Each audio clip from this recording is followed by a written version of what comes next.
comfy seats, teas about to get wild. We've got true crime tales and a mischievous smile. More life chaos, the highs and the lows, laughing through the madness, anything goes. It's talk time with Amy Boston and Kelly Farrell. Fun nights and stories we're telling. Everyone's welcome, grab your drink, come run. We love true crime, real life and fun, and free care and rejoice.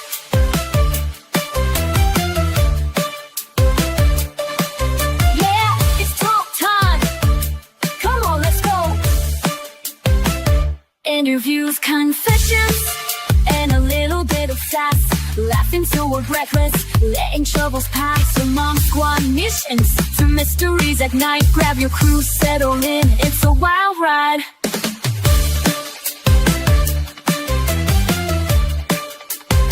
It's talk time with Amy Boston and Kelly Farrell. Fun nights and stories we're telling. Everyone's welcome, grab your drink, come run. He loves true crime, real life and fun. Hell!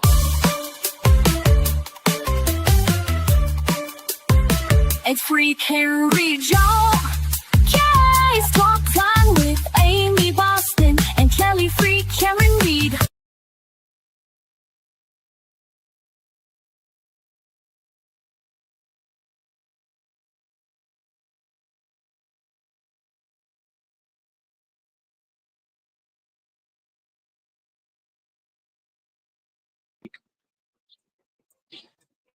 It's one of the strategies suggested by people like Mark Batterell to bring Acker in as soon as possible to counteract all the BS we heard all week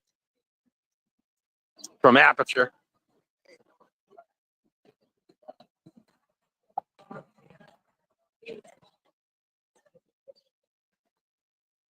And yes, I'm using the camera stick today. Remember to bring it down here. I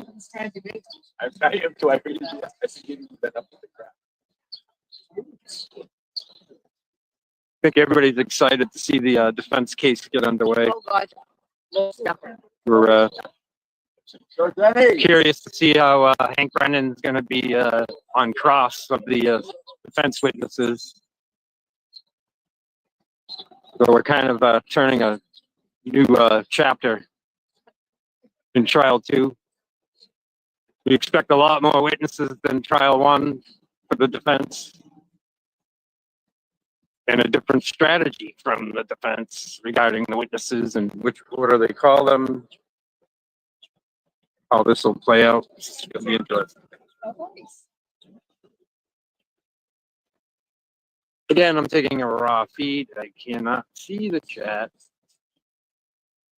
And I can't even really tell how good my transmission is from here. Because when you're taking these links, the view you have on your own camera is crystal clear. But that's not necessarily how you people are seeing it. Unless I grab somebody else's phone and look at the live show, I can't really tell what kind of quality I'm transmitting right now. Then I have 3 bars on 5G, which is not guaranteed down here with Verizon. But I was able to grab the link without any technical difficulties quickly. So hopefully it's broadcasting decent.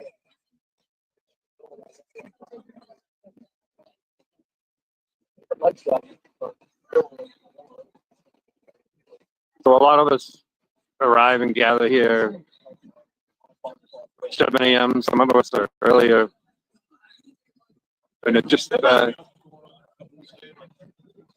gradually the numbers increase all the way to 8:30 even, after we have to march out of here at 8 a.m. and go down to the 400-foot buffer zone line to greet Karen and her team and her parents.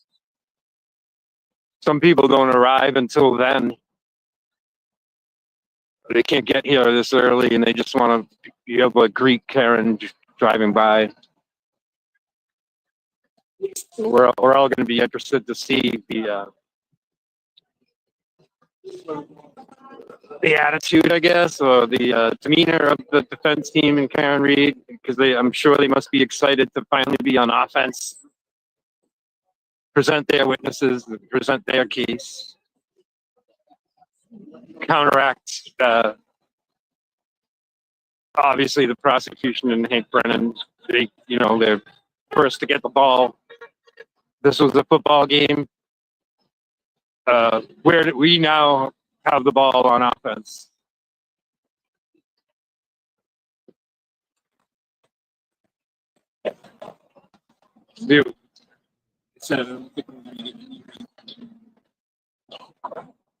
Overcast with some breaks of sun, heavy clouds, but it doesn't look like it's going to rain.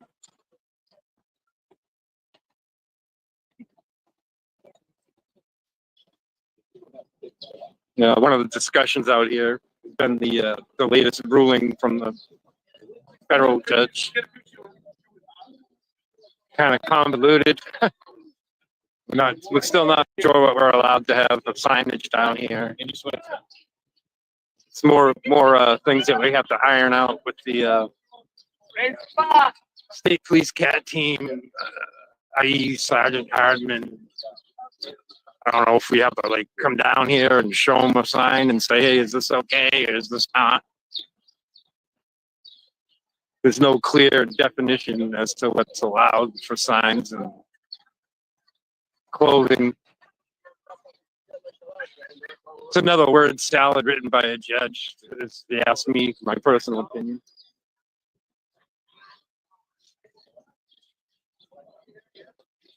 The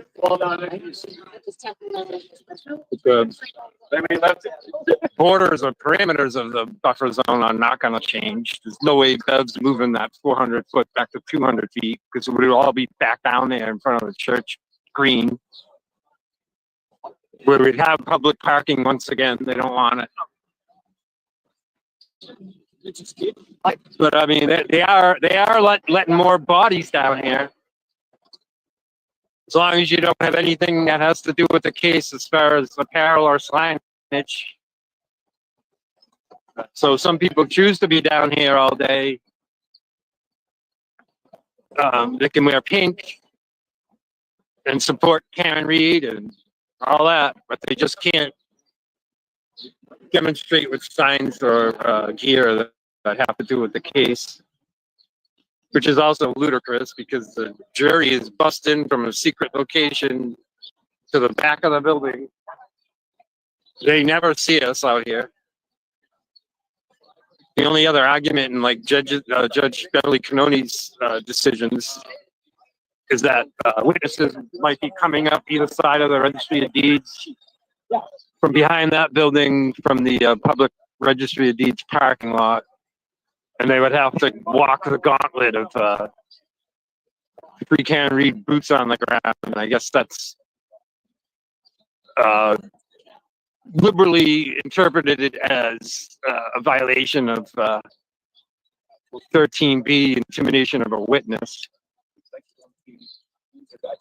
So Massachusetts 13A and 13B are in direct conflict with the First Amendment and right to assembly and free speech. So these judges are writing decisions, both Beverly Cannoni, Massachusetts Supreme Court, and now the federal judges are writing decisions regarding this buffer zone that are kind of all over the map, in my opinion, as to what's allowed. So we're still not anywhere near being crystal clear as to what we can do or have down here. Especially when the federal judge wrote that Erica Walsh's Norfolk County is run by a criminal lecturer is not a violation of the buffer zone. Good morning, Scotty. Morning. Good morning. Even like Dennis's sweatshirt, apparently that's allowed in the buffer zone now. So that's confusing. How are you, Dina? I'm good. I'm in the closet at Planet Fitness again. I figured I'd come and say hello. And I'm are you going to come out of the closet? I'm coming out of the closet. I wanted to Yeah, call. good morning. So, oh, I miss you. I miss you guys. I hate this thing called work. Hi, Sherry D. Yeah, right. Yes. I'm just sending everybody well wishes on Karen's defense team. Let's fucking go.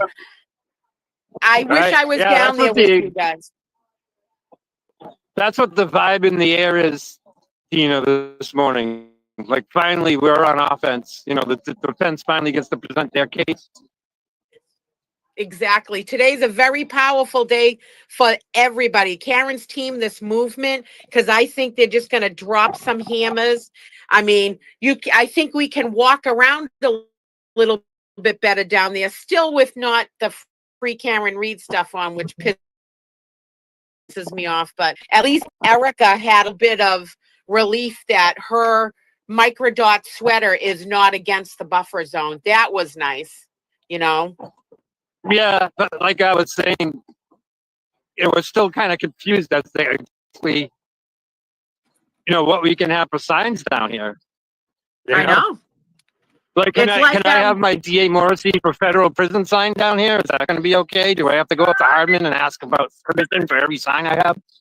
I think at this point we should just push it. I think as long as it doesn't say free Karen Reed, we can. It sounds like we can make as much fun as the Morrissey's office as we want.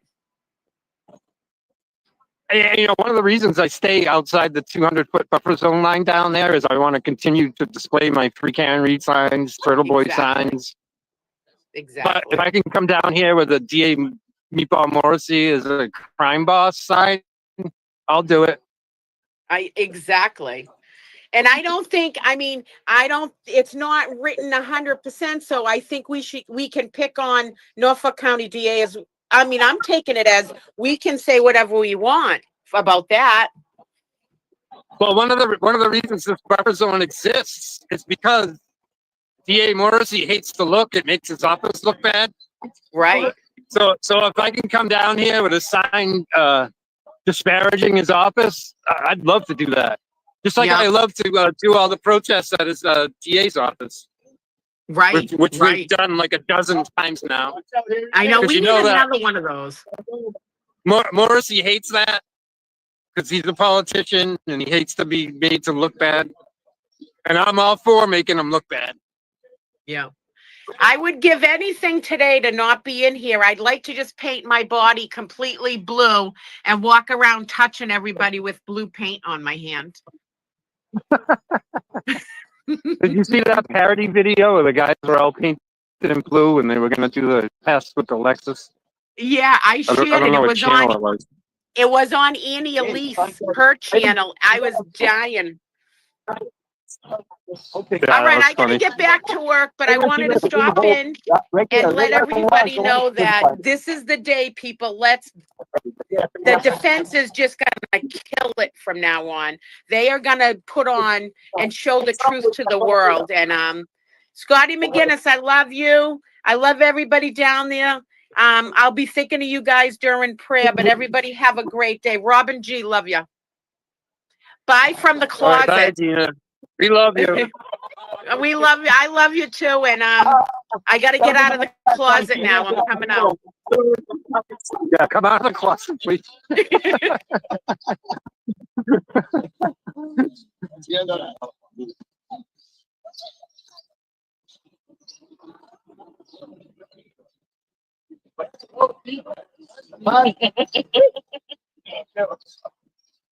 Yeah, everybody's on the same page. Let's go defense. This is like tailgating, getting all fired up for your team.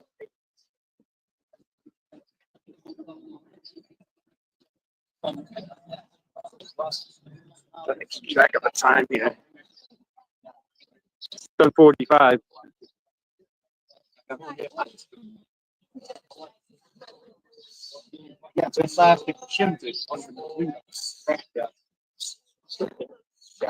Not that I'm a leader of the festivities, but it's 7:45.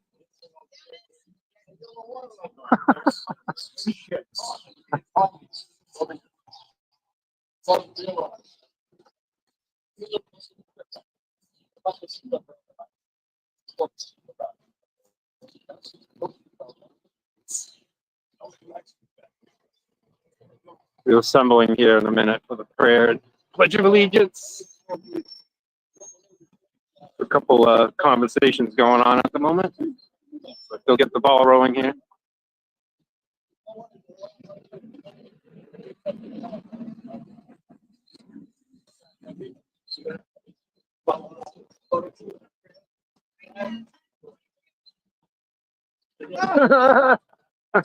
Wow. I'm coming, honey. Honey, I'm coming. Brenda has taken charge. Did you get the Yeah, good. can one? I'm on it, paper, Brenda. The atheists can leave now.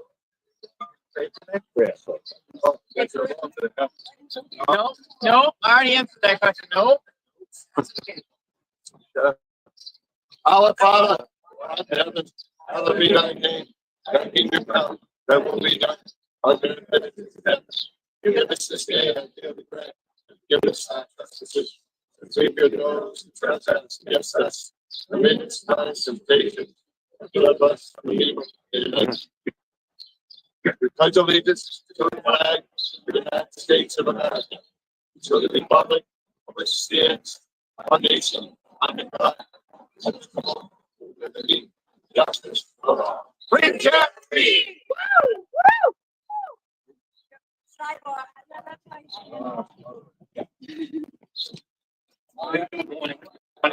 Morning.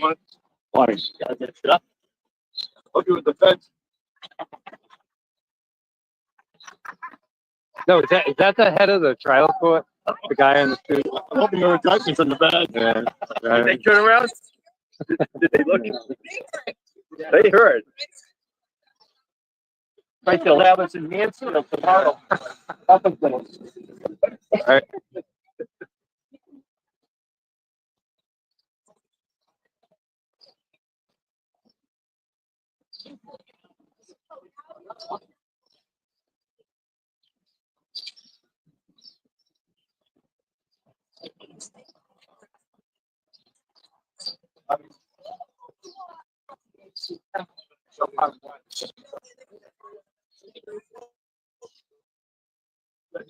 Yeah,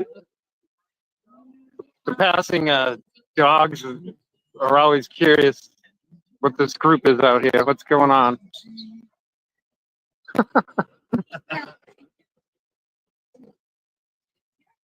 Yeah, usually you have some free Karen Reed dogs boots on the ground.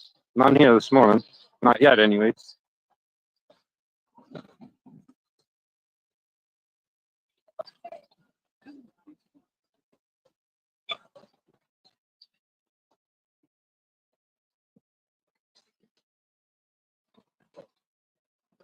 Curious. Dylan's back on the air now. Settled at home and he's running his channel today.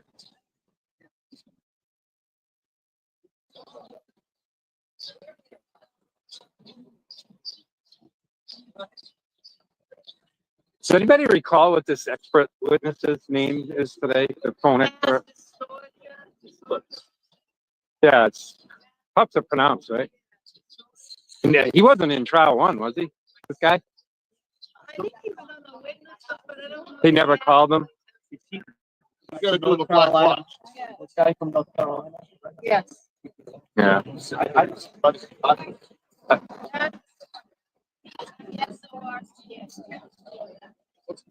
Yeah. I think it's a phone expert or info community. Oh, for the Lexus? Oh, okay. Yeah, I guess it's the infotainment system for the Lexus then. I mean, it was probably difficult for the defense to know whether or not they were going to get through the prosecution case this week. I'm sure they had to have witnesses on deck just in case it was their turn.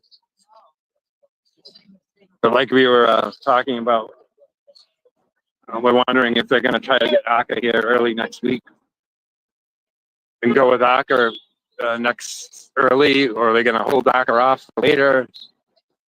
You know, so basically we're going by these YouTube lawyers like, you know, Mark Meadow, Bob Potter, you know, Melanie Little. Like, what would they do if they were on Karen's defense team? What order would they call their expert witnesses? What would be their strategy? So obviously we don't know Karen Reed's team's strategy here. We're just, you know, guesstimating what order they call their witnesses.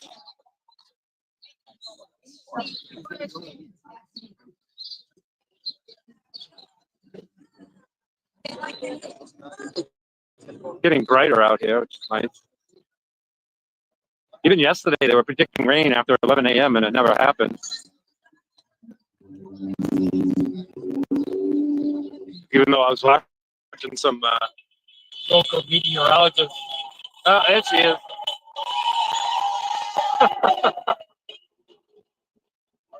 Every morning. They were saying we've had record spring rainfall around here already. We have another wet weekend coming up, which is like, seems like 18 weekends in a row.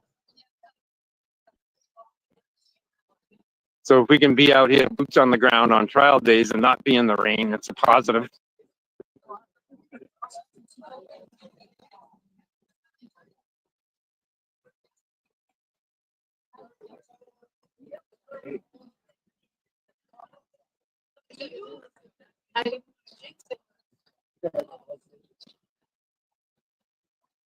Few more minutes of enjoying our time down here before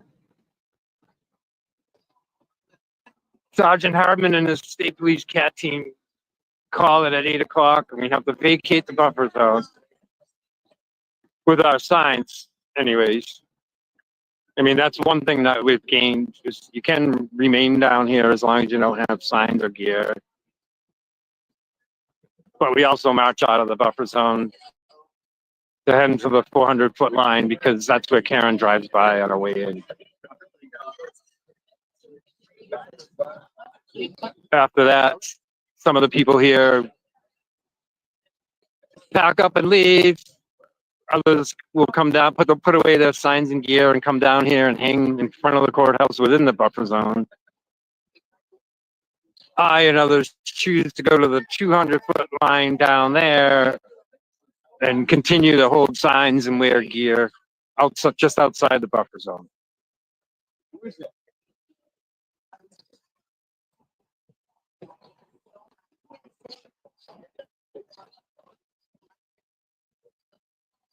But like I was discussing with Dina, if I could come down here and be right across the street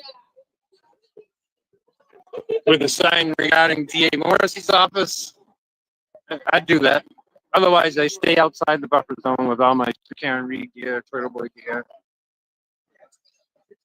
We kind of set up a mini version of trial one down that end, like we had in the other end in trial one, where we people set up chairs and we're playing the trial, just kind of communing down there, and the freedom of outside the buffer zone.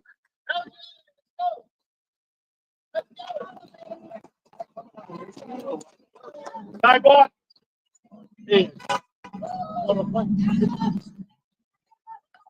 Now, Brenda wants to do her morning group photo.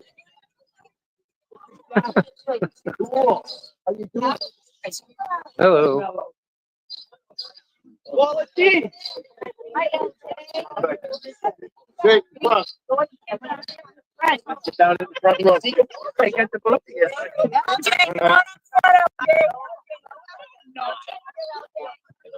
He's here. Make way, make way. Make way. There we go. Oh, lovey. Look at Brenda. There you go. Perfect. Yeah.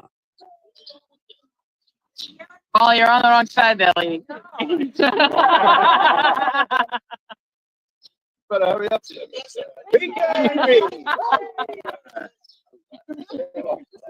Gotta stick over. Yeah. I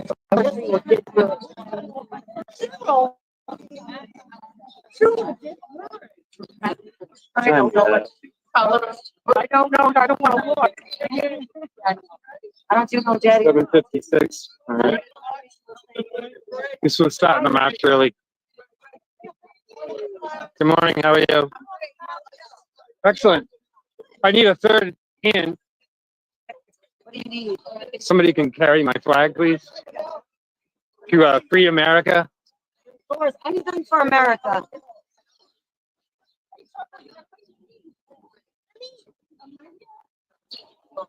Because in a few minutes, we're no longer in free America. We have to flee. Back to communist America. Want me to take it down there that way? Yeah. If you could, please, thank you. And when you get down there, I just stick the sign into the loops on the fencing. I mean, the flag.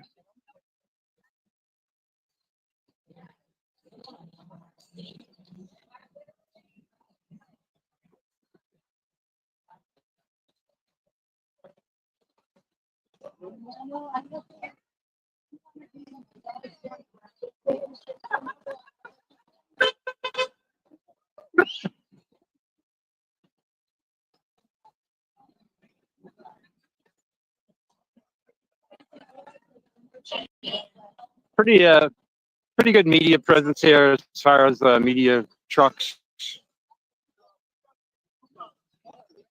It's still not as much media coverage, I think, than in trial one.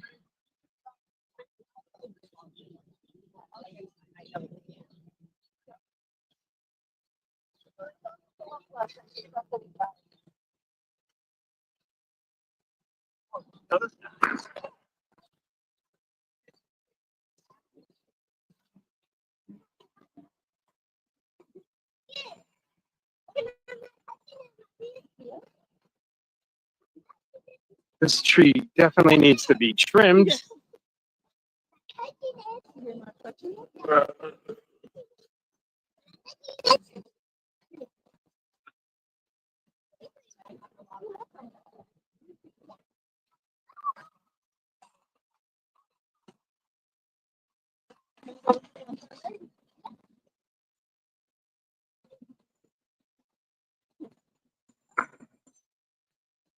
This cement thing right here and that street sign across the street, that was the previous buffer zone.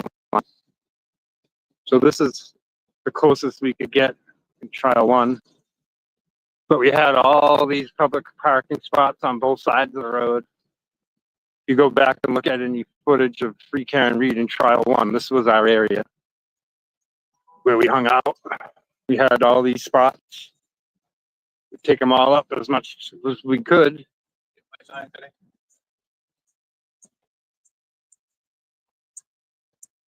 Yep, exactly. John O'Keefe looked like he was beaten up by Mike Tyson, not hit by Alexis. But some of our group just still park here in the mornings because after Karen Reed drives by, they leave. It's not to say you couldn't park here and hang out, but you can't have any Free Karen Reed gear because this is still technically the new inside the new buffer zone.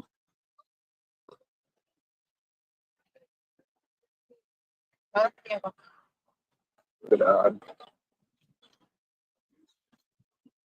so when Bev moved the buffer zone to where this sign is now, as you can see, there's no longer any room and there's no more street parking. No street parking all the way up. And they have these barrels go all the way down the road. If you Google map Dedham, you'll see the Dedham triangular town common. So it's quite a distance from here that you can't park on either side of the street. Apparently that was a problem for them in trial one, where we had so many people coming down here, they were parking on the side of the road. So they put these no parking barrels as far as the eye can see.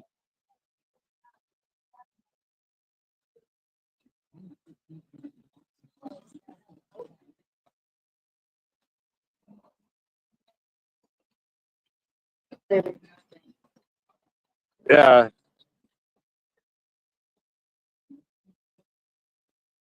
I would have to say that diesel is not running properly.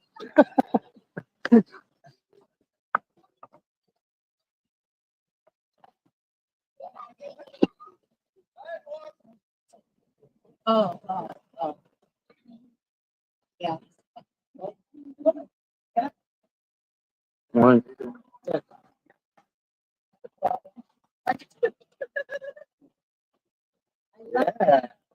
My grandkids have a dance. What are their names?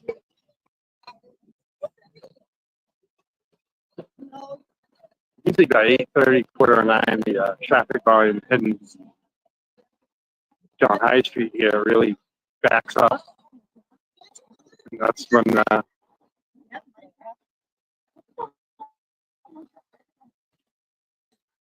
Karen Reed's SUV usually gets kind of caught up in the traffic here and has to stop. She gets a chance to greet everybody. Some mornings, though, the traffic's lighter and they kind of have to just slow roll it past here. Kind of happened a day or two ago. And there's other days where the traffic volume is so heavy that she's stuck here for a while.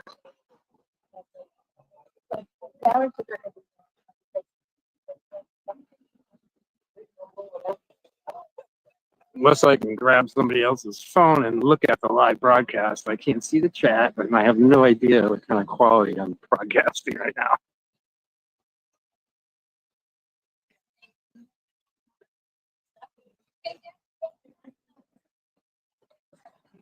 Like I said earlier, there's people that come down here and literally just get here at like 8:30. So the numbers increase a little bit down here because they want to have a chance to see Karen driving by. Karen's parents will drive by this way also, usually ahead of her. Either Nathan's driving them in or Mr. Reed's driving. Nathan tries to drive him in when he can, give him a break.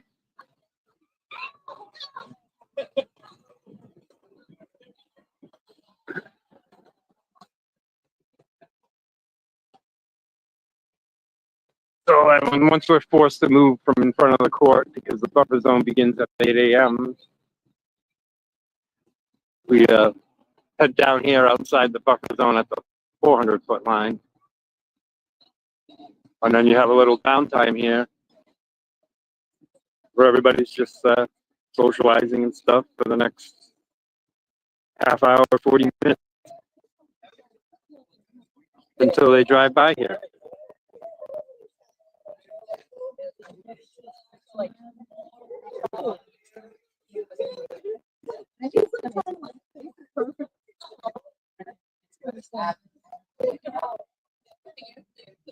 You know, doing the stream this way with no actual StreamYard app where I can't see the chat, difficult. It's okay if there's somebody live in studio that I can converse with and relay what's happening in chat to me, and we can talk about it with the in-studio host. Or unless somebody lets me use their phone so I can view the show and chat on another phone while I'm using my phone to film.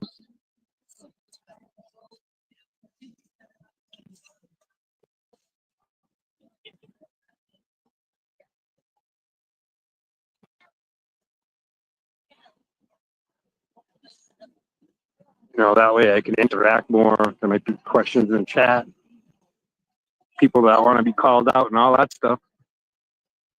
Unless I was using somebody else's phone here on this channel that has the StreamYard app. I really can't do that.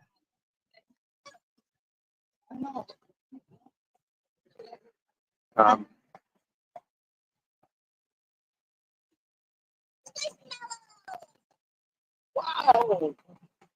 Might be there's some late comers that are walking up this way. In a way, there's really no rush to get up here.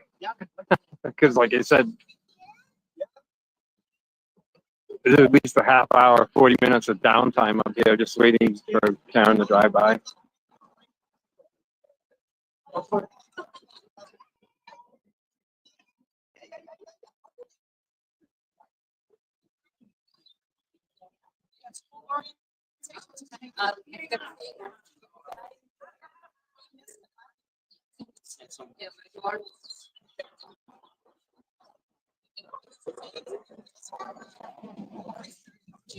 Oh, I love it.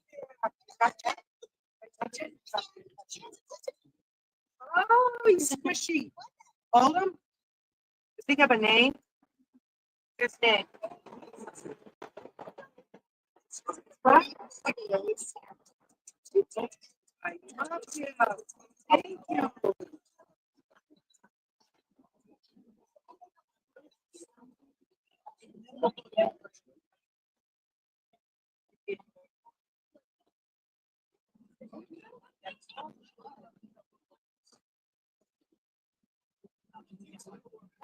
Do you mind logging in for the show?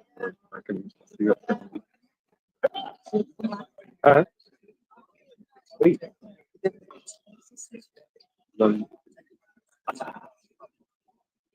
Running blind.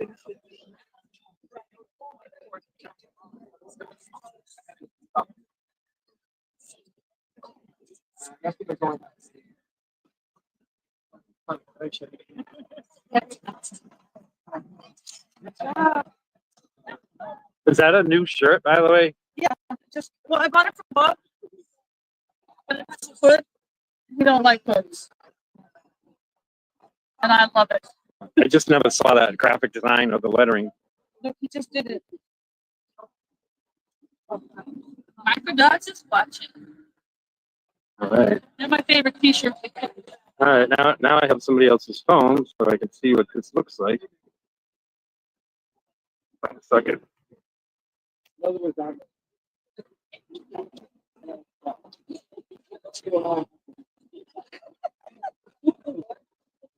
Yeah, I guess the broadcast quality isn't that bad. It's not as good as I was on a phone with the actual app and a different cell phone carrier. Hi, Robin G.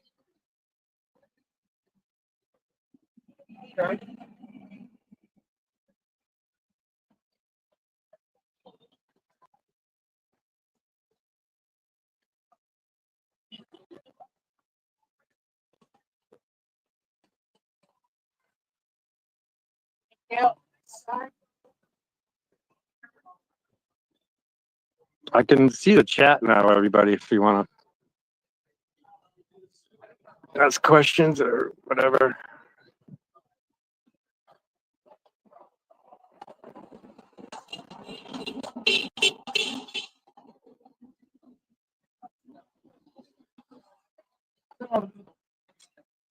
It's so strange down here with my Verizon service. There's some days where I get decent amount of bars on 5G, and my transmission from a link is halfway decent, and then there's other days where it's absolutely horrible.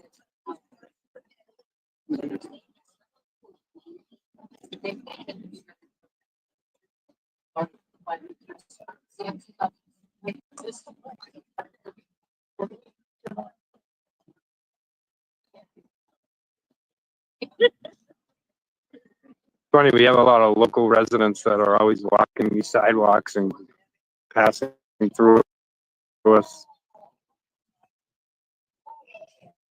And there seems to be more and more that are kind of free Karen Reed. And then there's always a few local residents that are disgruntled that were around here.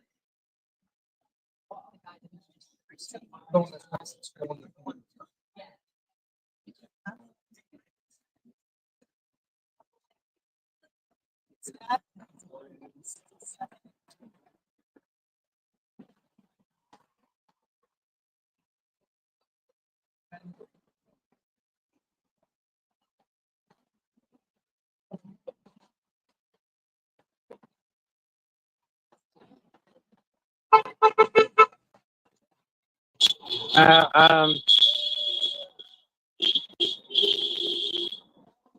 I mean, one of the reasons there's way less boots on the ground supporters this trial around is the newly expanded buffer zone, which they deny all the time. They keep saying 200 feet, but she moved this in to 400 feet. A couple arrests. People can't come down here and be comfortable like they were in trial one. So it's discouraged a lot of people from coming down here, and that was their goal. So,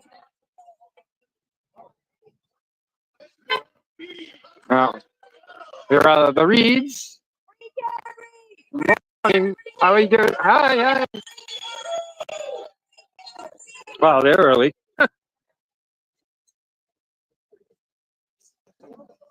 Yeah. What lesson is? So it was Nathan Reed driving in, Bill and Janet Reed. It's only 8:12 and they're here already. Wow. Maybe they're excited and fired up to be on offense. They want to be here early.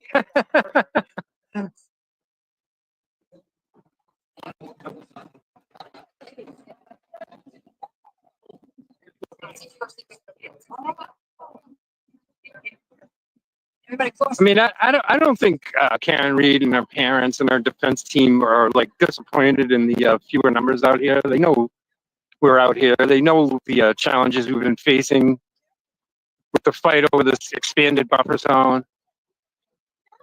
I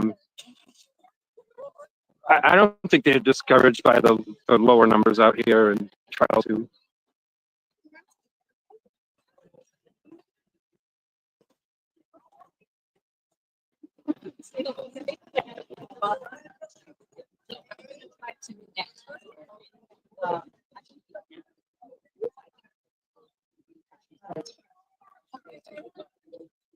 Yeah, Polly, I agree.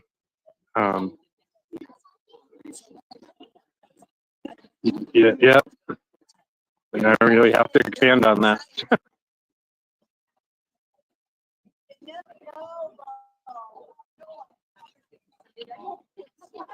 And that's one of the things we worry about, a jury being picked from this county.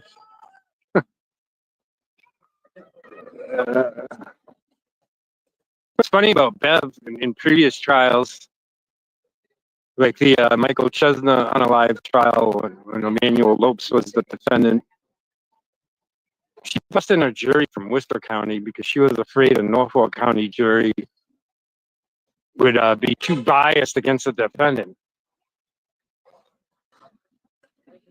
But we've heard arguments why the defense would want a Norfolk County jury, but you could also argue why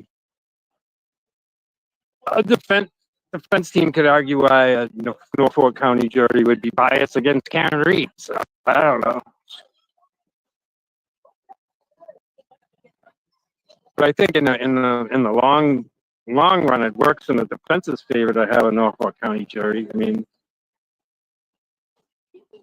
there's no way any of these 18 jurors in the jury box haven't seen or know anything about this trial. And I'm sure when they were questioned during jury selection, they might admit, yeah, I know about it, I've heard about it, read about it, but it won't affect my decision as a juror.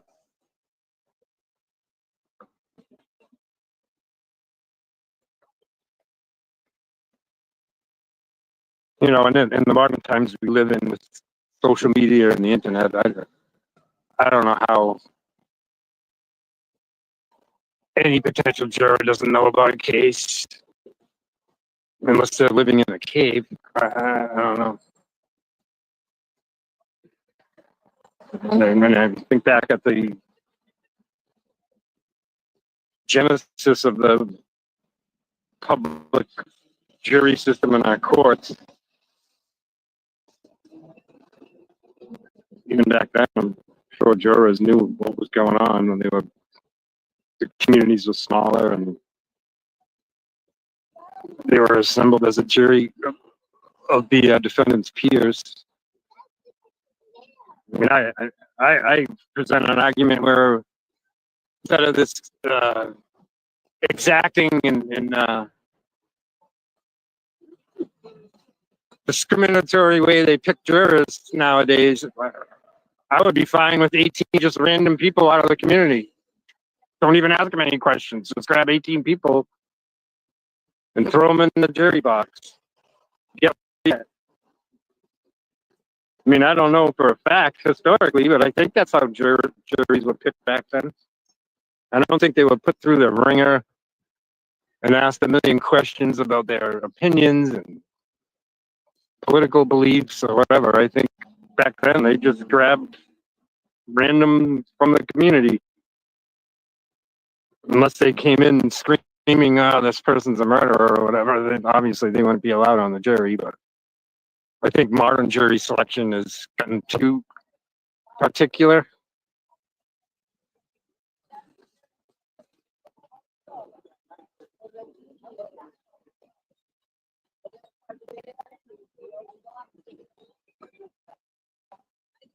Yeah, I've heard that argument. You know, I haven't been into the trial this time around yet, but everybody that's gone in or been reporting on the jury, they're younger.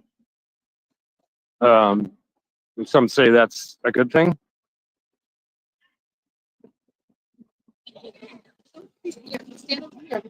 So the dog doesn't try to jump on.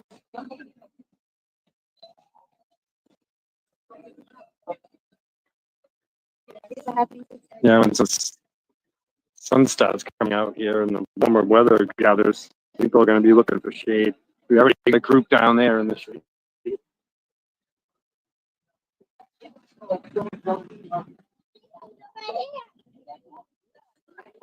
Yeah, it's James Jameson. We were hearing rumors or reports from the courtroom that one of the jurors was literally putting the notebook in front of their face so Judge Bev didn't see them laughing. Because Beverly has already addressed the jury once or twice about not emoting from the jury box.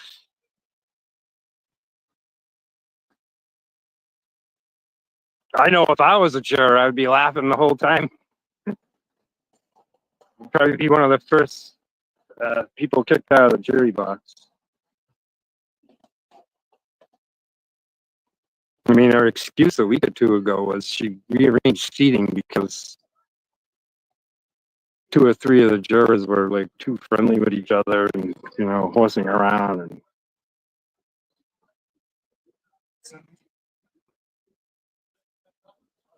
I mean, some of the ludicrous testimony from these prosecution experts, I don't know how any of these jurors aren't all just laughing.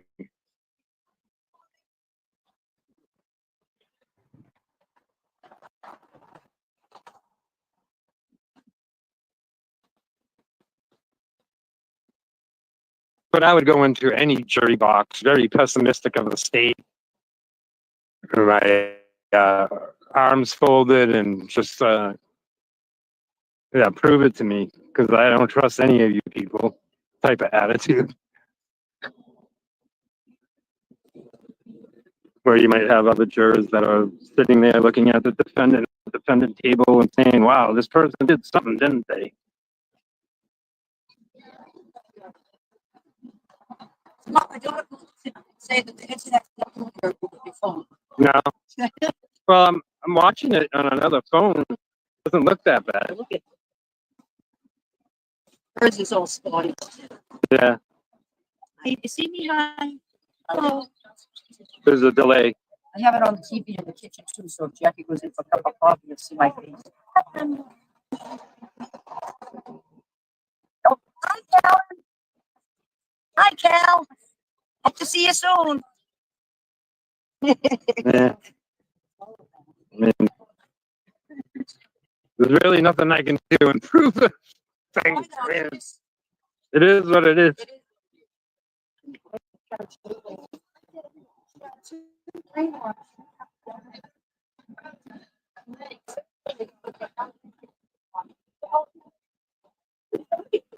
Yeah, right. Bad grandpa. I mean, it's got to be $1 million I've spent on this.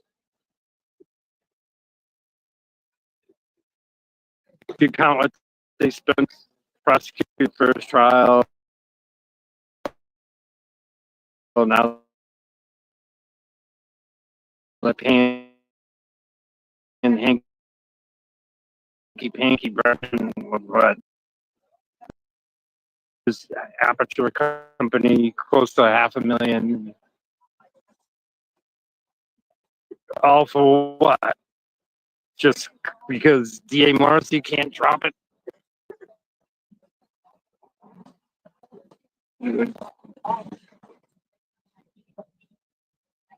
Well, see, DA having a lot at stake. You know, one of the problems in this case is DA Morrissey's own state police detective group, in a way, is on trial under the, you know, in the eyes of the public. You know, and I call,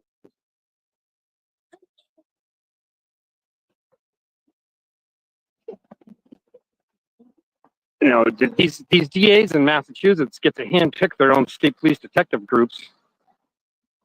And they kind of detach themselves from the state police entity, and they basically work for the DA. And if you're a crooked DA, you're going to fill your state police detective unit with your minions. You look at the likes of, you know, former Trooper Proctor, Erie Buchanan, Brian Tully, Fanning.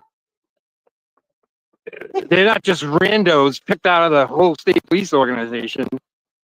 A DA like Morrissey can literally pick who's going to be in his detective group, and they swear loyalty to him.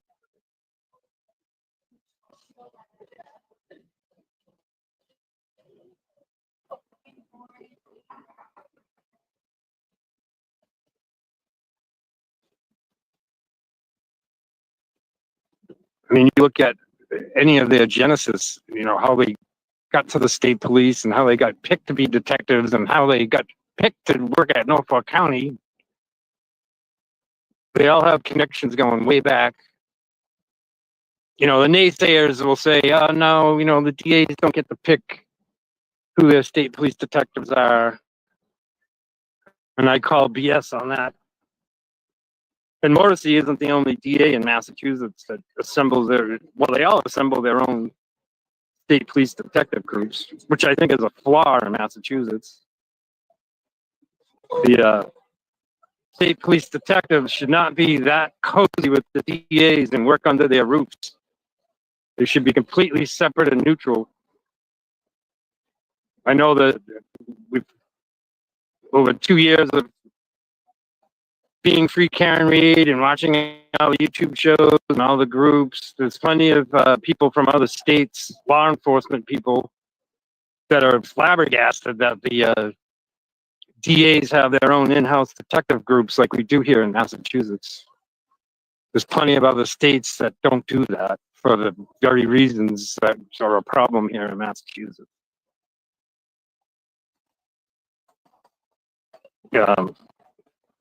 State police detectives investigating a case in a county should not be that cozy with the DA.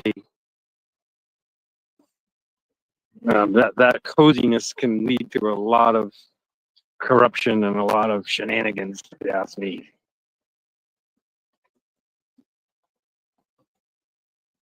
You know, the DA are elected in Massachusetts, so they want as many convictions as they can get. So they run for their next campaign. I'm the greatest DA that ever lived. Look at how many people I've put in prison, all the bad guys I took off the street.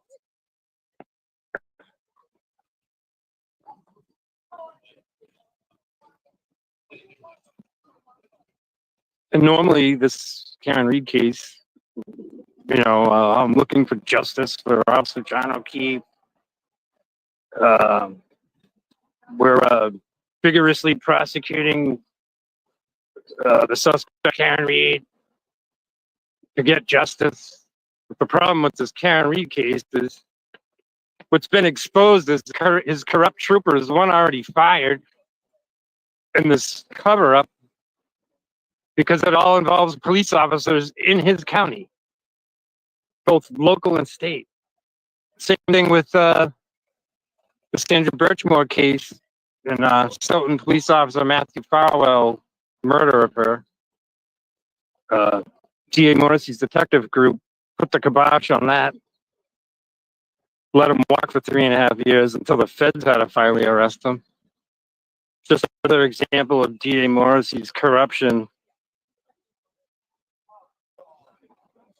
You know, like I and a lot of us say, if Karen Reed had dropped off John O'Keefe at a civilian's house 4 doors down, the true suspects would have been arrested within 24 hours.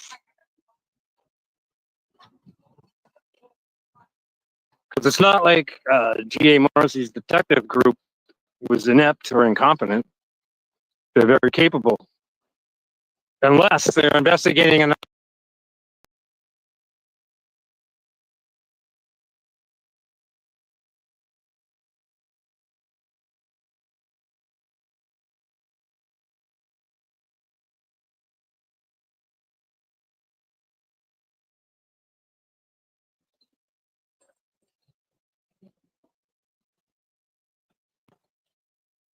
I'm just kind of walking around here and looking at this other phone to see what kind of quality broadcast I'm getting off of my link here.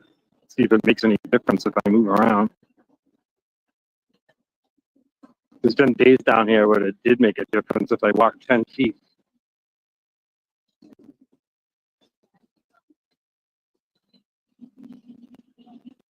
I also know if I switch to portrait, it decreases the amount of pixels I need to broadcast. You get a sharper picture of that, because I'm transmitting as many pixels in one frame.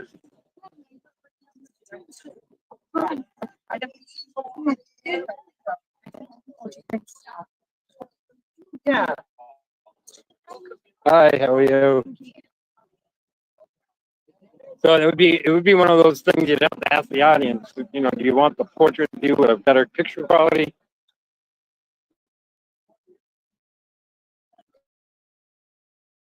Or do you want the landscape view? But then it increases the pixels I have to transmit.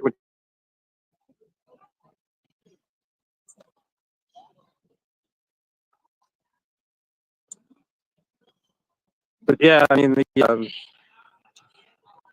the mood out here is upbeat because, you know, defense's case starts today. Karen's brother and parents were here early. Yeah, keep it landscape. Yeah. I mean, plus I'm watching the broadcast on somebody else's cell phone while also simultaneously viewing the chat, so the screen's small. If somebody's watching this at home on a television, I'm sure the quality's even worse because of the bigger screen.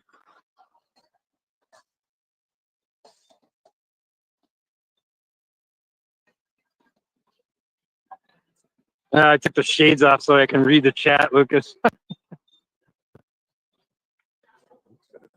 I'm borrowing the font on the chat is very tiny. Really.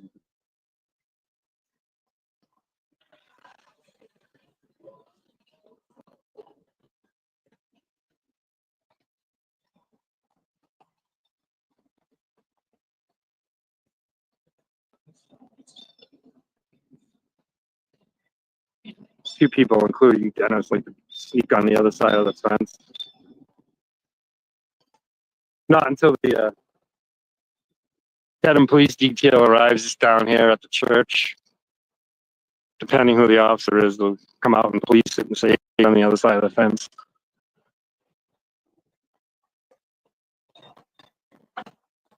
And the first few days we were down here at the beginning of pre-trial, when the new buffer zone took effect, the fencing wasn't here, so we were basically hanging right in the shoulder up to the white line, and that's why they put this fencing up here.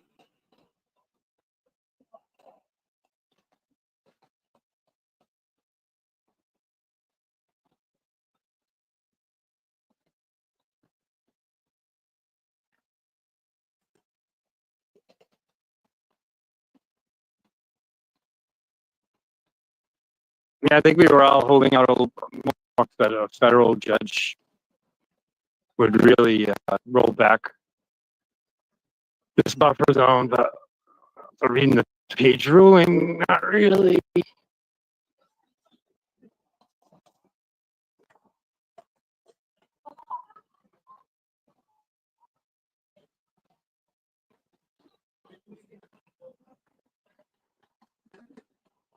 Yeah, Starlink.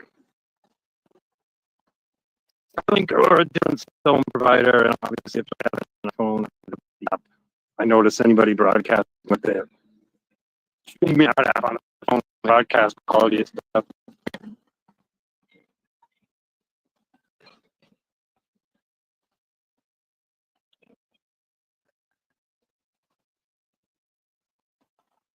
Yeah, the other problem is too, especially when you're down near all these media trucks, that really interferes with cell phone service. They got all kinds of equipment and whatever going on down there.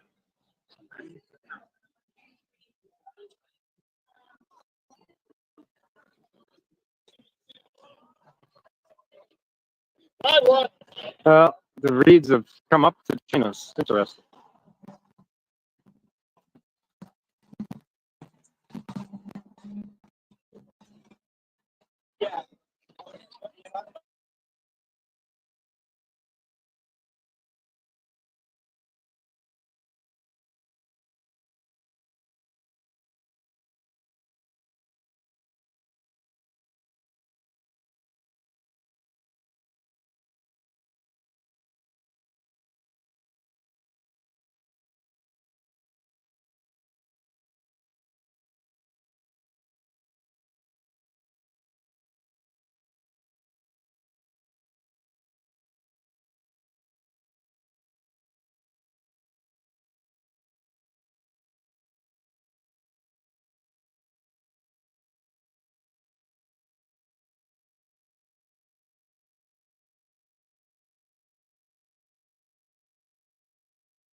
The prosecution has rested its case in the Karen Reed retrial. Hi, everybody. I'm Christina Rex. I'm joined.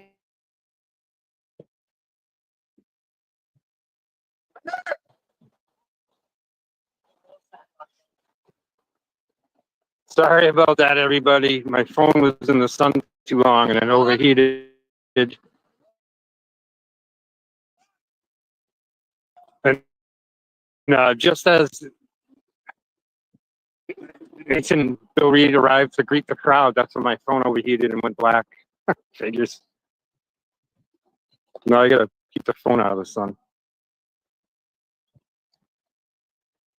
Yeah, Nathan just said that Karen should be along soon. They're kind of a little early too.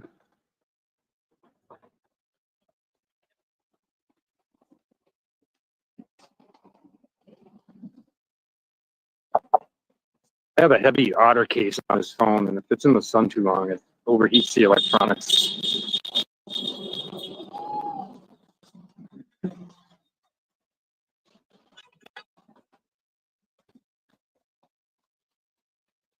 But that was nice of Bill and Nathan to come up here. And they were taking pictures and shaking hands with people. They said they appreciate the support. Free Karen Reed out here.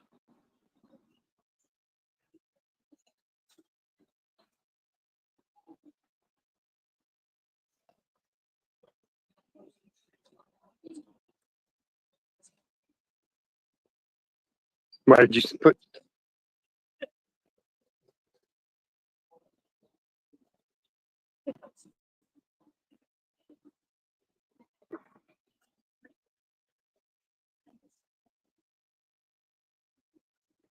Yeah, and then you know, for those of us that stay all day to the end of court every day,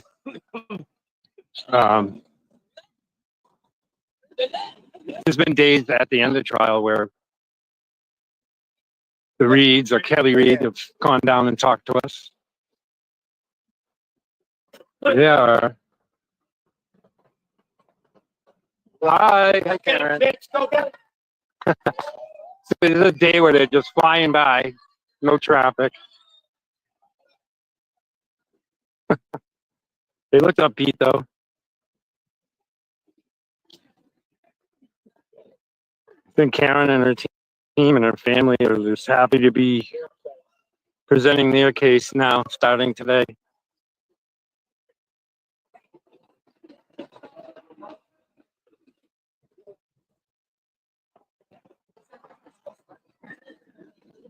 You guys got it. All right, See you around. See ya. See you later.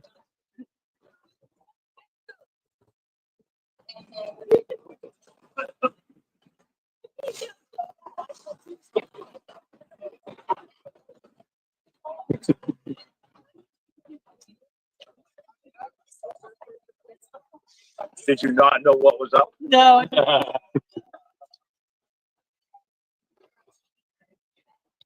Give Lauren back her phone. And I gotta bag up my sign and start trekking to the other end of the buffer zone. Did you write hi in the chat? No, Oh, why? I don't know. Somebody was saying, did Scott say hi to Lauren yet? No. Oh,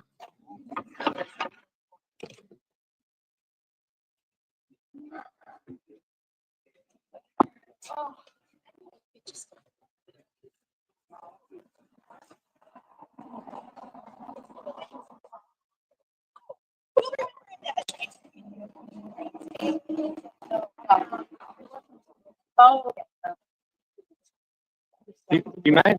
This is live. Do you mind holding this for a second so I can bag? Of course. Just bagging up the stuff. It's got so much stuff to carry.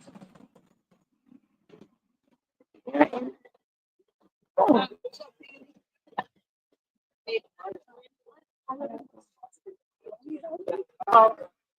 Here you go. Thank you. You're welcome. Appreciate it. The sticks, yeah. It's a long story. Okay. Lots of stitches. Oh, sorry. I'll survive.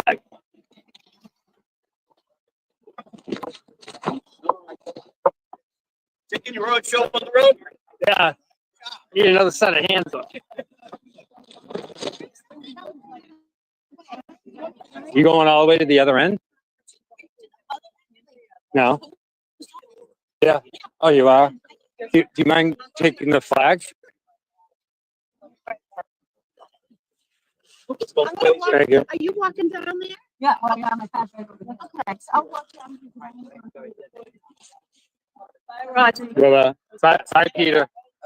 No, I'm just going to my car. All right. Good weekend. All right. Bye. See you. Great. Good to see you. Take care. Oh my God.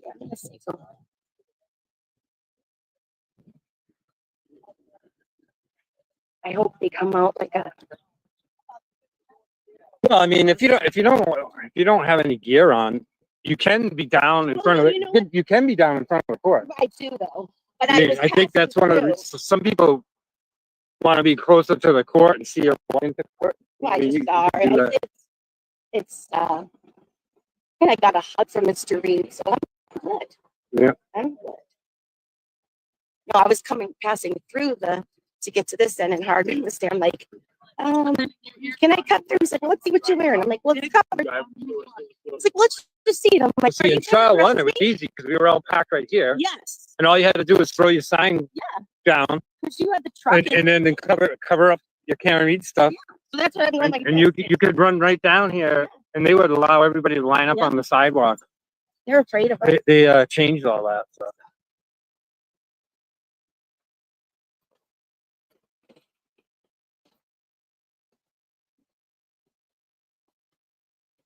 Because they were saying that the state police, Sergeant Hardman, Yeah.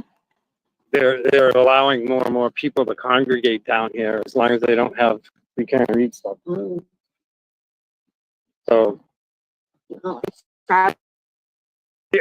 again, up until last week, you had to be media to be in front of be down here. Let's chill.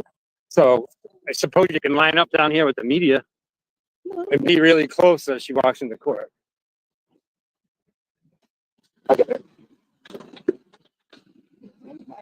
So it's funny, I was filming down there, and right when Bill and Nathan Reed came to join us, my phone was in the sun too long and it overheated. Oh right when they got there. But you know, they be talking to you sometimes. Yeah. What I do is I go diagonal, get Yeah. on the other side, Oh, get them from back. Yeah. That's fine. to go through that way. See how everybody's. Yeah.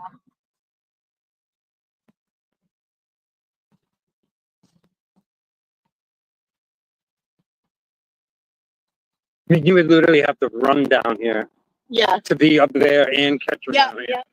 But somehow it works. Bye, let's see it.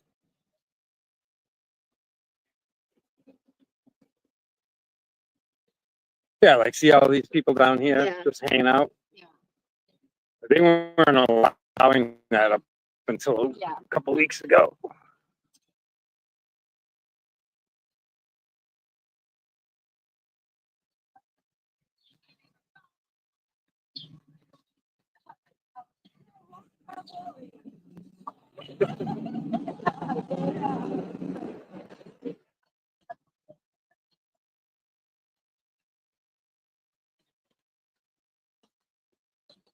At least it's no rain. It's not bad. Good weather today. Did you park in the registry? The sign isn't showing you good. No, that's my shirt too. It's a good one. We should market sign condoms. Yeah, sign condoms. Hey, what's up? Hi, everybody. Yeah, made it through the buffer zone. Well, ended up in the paddy wagon. We still have to go further, right? Yeah, you see my truck down there with the sign sticking out. That's the 200-foot line. The line we were just at to greet Karen Reed, that's 400 feet from the court. This is only 200 feet from the court. Although if you read Deb's rulings, she calls it 200 feet, except to this next street, which makes it 400 feet, but you want to write 400 feet in the thing. So it's actually 400 feet that's admitted, Good morning. because you moved us past the church, so it's 400 feet, not 200 feet.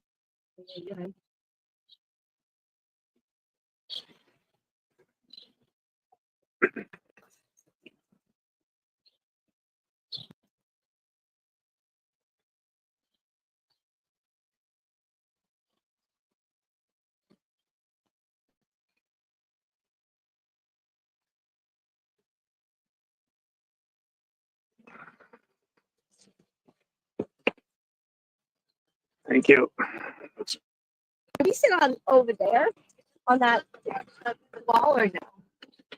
You can sit on the wall. Yeah, it's not considered. You can sit anywhere in the buffer zone. But I have You this. just can't have that stuff. But we're this is the buffer zone line. Yeah. So from here back, we're good. So everybody's been setting up chairs here every day. But if you didn't have free Karen Reed gear or signs, Go anywhere. you could sit on that wall. You can go sit in front of the registry of deeds where all those people are. Yeah. Next time I just wear pink, I guess.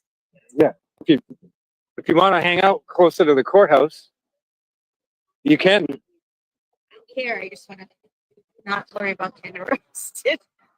I don't think he's just gonna arrest her off the bat. He's gonna tell you, He stopped me when I was coming. he's gonna through. tell you, hey, you can't have that sign. Get it out of here.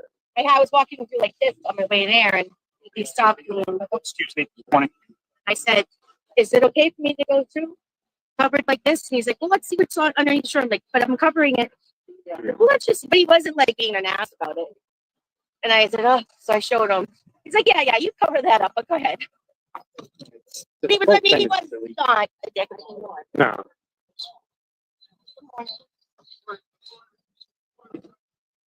Morning. That was a big thing yesterday. Have to be signed now, right? Some of them, you almost have to, you have to go last person. Really? Problem. Yeah, 'cause- Signed so good. Yeah. well, they have. You have to let it go for a county president. That one? No. Yeah, that's fine. I don't either, but this is. I think that's fine. We got the Karen Reed. Yeah.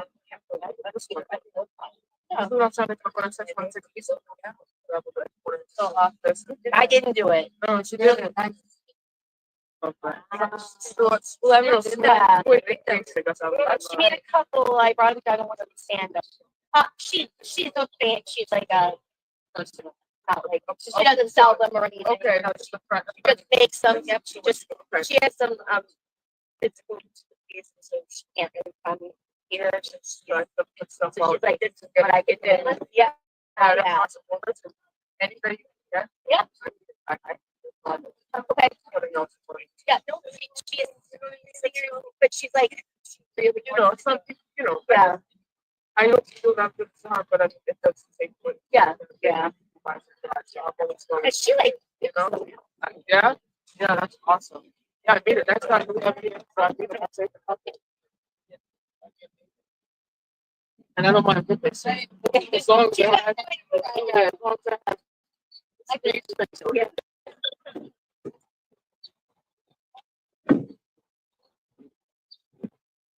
So, I was there. Today's here, you know?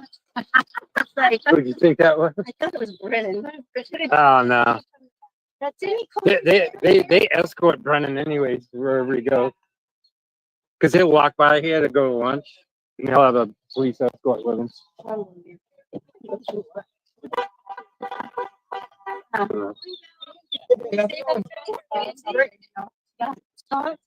We still have spot for Brandy. Is she coming? They already stole the cones again. No, I had 2 cones out here this morning, and they took them already.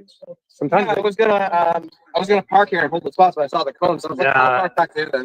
they grab them every morning. Sometimes they hide them. They usually suck. She's coming at our normal time. It's not till like 9:30, 10 o'clock. 9:30, yeah. What time did the 9:30, but they're gonna do housekeeping at 9. You know what I mean? Yeah, so I guess that.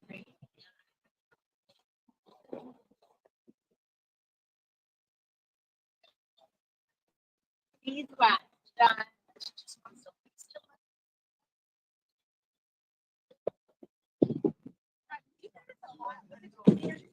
A lot more police presence today. Yes, I'm So next time, if I get here early and I see the cones out, should I park here and just hold one of the spots anyway? And if I can move once Yeah. once you get here. What time you usually get? 6:30. Okay, yeah, I was here around 6. They probably should have taken this off. All right. Like we learn a lot from it. That's a big there. Yeah. Something like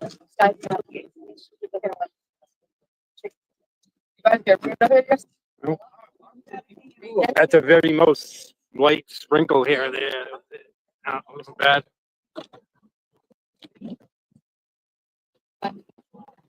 Yeah. But I mean, the apartment is letting a lot more people up there. Yes, so. Okay.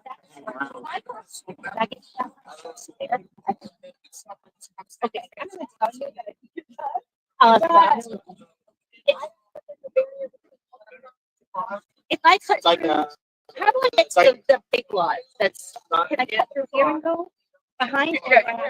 All right, so if I go down this way, you can cut to the back of that building and then we'll bring you into a back window to the back. Yeah.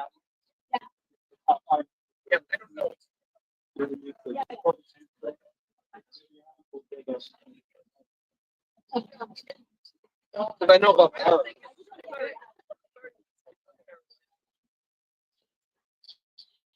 Back.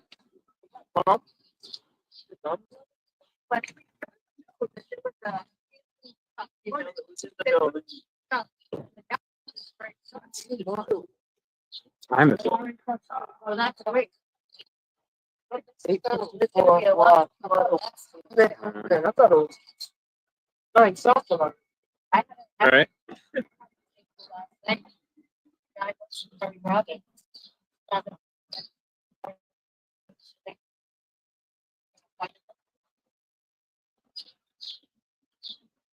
Sorry.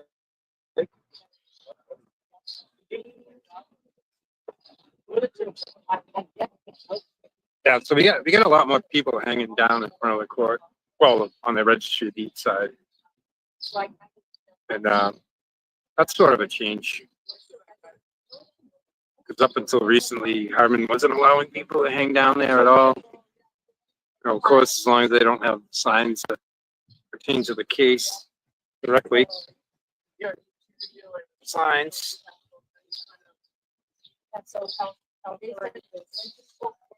So I mean, I can see the argument either way. Like some people just want to be down there close to the court, showing a presence. But I like to display the signs down here.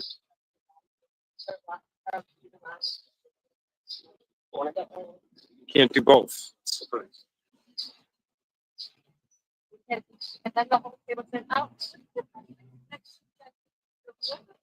Yeah.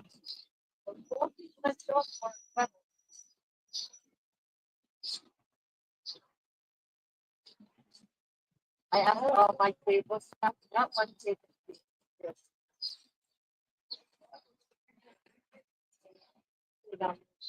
Oh. I don't get much.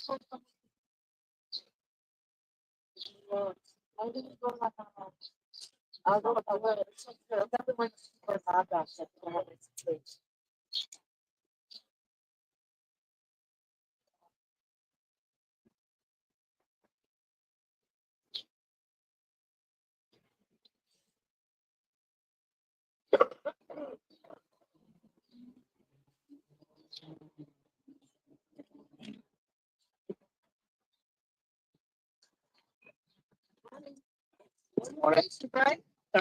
No, not me. I'm not involved in it. No.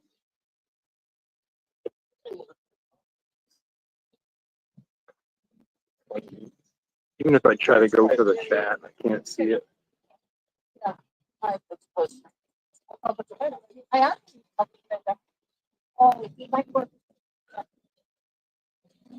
They're gonna be switching to the court feed any minute now, so I'm gonna log off of here. Continue setting up. So Well, so with, goodbye, everybody. oh, okay. I don't know if you like specific.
You are unmuted.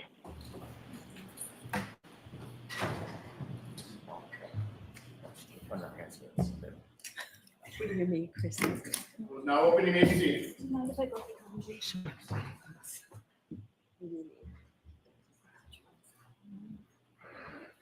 Thank you. So I was told council want to see me at sidebar?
We'll start with the required finding argument.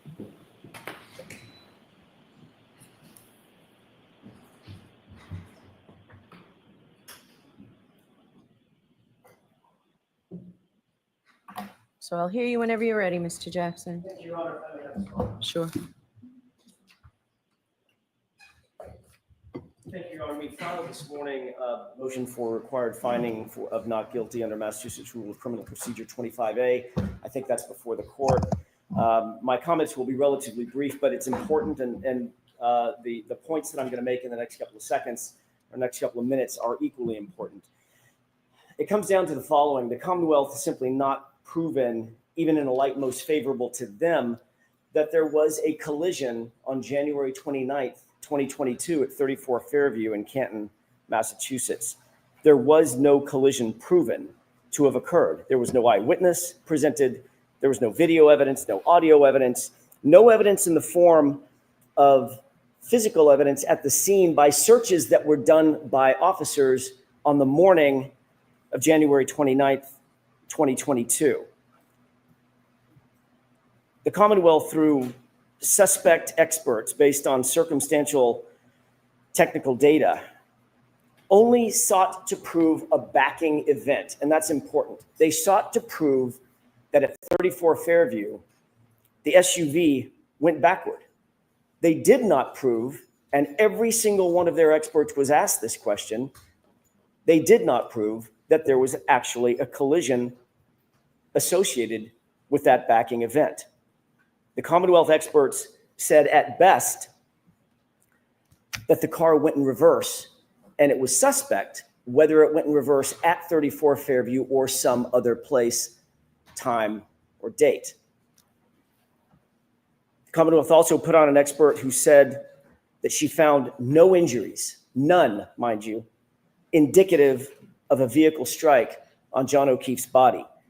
And she, Dr. Irini Scordibello, was arguably their most important witness. The Commonwealth cannot and did not say or prove a collision at a particular time, a collision at a particular place, a collision with a particular person, or that a collision even occurred on January 29th, 2022 at or around or at or after 12:30 in the morning. Their own expert, I think it was yesterday, if not the day before yesterday, was asked on examination by Mr. Alessi, can you tell us the particulars of the collision, pardon me, as you suggested in your testimony? And his answer was, there's simply not enough evidence. He was asked specifically, why didn't you try to recreate the circumstances, the force impact? That's what you do, sir. You're a biomechanic expert. Recreate it for us. And he said, there's not enough evidence. There is evidence, however, that Brian Higgins and Brian Albert were sparring at 34 Fairview. There is evidence, however, that was just minutes, not hours, not days, minutes before John O'Keefe ultimately met his fate at 34 Fairview. There is evidence that Brian Higgins was love-struck, that he was jealous, that he was aggressively coaxing John O'Keefe out of the waterfall, that he was passively aggressively coaxing Miss Reed to engage with him rather than John O'Keefe. Again, there was not a single eyewitness to a collision. There was not even a single eyewitness to a backing event at 34 Fairview. The court will recall Jennifer McCabe testified that she basically watched the SUV the entirety of the time it was in front of the location at 34 Fairview with Miss Reed in the driver's seat. She saw it pull up once. She saw it pull up twice. She saw it pull up a third time. And then she saw it was gone.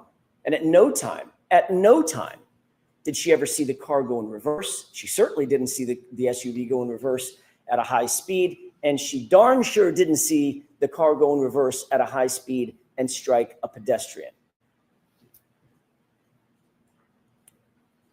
Her focus was defined enough to see thin tire tracks in a dusting of snow thin enough, I think the phrase was, to track a cat.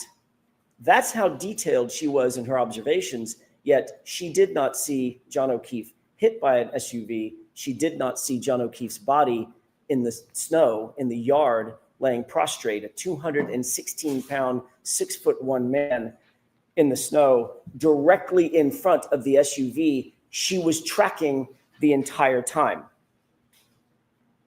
There are two other witnesses, Ryan Nagel, Heather Maxson. They both noted that John O'Keefe, not that they didn't see him, Your Honor, that John O'Keefe was not in the vehicle when they were behind him. The dome light was on. They could see inside the interior of the vehicle. Miss Reed was sitting there with her hands at 10 and 2, and the passenger seat, notably and markedly, was empty. He was not outside the vehicle. He wasn't standing. He wasn't sitting. He wasn't lying down. There's only one place he could be: inside the curtilage of the home, inside the house, or inside the garage.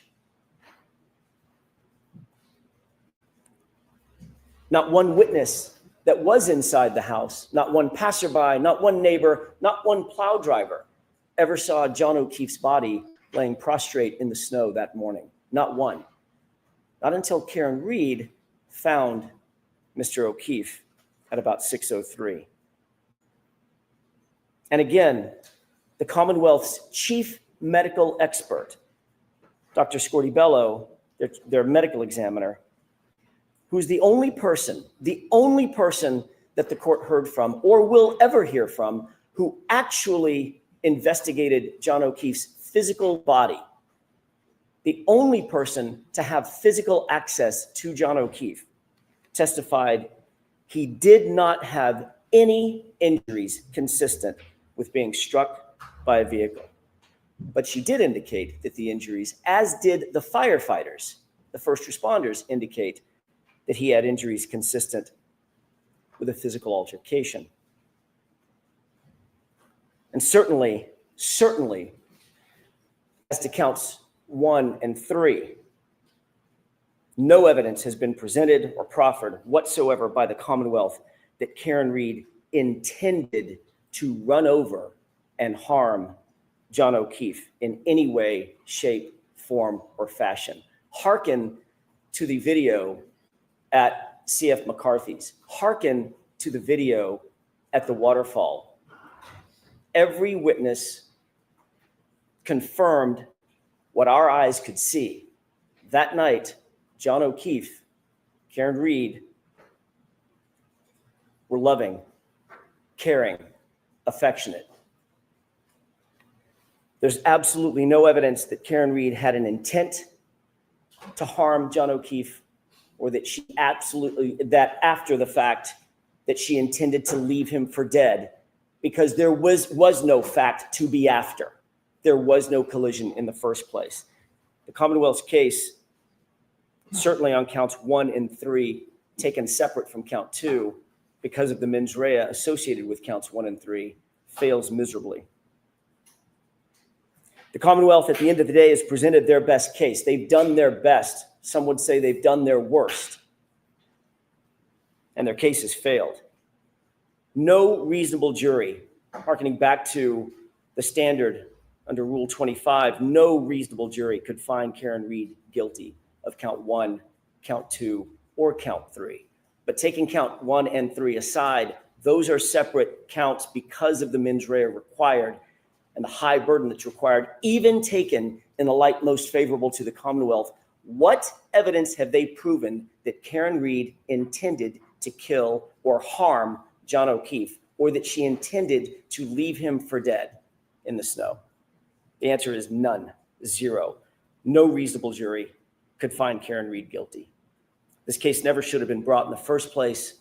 There are reasons that I won't go into here. The court knows those reasons, or knows our position on those reasons. This was a vindictive prosecution, and I believe that the court is duty-bound pursuant to the precepts of Rule 25A, as well as the principles of justice, to dismiss all 3 counts. And certainly, taking count 1 and count 3 aside, the court is duty-bound to dismiss those 2 counts. Thank you.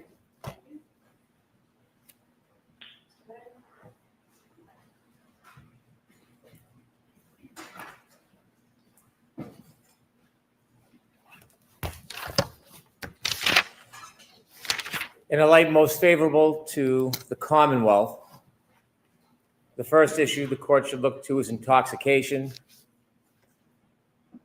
A reasonable fact finder would find that the defendant was in fact intoxicated. Based on the serum conversion and based on Karen Reed's statements herself, you've heard many, many admissions by the defendant about her level of intoxication, which far surpassed the statutory mandate that she consumed alcohol in a way that would affect her ability to operate safely. Those are just two of the cornerstone pieces of intoxication, which are clear, light most favorable to the Commonwealth, a reasonable fact finder could find beyond a reasonable doubt.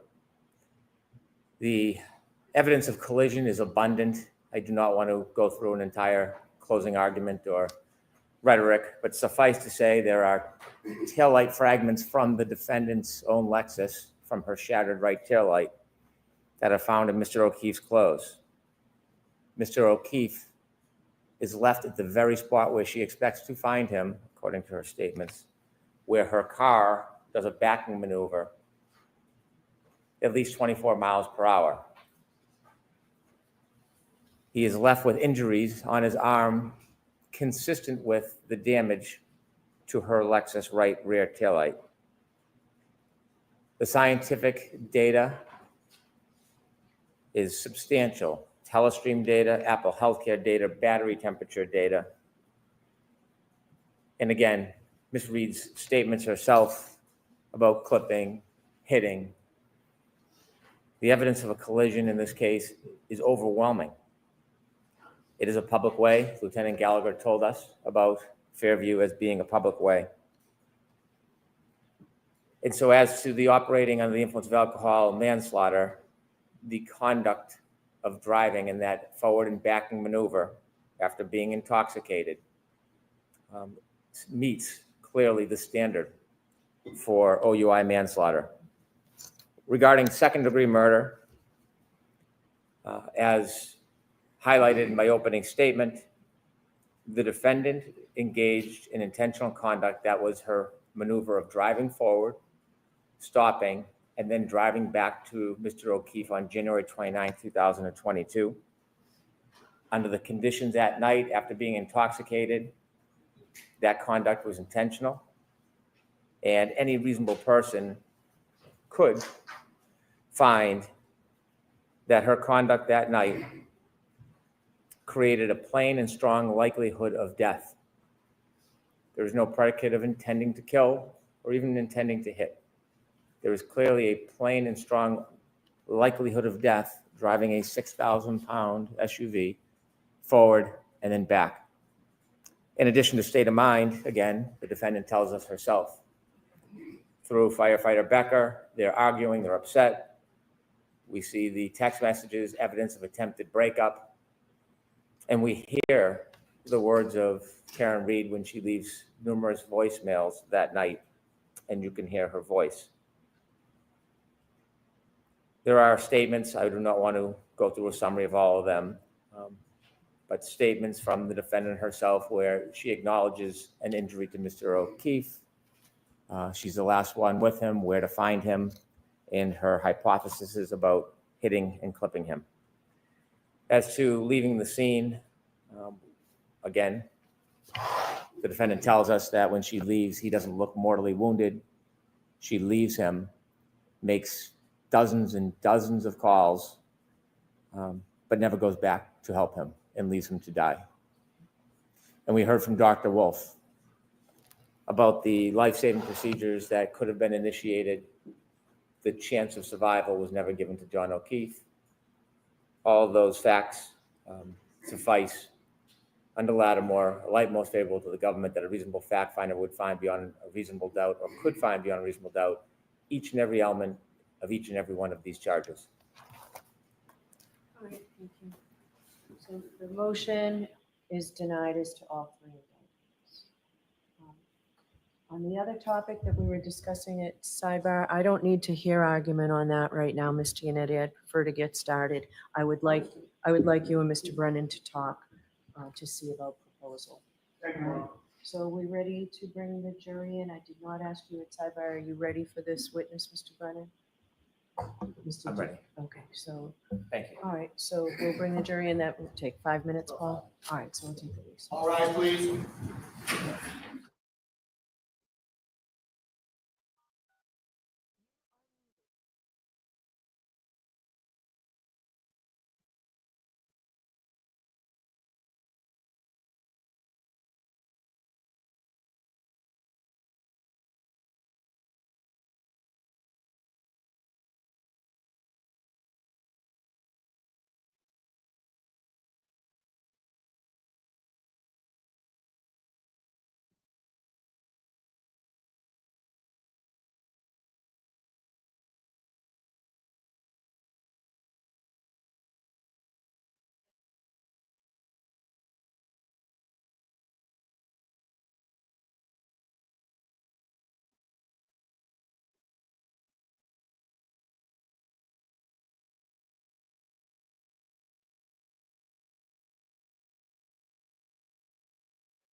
You are unmuted.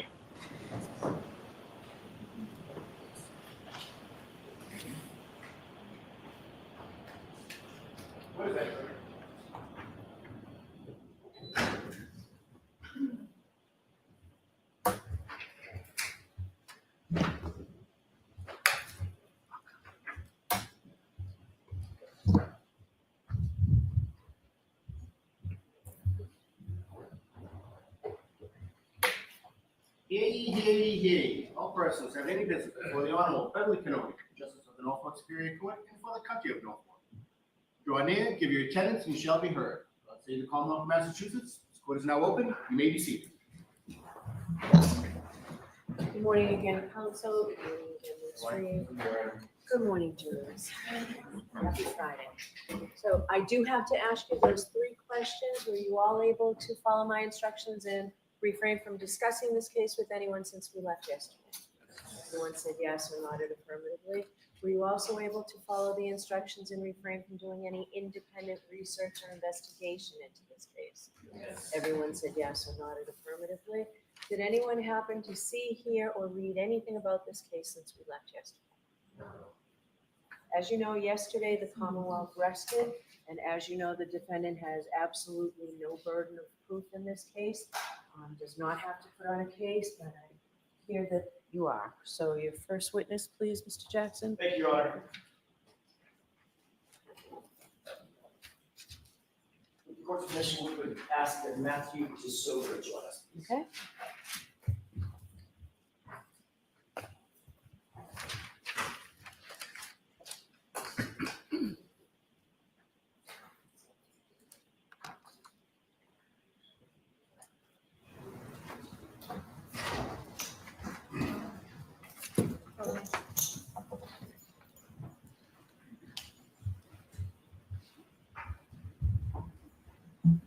So you're gonna step up, face the clerk, and raise your right hand.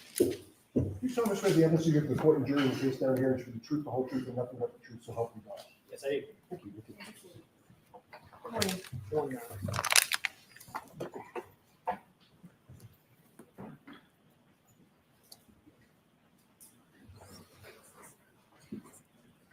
All right, Mr. Jackson, whenever you're ready. Thank you. Mr. DeSober, could you please state your full name and spell your last name for the jurors, please? Sure.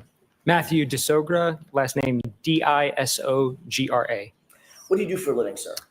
I am a licensed professional engineer. I practice in the field of accident reconstruction. And within that field, I specialize in analysis, interpretation, and accessing all types of vehicle data. How are you currently employed? I'm employed by Delta V Forensic Engineering, which is an engineering firm that specializes in accident reconstruction, all parts of accident reconstruction. Tell us a little bit more about Delta V. What is it? What kind of company is it? But other than that specialty, what else does it do? So accident reconstruction is a broad field. There are a lot of subspecialties within that. So accident reconstruction is everything from the initial investigation phases of a crash all the way through testimony, like here today. Some of the specialties within that could be things like biomechanics, could be human factors, and my specialty is data, vehicle data, and event data recorders. Staying on that topic, what is your current title or position with Delta V? I am the Director of Engineering for our EDR services line. What does EDR services mean? So, event data recorders. So EDR is a general term we can use to talk about all types of data from all types of vehicles. And how would you describe your role as the Director of Engineering for EDR services for Delta V? I wear a couple of different hats. First and foremost, I'm still a practicing engineer. I still conduct investigations. I still perform analyses, and I testify. On top of that, in the director role, I oversee a group. It's not just me doing this kind of work. I have 3 other engineers that work with me, all specializing in EDRs. So I oversee that group and focus on kind of the day-to-day operations as well as the direction we're going. You know, with things like autonomous vehicles coming, the role of data is growing. So we're kind of looking to the future in a lot of those ways. As a consulting engineer, you've indicated what your specialization is. Do you specialize in motor vehicle accident reconstruction as well as vehicle system analyses? I began my career at Delta V doing traditional accident reconstruction in the broadest sense. And as I have progressed, I have sort of narrowed myself down and now specialize in that. But I still consider myself an expert in accident reconstruction because And- ultimately, sorry. No, please finish. Ultimately, anytime we're doing EDR or data analysis, it is in support of an accident reconstruction. You talked about event data recorders. Do you also engage in the specialty of advanced data recovery methods? In other words, methods of pulling the data. It's one thing to have it sitting in a car. It's another thing to pull it out and make it useful, correct? That's right. There are a lot of different ways data can be accessed, all the way from just plugging into a port on a working vehicle, all the way through when a vehicle is catastrophically damaged and even the modules themselves are damaged, accessing the data at the chip level. So no matter what condition a vehicle or the remnants of a vehicle are in, generally we can still get the data from that. Do you have any specific knowledge about Toyota data? I do. Describe that for us. Beyond Toyota being a common vehicle in general, so we run into that data quite frequently. Just this year, we published a paper specifically studying some of the behaviors of the additional data recorder that's in Toyota vehicles. Does Toyota make another sub-brand, for lack of a better phrase? Lexus, I believe you're. So Lexus is a Toyota brand. Broadly. Correct. Okay.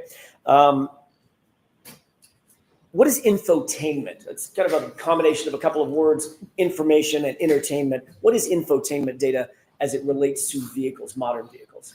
So it's a generic term, which more or less means the thing that's in the middle of the dashboard with the screen on it. A lot of manufacturers implement that a little bit differently, so they all look different, but it's a general term we use in the industry to describe that system. And what about, I'm going to change gears a little bit. What about your experience with regard to GPS as it relates to vehicles on the road, on the common roadways of the country? GPS is a pretty fundamental part of vehicle data as a whole at this point, and we run into it in a lot of different places. We see GPS data from infotainment systems, so we're analyzing that data. Most of that's GPS based. I do a lot of heavy truck work, and almost every heavy truck has some kind of GPS system in it for the fleets to track them. So we're analyzing that as part of data. And then the last area would be when we conduct testing, any kind of research, we're generally going to put our own GPS systems on vehicles so we can study that data. So analyzing GPS is a regular part of my job. GPS, global, I'm going by memory, global positioning satellites? Global positioning system. System, got it. GPS is a mechanism to figure out where on Earth a certain item might be, whether it's this pin or an 18-wheel tractor trailer, correct? That's correct. Is there any difference inherently in the GPS mechanism that's installed in an infotainment center in a Toyota/Lexus, versus a heavy truck or a heavy vehicle that's on the road? The core technology behind how it works is fundamentally the same. What is instrumented testing as it relates to Toyotas and VCH testing and things of that nature? Can you explain that for the jurors? Sure. What instrumented testing means is, let's say we want to study, let's say how accurate some data is that comes out of one of these vehicles. So we need an independent source of that information. So what we'll do is we'll equip a vehicle with one of these GPS data acquisition systems. Basically, we can drive the vehicle around and we know exactly where it is, how fast it's going, all these parameters. We can do some maneuvers with the vehicle. Then we can download the data that the vehicle stored, and now we can compare the two and say, okay, well, if we have really high confidence in our system, how accurate is the vehicle system? Because the reality is there's always some small errors in these vehicle systems. And in a lot of cases, what's important is quantifying that error. So you're obviously familiar with GPS systems in many different platforms. That's correct. Okay. How many cases have you been a part of in terms of investigating and or analyzing infotainment center or infotainment system data? Infotainment specifically, probably around 30. And are you also familiar with engaging in some sort of analysis that's referred to as clock alignment? Yes. What is clock alignment? Clock alignment would mean that anytime we have a timestamp in any set of data, a singular clock value, there's a good likelihood that that's not 100% accurate. So clock alignment would mean finding an independent source of time to compare that to, preferably one that's more reliable, and then making the necessary adjustments so that time can be considered real time. How many cases have you been involved in that deal with clock alignment specifically? Thousands, over 1,000. That's a regular part of data analysis. Any data set that has a timestamp, it's normal. It's part of the analysis. It's really the first step is let's get that clock aligned. So it's something I'm doing regularly. And how long have you worked for Delta V? It'll be my 13-year anniversary next month, actually. Okay. These things that you've just described that we've talked about for the last few minutes, these are all duties that you perform within the rubric of your employment as the director, a director of engineering at Delta V, correct? Correct. Now let's shift gears real quick and talk about your education, training, and background that qualifies you to perform these duties that you just talked about. Go ahead. Oh, the road is open and it's yours. Certainly. So I began my academic career. I got an undergraduate degree in mechanical engineering from the University of North Carolina at Charlotte. I then went on and got a master's degree also in mechanical engineering from the same school. And then when I came out of school, I immediately started working for Delta V Forensic Engineering. In order to get a professional engineer license, I then needed to acquire 4 additional years of work directly under the supervision of another licensed engineer. So then I completed that phase of work. And then in order to maintain my license, I have to complete continuing education every year in the field that I practice. So you got both a Bachelor of Science, correct? Correct, Bachelor of Science. Did you mention the year that you got your Bachelor of Science? 2011. And you have a Master's? Correct. In engineering? That is correct. And when did you secure that degree? 2013.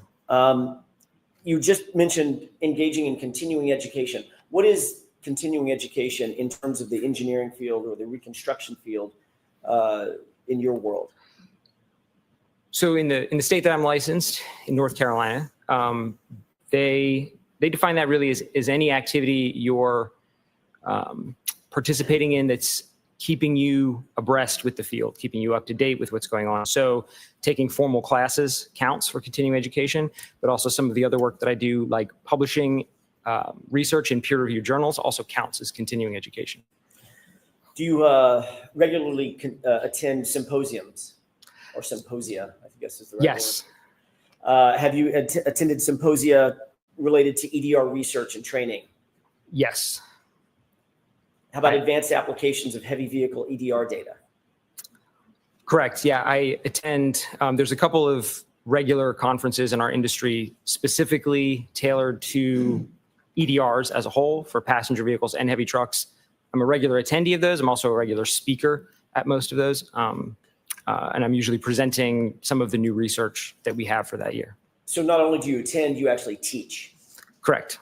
Have you attended data? I'm sorry, have you attended data? Have you attended events that deal with data, event data recording systems and event data recording system extraction? Yes. What about vehicle crash reconstruction? Yes. What about electronic control module imaging? Yes. What about electronic control model analysis? Yes. Applying automotive EDR data to traffic reconstruction? Yes. These are samples of the type of continuing education that you routinely engage in, correct? All that's accurate. You talked about additional licenses and professional registrations. You're a licensed professional engineer, correct? That's correct. In North Carolina? Correct. You're also a certified IPC specialist? Yes. What is an IPC specialist? IPC is an organization that offers certifications in basically soldering. I could say it in more technical ways, but it boils down to soldering. So as it relates to what I do, when we are recovering data from damaged EDRs at the chip level, that involves some really precise soldering work. And so IPC offers courses in how to do that at basically the highest level. And then they offer certifications for that. Are you a member of the Society of Automotive Engineers? I am, active member. When you say an active member, is that a nationally recognized society for academic engineers? Yes. The teaching roles that you've held within organizations, have you been an instructor concerning accessing and interpreting heavy vehicle data event recorders? I am. I'm currently an instructor of that course, which is offered through the Society of Automotive Engineers. As a matter of fact, next week, are you going someplace to teach? I am. I will be in Wisconsin next week teaching that very course. Are you a member of any subcommittees within that organization, within the organization of the Society for Automotive Engineers? I am. I am a voting member in the J2728 subcommittee, which is a subcommittee for event data recorders on trucks and buses. Are you also a member of the National Association of Professional Reconstruction Specialists? I am. Does that require a certain level of education? It does, and it requires, as far as I know, when I joined, sort of proof that you are active within the field of accident reconstruction. That was my next question. It requires you to stay current on accident reconstruction issues, correct? Correct. Have you also authored peer-reviewed articles on within your field and yes. subfield?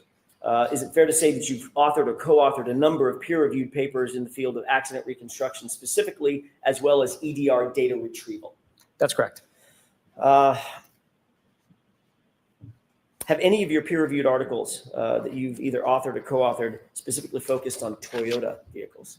Yes. Can you name one, please? Specifically, this year, published a paper where we studied the effects of collision-induced power loss on the way data is recorded in Toyota systems. And that would include Lexus systems. Fundamentally, they're the same components. It's just a different brand on top.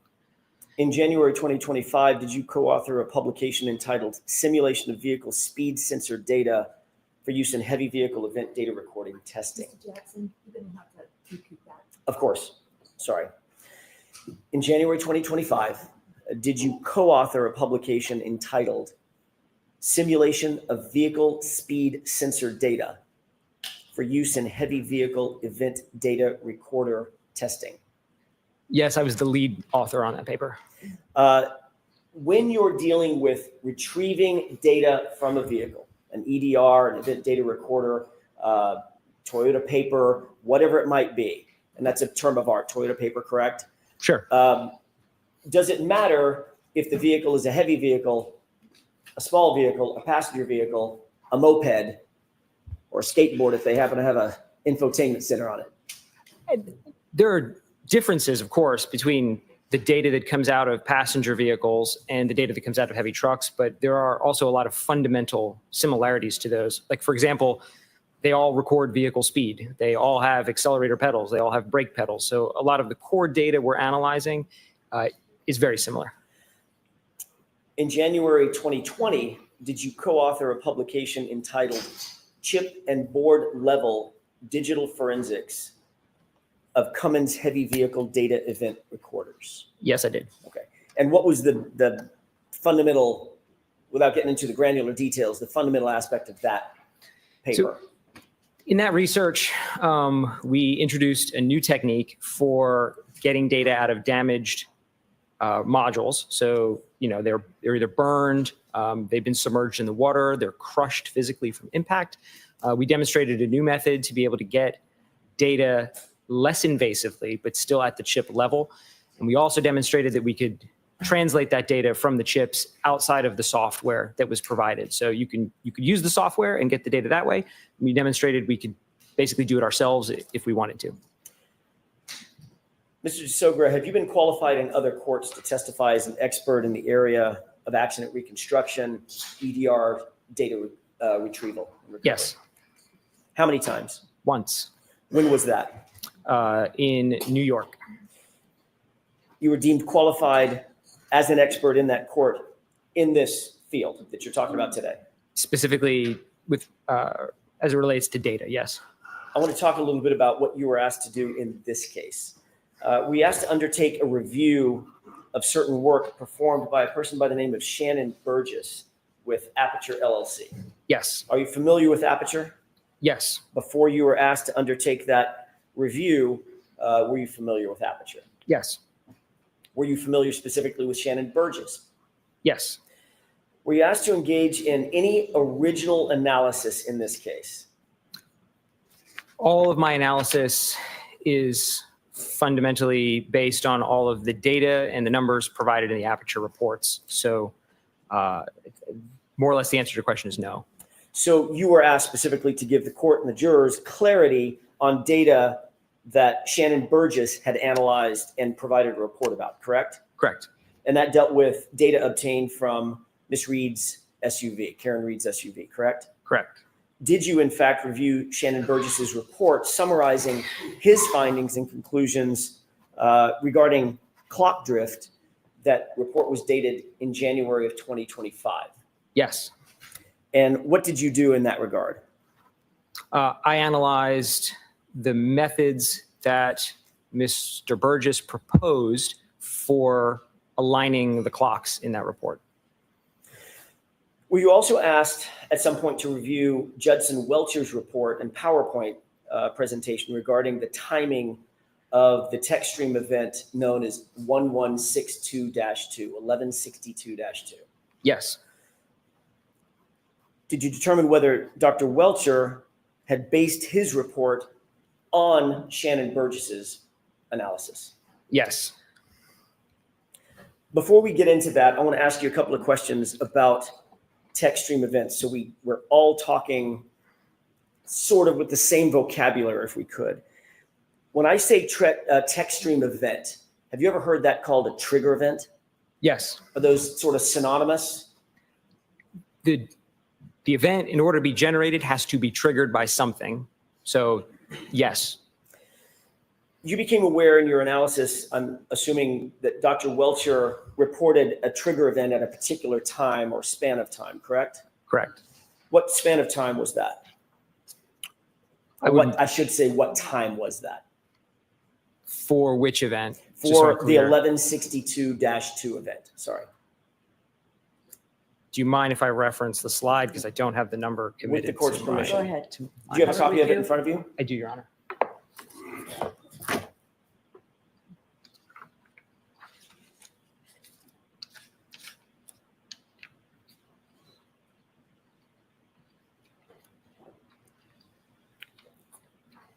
So the original analysis places event 1162-2 ending at 12:31:43 a.m. Now, Dr. Welcher, and this is what I want to talk about for just a quick second. Dr. Welcher indicated that the trigger event began at 12:31:38, correct? I believe so. That would suggest that a trigger event lasts 5 seconds, 12:31:38 to 12:31:43, correct? Objection. Sustained is to form. Let me ask you this.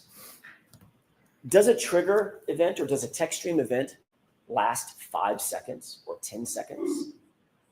The trigger is a singular point in time. That's my question. All right, so if we're thinking about a trigger event, it's like that clap, snap, right? It's a point in time, not a series of, not a time span, correct? It's a singular point, correct? Okay. Does a trigger event or a text stream event cause a recording to bookend the trigger event itself? Yes. Explain that for the jurors so that we're very clear about that. Sure. So when an event is triggered, what we end up with is some data from before the event was triggered and some data from after the event was triggered. The way it does that is it's kind of always recording. And as soon as it sees a trigger, it says, aha, and it goes and it grabs the previous 5 seconds. That number can vary. It can be more or less than 5, but for the specific trigger we're talking about, it grabs the previous 5 seconds of data, and then it keeps recording for an additional 5 seconds, and that completes its recording phase. Right. So if Dr. Welcher indicated that the text stream event, the trigger, was at 12:31:38, would it be accurate if he said that trigger ended at 12:31:43? Objection. Sustained is to form.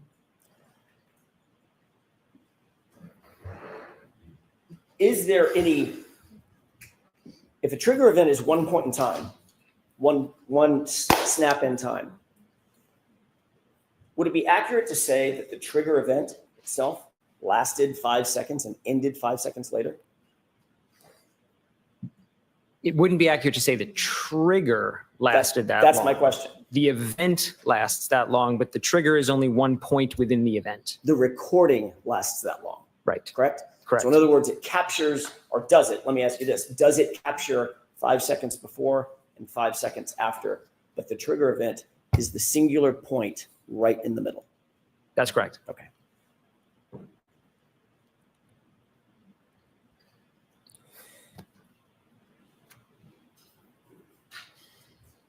If we were to calculate the window between the trigger event or the text stream event and a lock event on John O'Keefe's phone, you analyzed both, correct? Or you reviewed both, correct? Correct. Would you calculate from the point of the trigger, would you calculate from 12:31:38, that point in time, and I'm using the tip of my pen to represent the point, at 12:31:38, or would you calculate it from 12:31:43? Customarily, when we're doing any analysis, we're referencing everything off of the trigger. That's the normal way. Everything in the aperture reports was referenced off of the end of the event. So of the recording event. Of the recording event. Not the trigger. Correct. And I didn't correct that. I just went with that convention for all of the analysis I did. But you noted it, correct? Correct. And you noted that that would be 5 seconds inaccurate? I'll withdraw it. I'll ask it a different way. What would be the effect of timing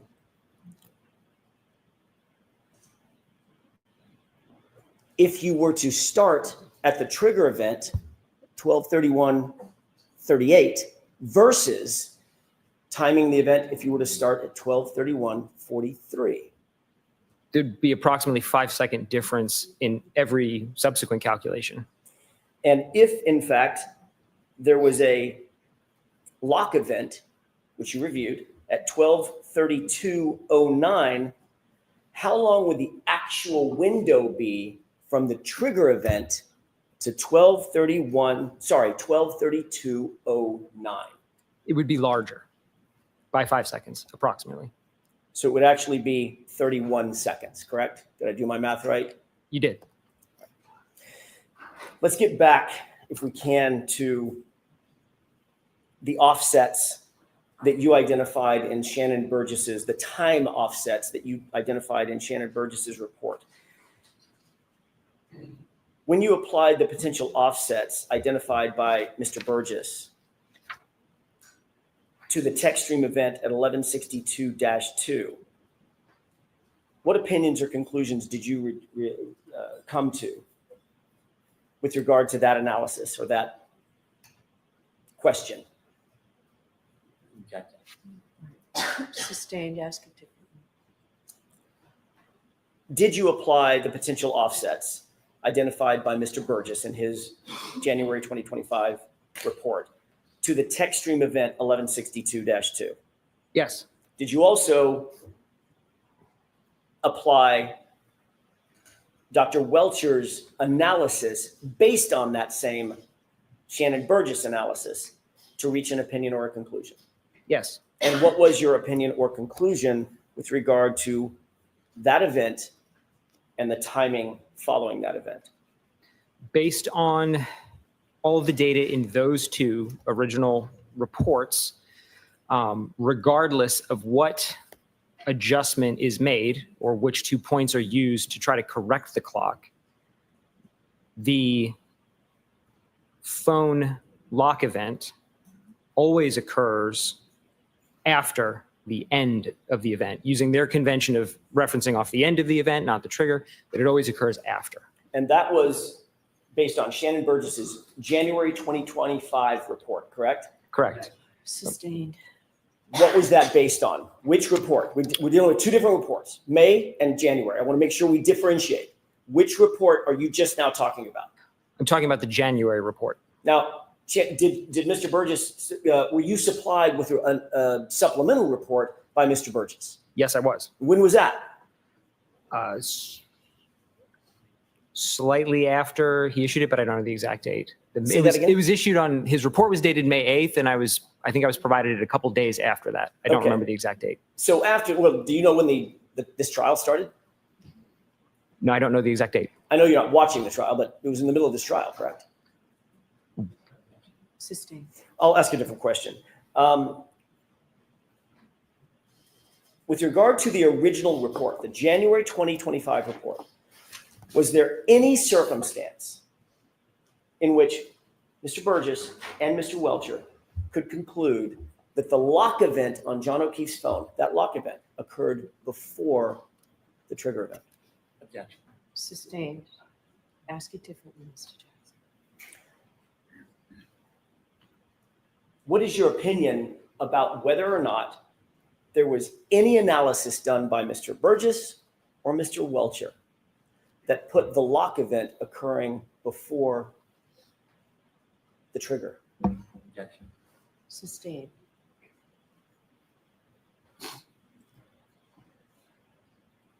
May we approach, Your Honor? Yes.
May I, Your Honor? Yes. Thank you. Back to my question.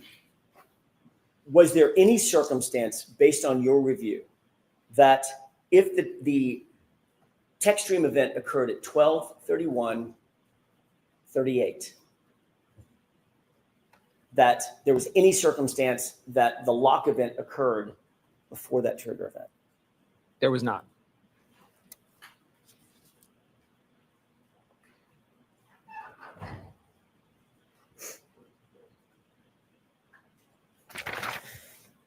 Did you create a PowerPoint for clarity's sake in March of 2025?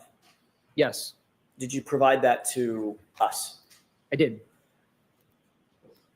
What was the purpose of creating the PowerPoint? The purpose of the PowerPoint was really to take a bunch of different data elements that were kind of placed throughout Mr. Burgess's report and Dr. Welcher's report in PowerPoint and compile them into a single source, a single table, essentially, to show as clearly as possible what the conclusions would be if we look at the data as a whole. When you created that PowerPoint presentation, did you create it with the intention of providing it to the defense, which would then be provided to the Commonwealth? Yes. Are you aware of whether or not that was disclosed to the Commonwealth as part of the normal discovery process? No. So the answer is no. The answer is Following your presentation of the PowerPoint to us, at some point, did you receive from Mr. Burgess an amended report, an amended PowerPoint? I received an amended PowerPoint by Mr. Burgess, not from him, though, from you. Fair enough. Fair enough. Did that report or did that PowerPoint, however you want to put it, markedly, was it any different than his January 2025 report? Yes. Did you note any conclusions? Did you note the conclusions that he came to in January 2025? Going back to the original report? Yes. Did you note conclusions and opinions that he came to in May of 2025? Yes. Were those two things different? Sustained. Were the conclusions, not his opinions, were his conclusions different? Sustained. Was there any difference in the two reports? There was. Tell me the differences. In the first report, Mr. Burgess did some of the calculations that are necessary to correct or adjust the times based on certain approaches, but never went through the final step of applying those calculations to the times and coming up with a final time. In the supplemental report, he then essentially took that analysis to the end.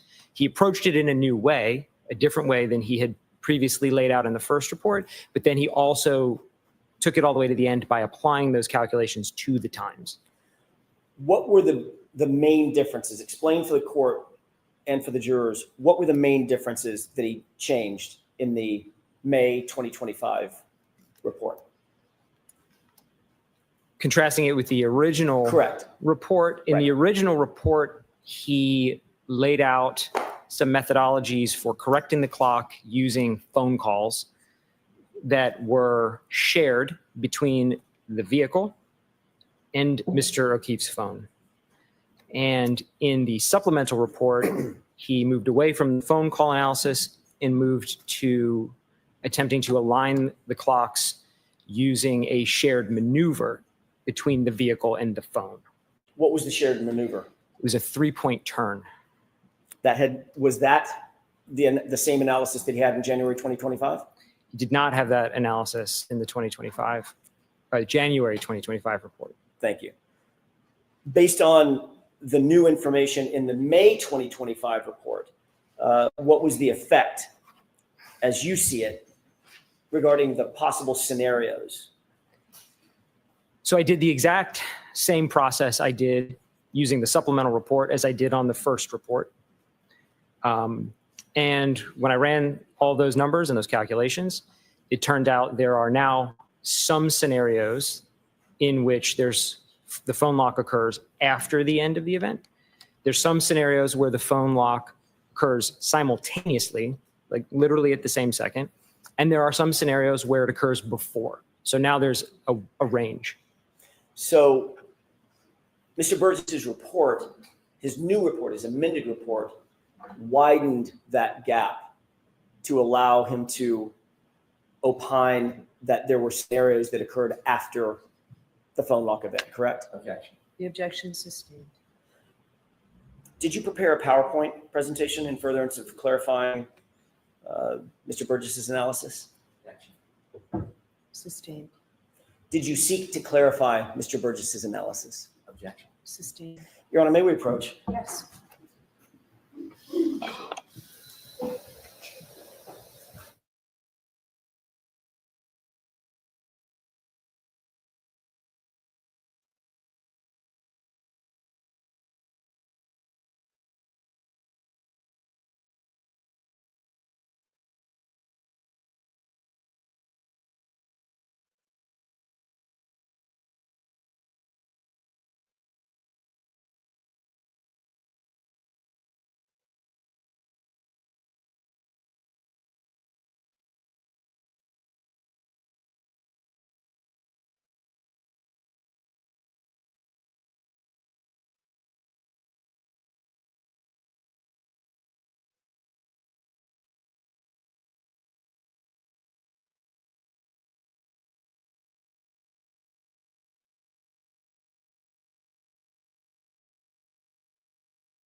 May I? Yes. Did you prepare a PowerPoint presentation in furtherance of your analysis? Yes. What was the reason and what was the purpose for your PowerPoint presentation?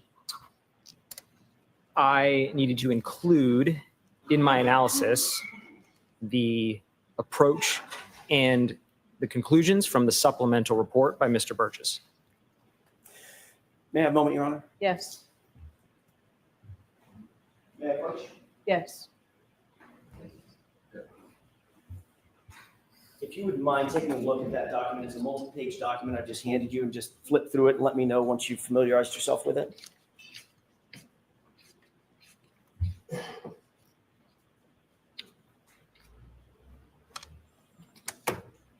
What is that document? This is a printout of the PowerPoint presentation that I prepared. Is it true and accurate? Yes. And it's complete? It appears to be. Your Honor, I would move for its admission, please. I have no objection. Okay. May I have that back from you for just a quick second? 208. Thank you.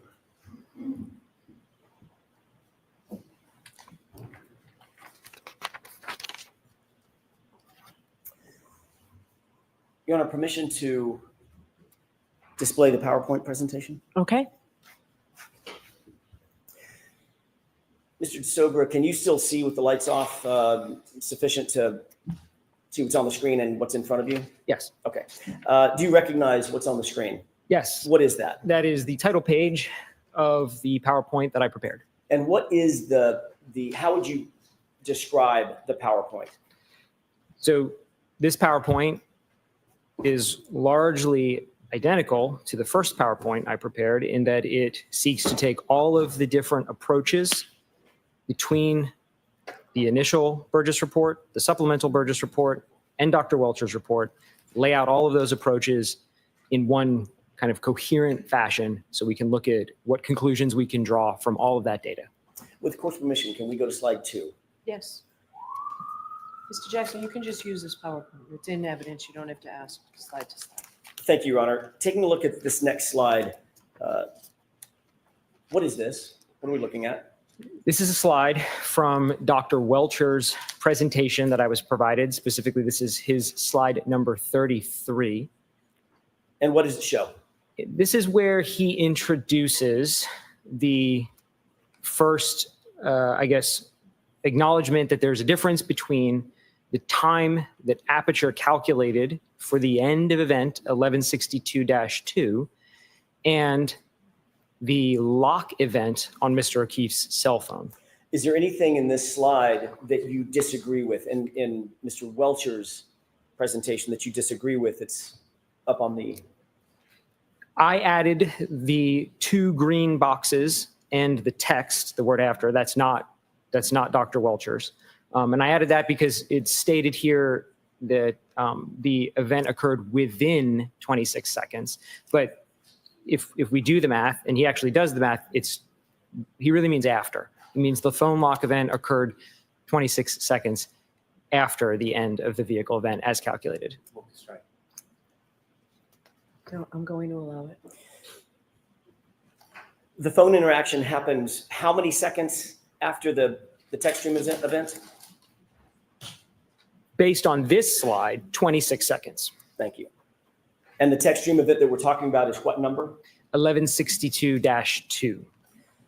And this slide, other than the green, is this slide or the portion of the slide that we're looking at, other than what you've described, is this directly from Mr. Welcher's own analysis or his PowerPoint? Right. I added the green box around within, the dashed green box around the whole paragraph, the line, and the words after. Those are my additions. Let's go to the next slide. Can you tell us what this is? This is more or less a repeat of what's on the first slide, but just shown with a little more focus. The first slide is a little busy. So Did you, I'm sorry, Mr. DeSogra, did you create this or is this from Dr. Welcher's report? I created everything on this slide apart from in the top right. That came from Dr. Welcher's slide 33. Although you created the slide, where's the data coming from for this slide? All of the data on this slide and all of my subsequent slides comes from the Aperture reports collectively, either Dr. Welcher's report or slides or Mr. Burgess's first and second reports. What did their analysis reveal in terms of the time, the exact time of the lock event for Mr. O'Keefe's phone? So in their analysis, in Aperture's analysis, they report the Lexus event 1162.2 ends at 12:31:43. And they also report there's a phone lock at 12:32:09. So if we just simply take the difference in those two times, we get 26 seconds. If you were to add the 5 seconds back to 12:31:38, which is the actual trigger event, what would you come up with? 31 seconds. Which of the two, in your expert opinion, which of those two numbers is more accurate as it relates to the trigger event? If we wanted to conduct the analysis relative to the trigger, it would be better to use the actual trigger time. However, as long as we're consistent through the analysis, it's not entirely wrong to use the end. It would be wrong if I suddenly switched up and started talking about this relative to the trigger event, but they present it as the end of the event. So I conduct the rest of my analysis using that convention. Is another word for the end of the event the end of the recording? End of the recording, yeah. When I say event, what I mean by that is the data event, the data recording event. But the trigger event itself, 12:31:38. Correct. Okay. Did you put a name on this gap, if you will, this time frame?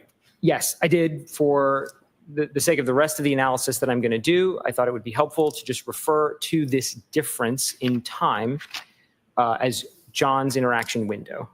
And that refers directly to the interaction with the phone, the human interaction of locking the phone. The 12:32:09 lock. Okay, let's go to the next slide, please. What does this slide show us? So this here, what I'm doing is I'm kind of laying out the bounds of what I mean in John's interaction window, which should make, you have a lot of numbers to go through here. And so this should give us a very easy metric for kind of determining whether we have an event before or after. So what I mean by that is when we calculate John's interaction window, if that number comes out and is positive, that means the phone interaction occurs after the end of the vehicle event. And if we calculate John's interaction window and that number becomes a negative value, then that means the phone interaction occurs before. So now we have just a convention we can use really quickly to say, is it positive or is it negative? And we can maybe spare ourselves some of the math with 1,000 numbers. So positive means what? One more time. Positive, John's interaction window positive means the phone lock occurs after the end of vehicle event 1162-2. Got it. Let's go to the next slide, please.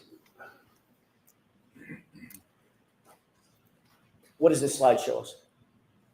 So what I'm saying here, I'm kind of laying the foundation for why we're going to even do this. Why do we need to start doing math on these clocks? So fundamentally, the phone, Mr. O'Keefe's phone, and the vehicle, Ms. Reed's vehicle, they're separate clocks. And it's very unlikely that they're going to be aligned perfectly in time. Right? If I compared my watch to your watch, it would probably be off. And that's the same case for any two independent clock sources. So Aperture, in their collective reports, propose a number of different ways in which that can be corrected. So I'm going to go through all of those ways that Aperture has proposed and show if we align the clocks based on how they laid out, does John's interaction window stay positive or does it ever become negative? Where does it end up when we run all those analyses? Or another way to put it is, does the phone interaction always occur after the end of the vehicle event? And what did you determine? Based on the initial reports, yes, the phone interaction always occurs after the end of the vehicle event.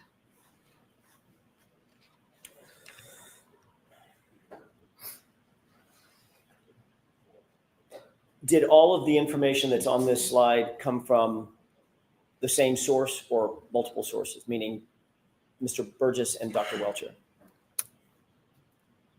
In the PowerPoint as a whole, all the information comes from the Aperture reports collectively. Okay. From Dr. Welcher and Mr. Burgess.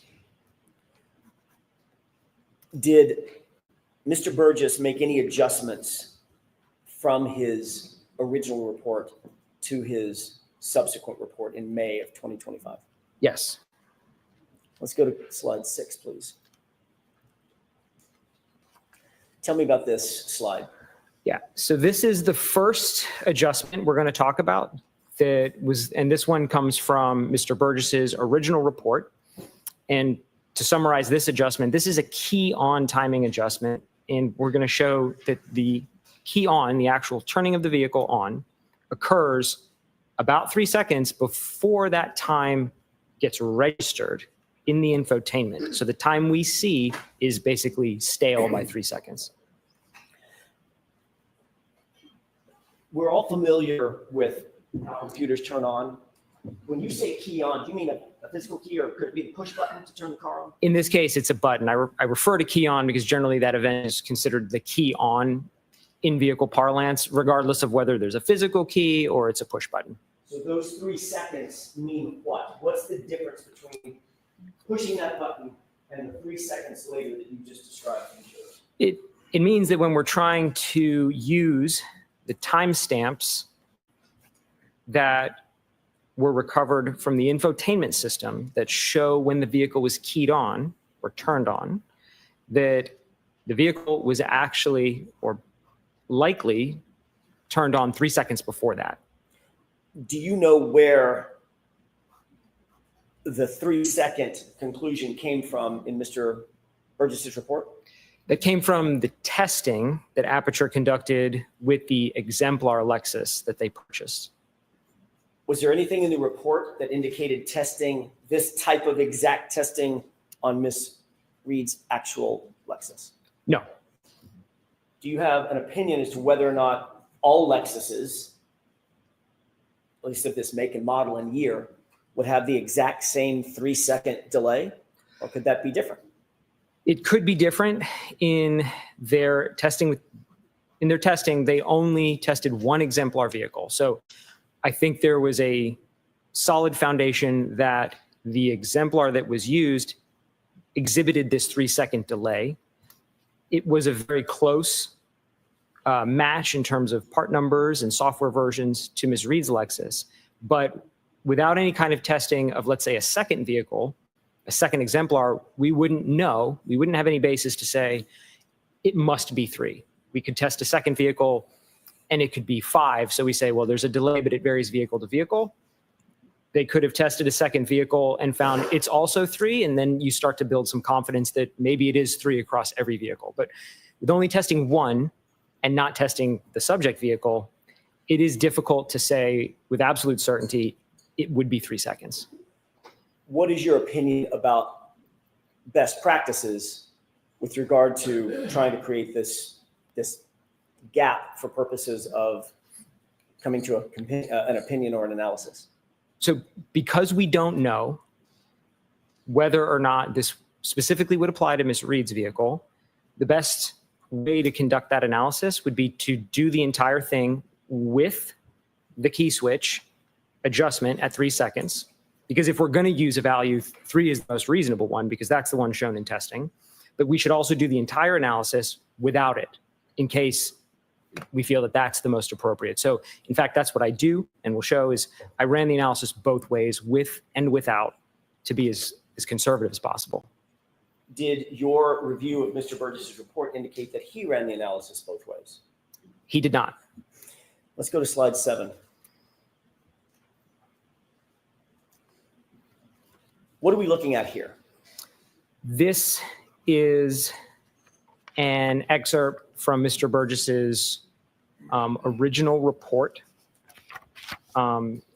his page 28 and his page, there's a screenshot also from his page 30 at the bottom. And this is where he states in that report that when they were doing the testing with the exemplar, they observed across 4 different key on cycles, this 3-second difference. So what I mean by that is they had a video camera in the car that had a timer on it. And so in the video, you can see the button pressed. So in their testing, for example, they pressed the button at 21:48:05, and that's sort of nailed down. When they went back and downloaded the data from the infotainment, the key on was logged in the infotainment as 21:48:08. So there's the 3 seconds. That's where they're getting that from. And that's what he states highlighted in red there. It's a little hard to read, but it basically says the average across 4 runs was 3 seconds. The 3-second delay, was that actually in his report? This is the only point in the report it's mentioned. I guess what I'm asking, it was an inartful question. The portion to the left, is that his report or your report? That is his report. Everything on the left-hand side of this slide comes from Mr. Burgess's report. So the 3-second delay was noted in his report? It was noted. Did he apply the 3 seconds in his analysis? He did not. Did he indicate in his report why he ignored that 3-second delay? He did not. Sustained as to that question. I'll rephrase it. Strike the answer. Did he indicate in his report the reason that he did not apply the 3-second correction? He did not. When you do apply the 3-second correction, what do you come up with as it relates to the 26 seconds from the end of the recording? So the positive 26-second window, if we only apply the 3-second key on, grows to positive 29 seconds. If you applied the same 3 seconds to the trigger event time, now what does the gap? That gap would grow to a positive 34 seconds. Between the trigger event and what? The phone lock.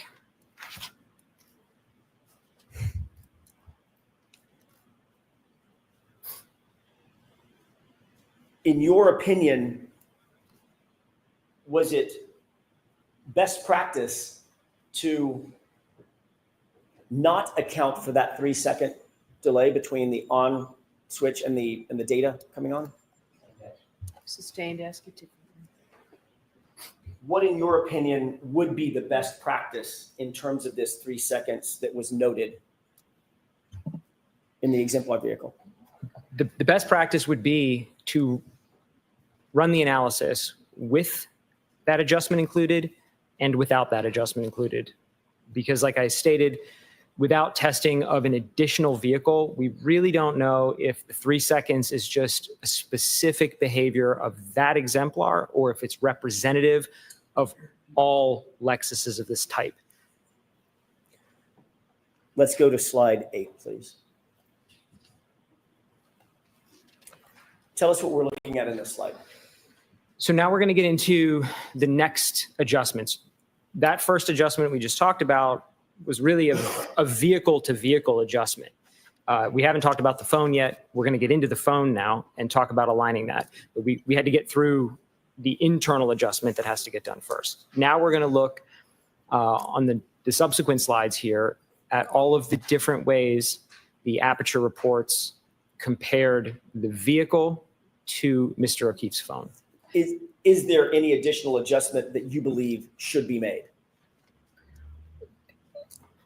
The Aperture reports lay out 2 methodologies for adjusting. There is a methodology based on phone calls, and there's a methodology based on the 3-point turn. And where did you get that information from? From the Aperture reports. In Mr. Burgess's original report on differentiating, the January report, which did he use to determine his determination of the clock skew? In his initial January report, he never actually takes the calculation to the end by applying the differences in times to the calculated time for 1162-2, but he does do the math, which I'll show, for the differences on these phone calls. In terms of Dr. Welcher's report, did he identify a GPS point of 154 at all? Yes. How did he describe that GPS data point? He describes in his initial PowerPoint slides as 0.154 aligning with the end of vehicle event 1162-1, talking about a different event now. This is the 3-point turn event. So he uses that as an anchor point. And that anchor point you said was the end of the text stream event, or the end of the recording of that text stream event. Correct. The aperture reports consistently reference everything from the end of the events. Let's go to slide 9, please. What are we looking at here? On the left is an excerpt of page 33 from Mr. Burgess's initial report. And what he shows here is he has identified 7 call logs that exist both in the infotainment from Ms. Reed's Lexus and in Mr. O'Keefe's phone. He puts them in a table form. Then he actually goes on and calculates the difference between those 2 times. So that's what I meant by he sort of does the math. He makes my job a little easier, and the numbers are already there. He just never applies these to any of the times. So that's where I step in and say, if I take that 3rd column that he lays out, those are in seconds. If I apply those seconds, that adjustment to 12:31:43, where do we end up with John's interaction window in those times? What did you conclude in terms of finishing the work? Sure, I did all of them. And so I highlight on this particular slide, I just highlighted the very first one he has in here. In that case, he identified that Mr. O'Keefe's phone was 2 seconds slow relative to the infotainment system. So if we apply only that adjustment, then John's interaction window becomes positive 28 seconds. Did Mr. Burgess apply all of the potential offsets? He didn't apply any of the offsets. He calculated all of them, but he didn't apply any of them. Did you ultimately apply all of the offsets? Yes, I did. And what did you determine? Regardless of which offset you apply, John's interaction window remains positive. The number changes, but it remains positive. Let's take a look at those one at a time if we can. Let's have the next slide. So on this slide, I just took the other end of the spectrum. There's a large range in values in this table. He doesn't actually, Mr. Burgess doesn't show the sign conventions on here, but actually— What do you mean sign conventions? Sign conventions, he doesn't show when he calculates the difference, whether it's positive or negative. All the numbers in the table don't have a sign, don't have a plus or minus in front of them, but there's an implication. Some of them are plus, some of them are minus. So the first one that we just looked at showed we had 2 seconds slow. There's another value in here that's on the other end of that. It shows that Mr. O'Keefe's phone is 21 seconds fast now relative to the infotainment. So that's the largest value in the table we could take that would bring John's interaction window down now. And so if we apply just that adjustment, John's interaction window becomes a positive 5. Take a look at slide 11, if we could, please. What are we looking at here? So I've shifted now from the phone calls, and now we're going to talk about the 3-point turn alignment. And the 3-point turn alignment is first presented in Dr. Welcher's slide from his presentation here. And in this, he doesn't say it explicitly, but he provides some math on the screen, which is a little hard to read. But he puts some math on the screen that shows he's aligning this 0.154 from Mr. O'Keefe's phone to the end of event 1162-1. This is the prior event. This is a 3-point turn. And so he aligns, he says this is basically how you align it. And he doesn't do the math. Again, he lays out that he says a 19.2 second difference.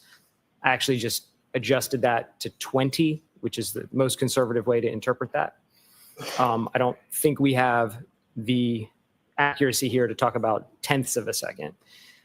Nevertheless, I just rounded that up to 20. And when we apply that 20 seconds to our event 1162-2, then John's interaction window becomes +6. That's just applying this. We're not combining anything. We're just applying the difference shown in this slide. And that positive interaction window, is that calculated based on information directly from Dr. Welch's report? Yes. Let's go to slide 12.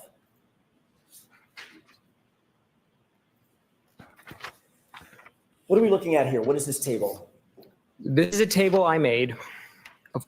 We've talked about a lot of different approaches to how these clocks can be aligned and a lot of different variables. So I tried to summarize them in one table, put them all together, because some of them we can combine. We can combine the key on with either a phone call or a 3-point turn, but we can't combine, for example, a 3-point turn and a phone call. That's not valid. So I put all the possible combinations, all of them, with, without key switch, phone calls, and 0.154 on one table. And I calculated John's interaction window for all valid combinations from the aperture reports. And when we do that, the result is that regardless of what adjustment we make, all of the numbers are positive, meaning regardless of what adjustment we make, the phone lock event always occurs after the end of event 1162-2.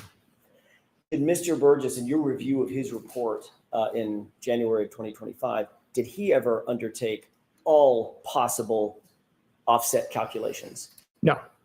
In his May 2025 report, did he undertake all possible offset calculations? No.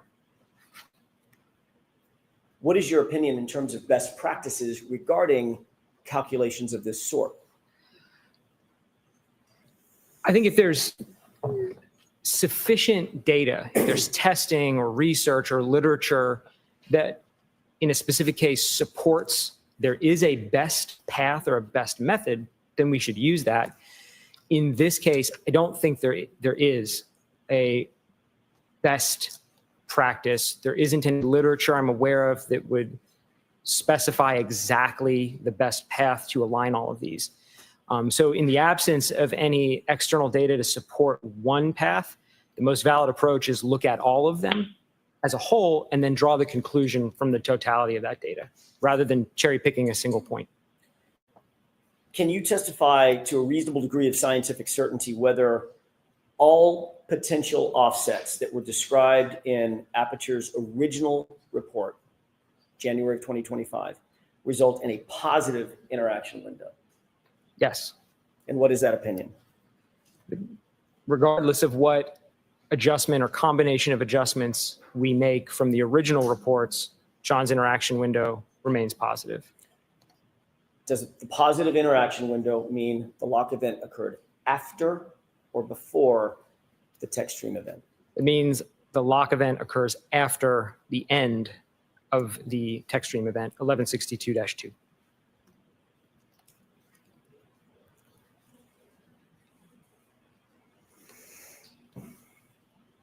You've already indicated that you received a second report, May of 2025, correct? That's correct.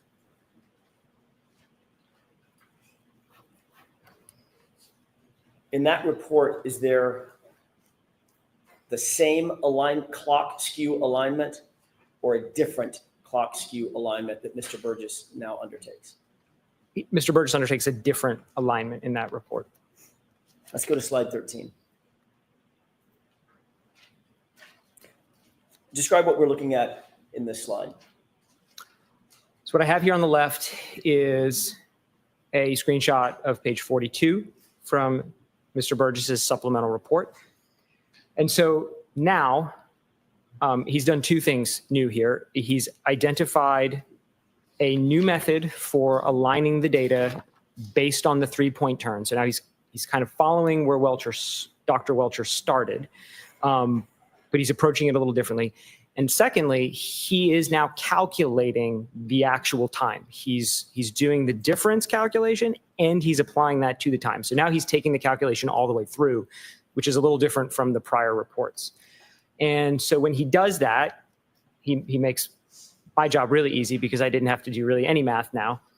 He comes up that there is a range now. So prior to this point, the original report by Mr. Burgess and Dr. Welcher reports all used discrete points in time, right? They sought to find an event that occurs at a singular second and another event at a singular second and a line based on that. This is a little bit of a departure from that approach. Mr. Burgess is now using a range of times, a range of uncertainty. He basically assesses that the 3-point turn data from the phone and the 3-point turn data in 1162-1 cannot be precisely aligned down to a single point. Rather, they overlap in this range of seconds. And so he then says that that range must be applied. So now we have to apply a range. And what we end up with is 9 possible values. So it kind of looks like one conclusion, but really there's 9 conclusions on this slide.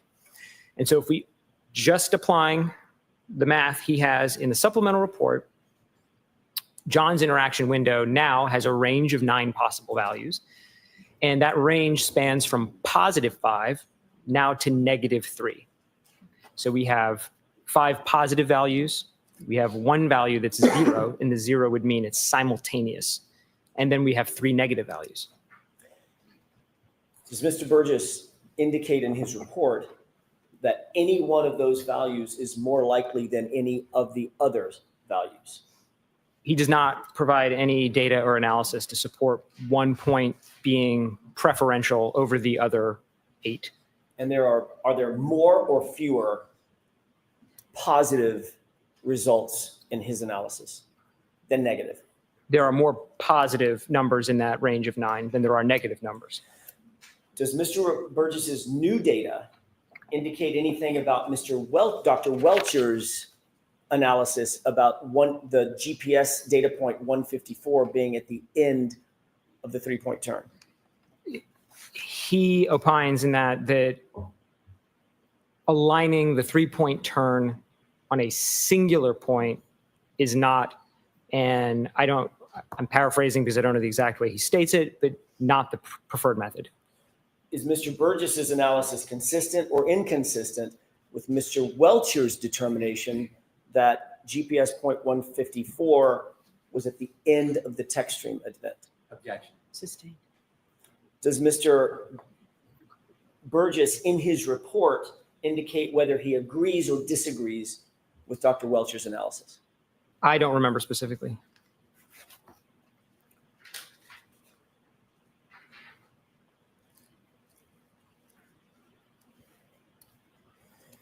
In your opinion, I asked you about Mr. Burgess's report. Now I'm going to ask you about your opinion. In your opinion, is this new offset any more likely or reasonable than any other offsets previously proposed by Mr. Burgess? I don't think it is more or less likely. I think it is a valid approach, certainly. And so I think the results from the additional analysis should be included with the analysis of all of the results so far. And none of those results are more or less likely than any of the others, correct?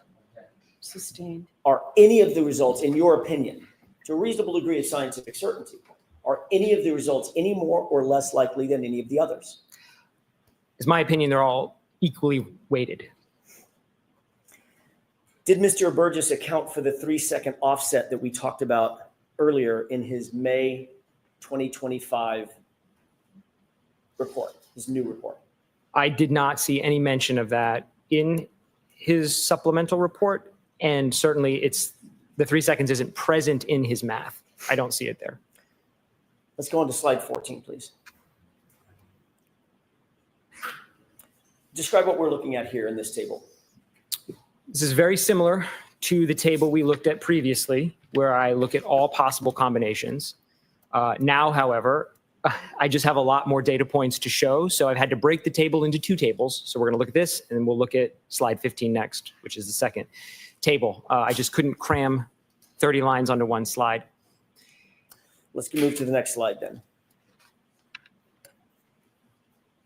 Is this a So there's continuation of the the second table? half. So think of these as a singular table. I just had to split them up. If we Okay. head back to slide 14, we'll start there. So this slide, I'm not accounting for the key on, and that's the main difference between my two tables. Table 1, I'm not accounting for the 3-second key on. In table 2, I am. When you But- say key on, you're talking about that 3-second delay. Correct. Okay, go ahead. But again, I want to make sure we're thinking about this as a singular table because that's where we'll draw our conclusions from. So the first lines of the table, we've already seen those. Those were in my original table. I haven't changed those. That's the same math that's been there. All I did was I added the 9 points now from Mr. Burgess's supplemental report using the range he shows. And so now we can see if we include that, now we get some positive numbers for John's interaction window. We get that 0. And again, the 0 would imply that the end of event 1162-2 is happening exactly at the same second as the phone lock. So it's kind of not on one side or the other. So I think it should be thought of as separate. And then we have 3 negative values, which would imply that phone lock occurs before the end of 1162-2. And did you already mention the simultaneous, the one that was simultaneous? When John's interaction window is 0, correct? 0. That would imply simultaneity. All right, is this 14 or 15? This 14, let's move to 15. Now, this is Same. a continuation of that. Mentally, we'll just continue that same table? Correct. Okay, Just a continuation. Imagine in your mind is just rows 16 to 30. okay. And it's the same thing, same format, except for now we're just adding in that key on adjustment because again, I think the analysis should be run with and without it. And so now when we run this with the key on adjustment, we get 14 of these 15 are John's interaction window is positive to various degrees. And one of them, it's 0, again, simultaneous. And there are no negative values with this adjustment. Can we go to the next slide, 16, please? What are we looking at here? This is the summary then of that table, kind of a verbal summary of the giant 30-line table now. And if we look at all of the possibilities from all of the Aperture reports collectively, then we can draw some pretty straightforward conclusions. 25 of those 30 possibilities result in interaction with the O'Keefe phone after the end of event 1162-2. Looking at all the possibilities, 2 of the 30 result in interaction where it's simultaneous. That's the zeros, they're present in both tables. And then looking at all 30, 3 of the 30 result in interaction with the phone before the end of event 1162-2.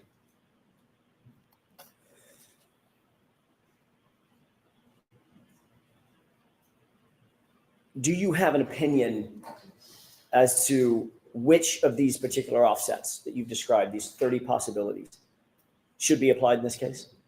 No. Why is that? Each of the approaches have their own individual strengths, and each of them have their own individual weaknesses. And there is not really any published literature, any research, or any testing done that I'm aware of that would suggest one really stands head and shoulders above another one of the methods. So I think the most fair way to present it is to look at, again, if we combine everything together, then we can draw some conclusions like this in terms of how many of the total result in one outcome or another. Is every data point that we're looking at and that you've been talking about, are these all drawn directly from Aperture's reports? That's correct. I have not proposed any methods for aligning the clocks myself. All of the methods that comprise these 30 are from the Aperture reports themselves. Based on your analysis of the Aperture, or your review of the Aperture analysis, is there any ability to say to a reasonable degree of scientific certainty that the text stream event occurred after the last physical interaction with John O'Keefe's phone? Yes, there would be three out of the 30 possibilities would result in that. Is there do you have an opinion to a reasonable degree of scientific certainty that it did happen after the text stream event? Objection. Sustained.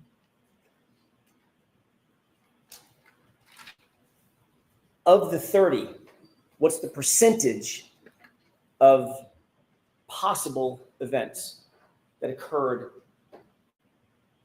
possible scenarios, I should say, wherein the text stream event occurred after the last interaction with John's phone? What's the percentage? That's sustained. You said it's 3 out of 30, correct? Yes, Is that 10%? that is 10%. Objection, move to strike. It's sustained and a movement. It's stricken. What percentage is 3? Just do basic math for me. What is the percentage between 3 and 30? Sustained.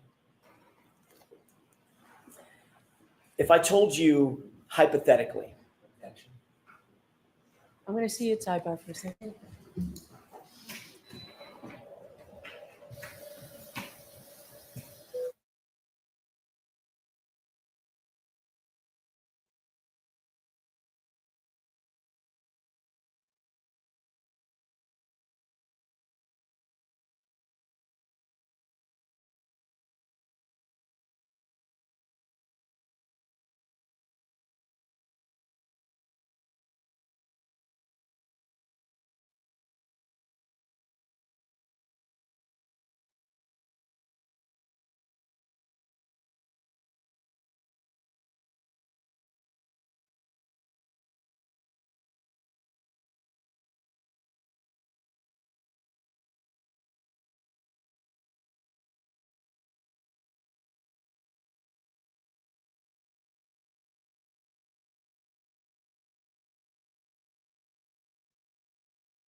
following your analysis of the totality of the possible scenarios, did you come to a conclusion that the vast majority, let me rephrase that, did you come to any conclusion about the numbers as they relate to the positive interactions versus the negative? And when I say positive versus negative, I'm talking about the phraseology that you used.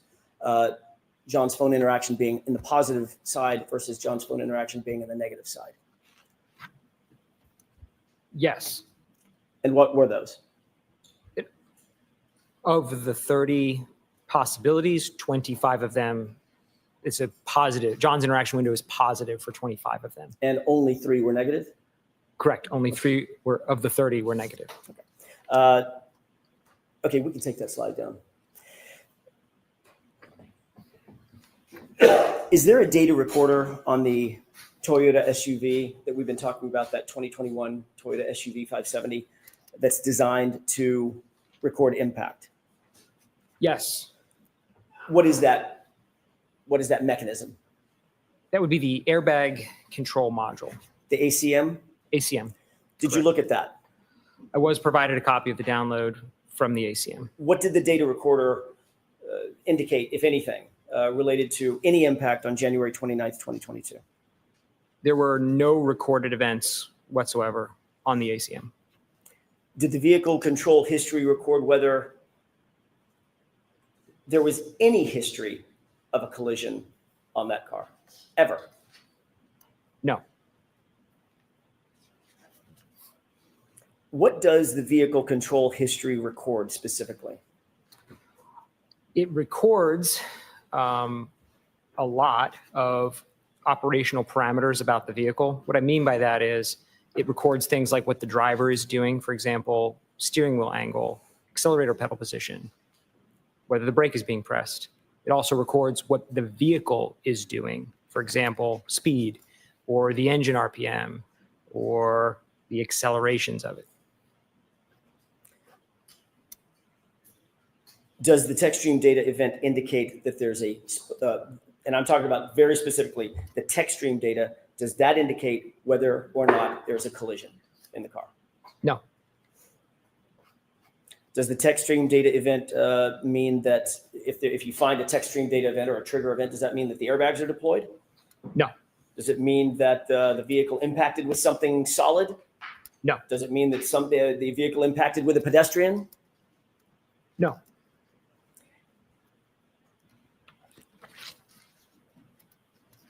You reviewed the raw TechStream data associated with the entirety of Ms. Reed's vehicle, did you not? Yes. How many TechStream events or triggers were found on Ms. Reed's vehicle during the course of the 8-month period prior to January 29th? Objection. So can you narrow that, Mr. Jackson? Sure. I object to the whole line. Then I need to see what's up.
Mr. Jackson, how much longer? I'm just trying to figure out. I'm wrapping it up, Judge. Okay. It's not going to be long.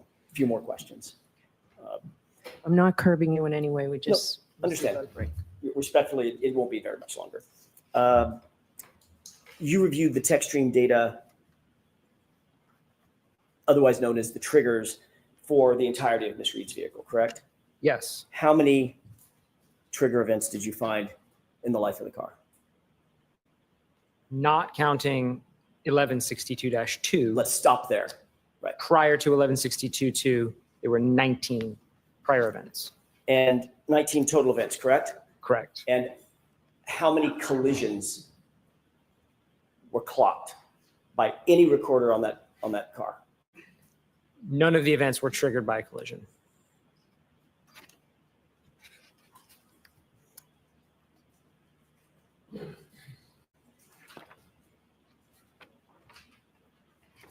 And last question, do any of the text stream events or do any of the data that you've reviewed, either yourself through Mr. Burgess's report, through Dr. Welch's report, do any of the data indicate that there was a collision on January 29th, 2022 at any time? Objection. Ask it differently. What did you find in terms of, I want to narrow this question to January 29th, 2022. What did you find in terms of any data regarding a collision? Neither of the events that occurred on that date were triggered by a collision. Thank you. May I have just a moment, Your Honor? Okay.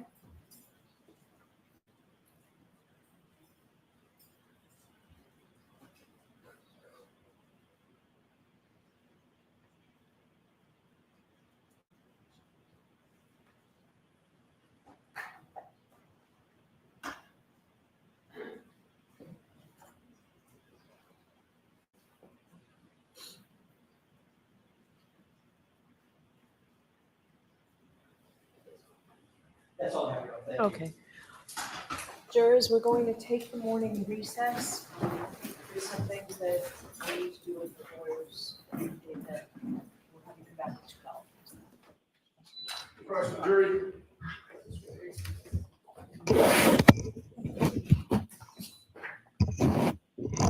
Can I see counsel at sidebar to save us some time, please?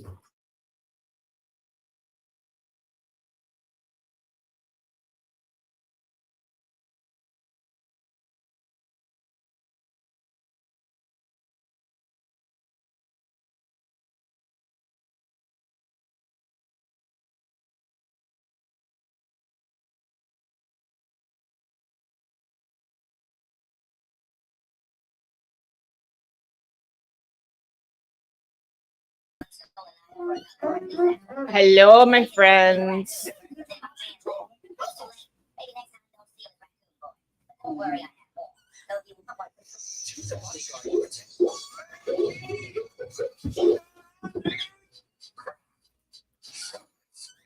We're on a break. I just don't know. Hello. We're on a break. I just don't know how long. Like if she's gonna go right back or not. But if you want to come up, you can. Looks like people are taking a break. Look, guys, I got dressed today for you. Threw my hair up. I'm so tired. My face is swollen, you can tell. Wah. Wah.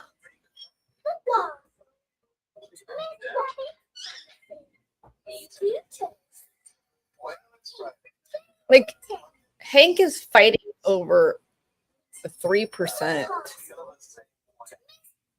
or 10%. That's what he's fighting over, is saying 10%.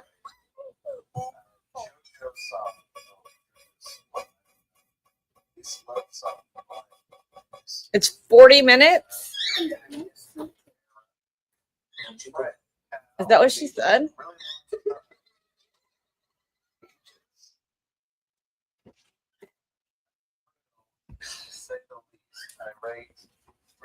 My cat is opening the door. Wait. Hey, hoes. Hey, bitches. So I've been super busy today. Can you guys catch me up on what just happened? Basically, he's saying that. Hold on, ma'am. Basically, he's saying that. Let me hold on. I'm gonna put my camera off because Liam's getting changed. Hi, Liam. Basically, he's saying that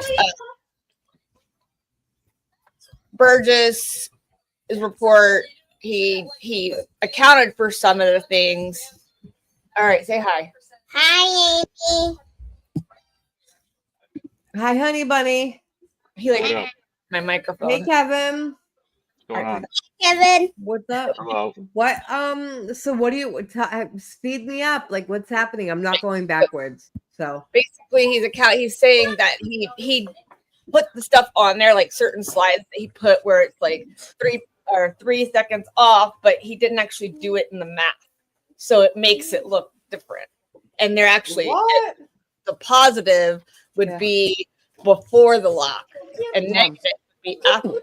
And out of like 25, only 2 are negative, or 3 are negative, or 10 out of 10, I guess. Out of 10 of them, only 3 are negative. And so he was trying to get them to say how many percent is that. Let's see what they're doing. do you think this guy is coming across as credible? I think so, personally. Absolutely. Kevin, what do you think? Is I he? think Yeah. so. He's very methodical. He doesn't interrupt. He's very straightforward with his answers. It's either a yes or a no. And then he literally breaks it down like if you're a kindergartner, so you understand exactly what's happening. Right. I actually understand what he's saying, and I didn't understand shit that Judge Dustin Welcher was saying or Shannon Burgess. Right. I wonder how he'll hold up against Brennan, because we know how Brennan can be real fiery.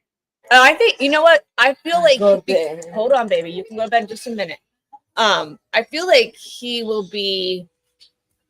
hold his own, kind of like Dr. Wolf. That's what I feel like he is. Like, yeah, they're very professional, and this is what he testifies a lot. And he also is a teacher. He teaches how to do this. Right. I mean, so does Burgess, and how scary, or Hyde. She does too. You know. I hope. Yeah. No. I didn't get to watch most of it, but he seemed great.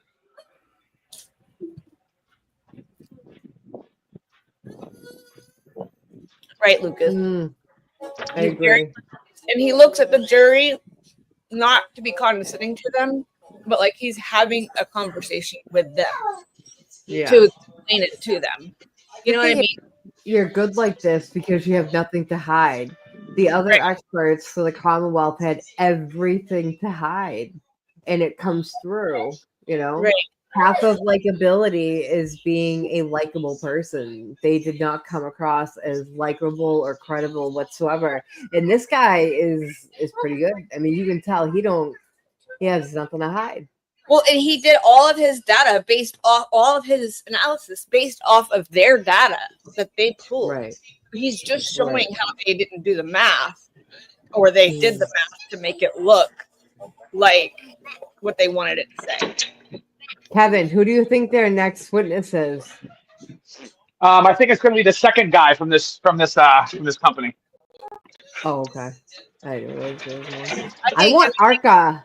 I think Arca's coming after them. I think they're just going to skip the reconstruction part because just 2 boxes. It's in Sorry, the government work. Me too. You're good. Who do you think? Okay, so like we know who their experts are coming. We have the dog bite guy. We have who do you think outside of experts are they gonna call? Just they're not gonna. They're not calling Marie Russell. They're not calling her today. No, not today. I'm talking about and coming up anytime at all. Is what she's saying. I think they're gonna call Arca last. In my opinion, Arca's going to be the one to put that final nail in the coffin. Because if they call Arca now, Arca's going to be called too early, way too early.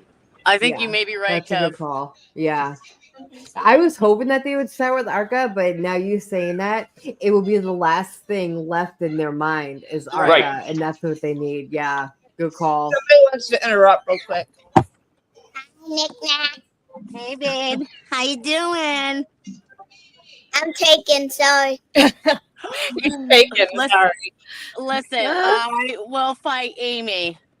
I'll fight her right now, Declan. Thank you Yeah. for that. You're gonna cause a rift between two best friends, babe. What? It's the man, the myth, the legend. Oh, we got Hood Bugger. What up, Zach? Hood Boogers, what's up? We got our Hood going Bugger. on? What do you think of all this? I'm a traveler on land today. I'm traveling. Have you And been I'm a able to Me listen to too. court? Oh, look I'm a at you, talker, pretty but I'm not a girl. clinger.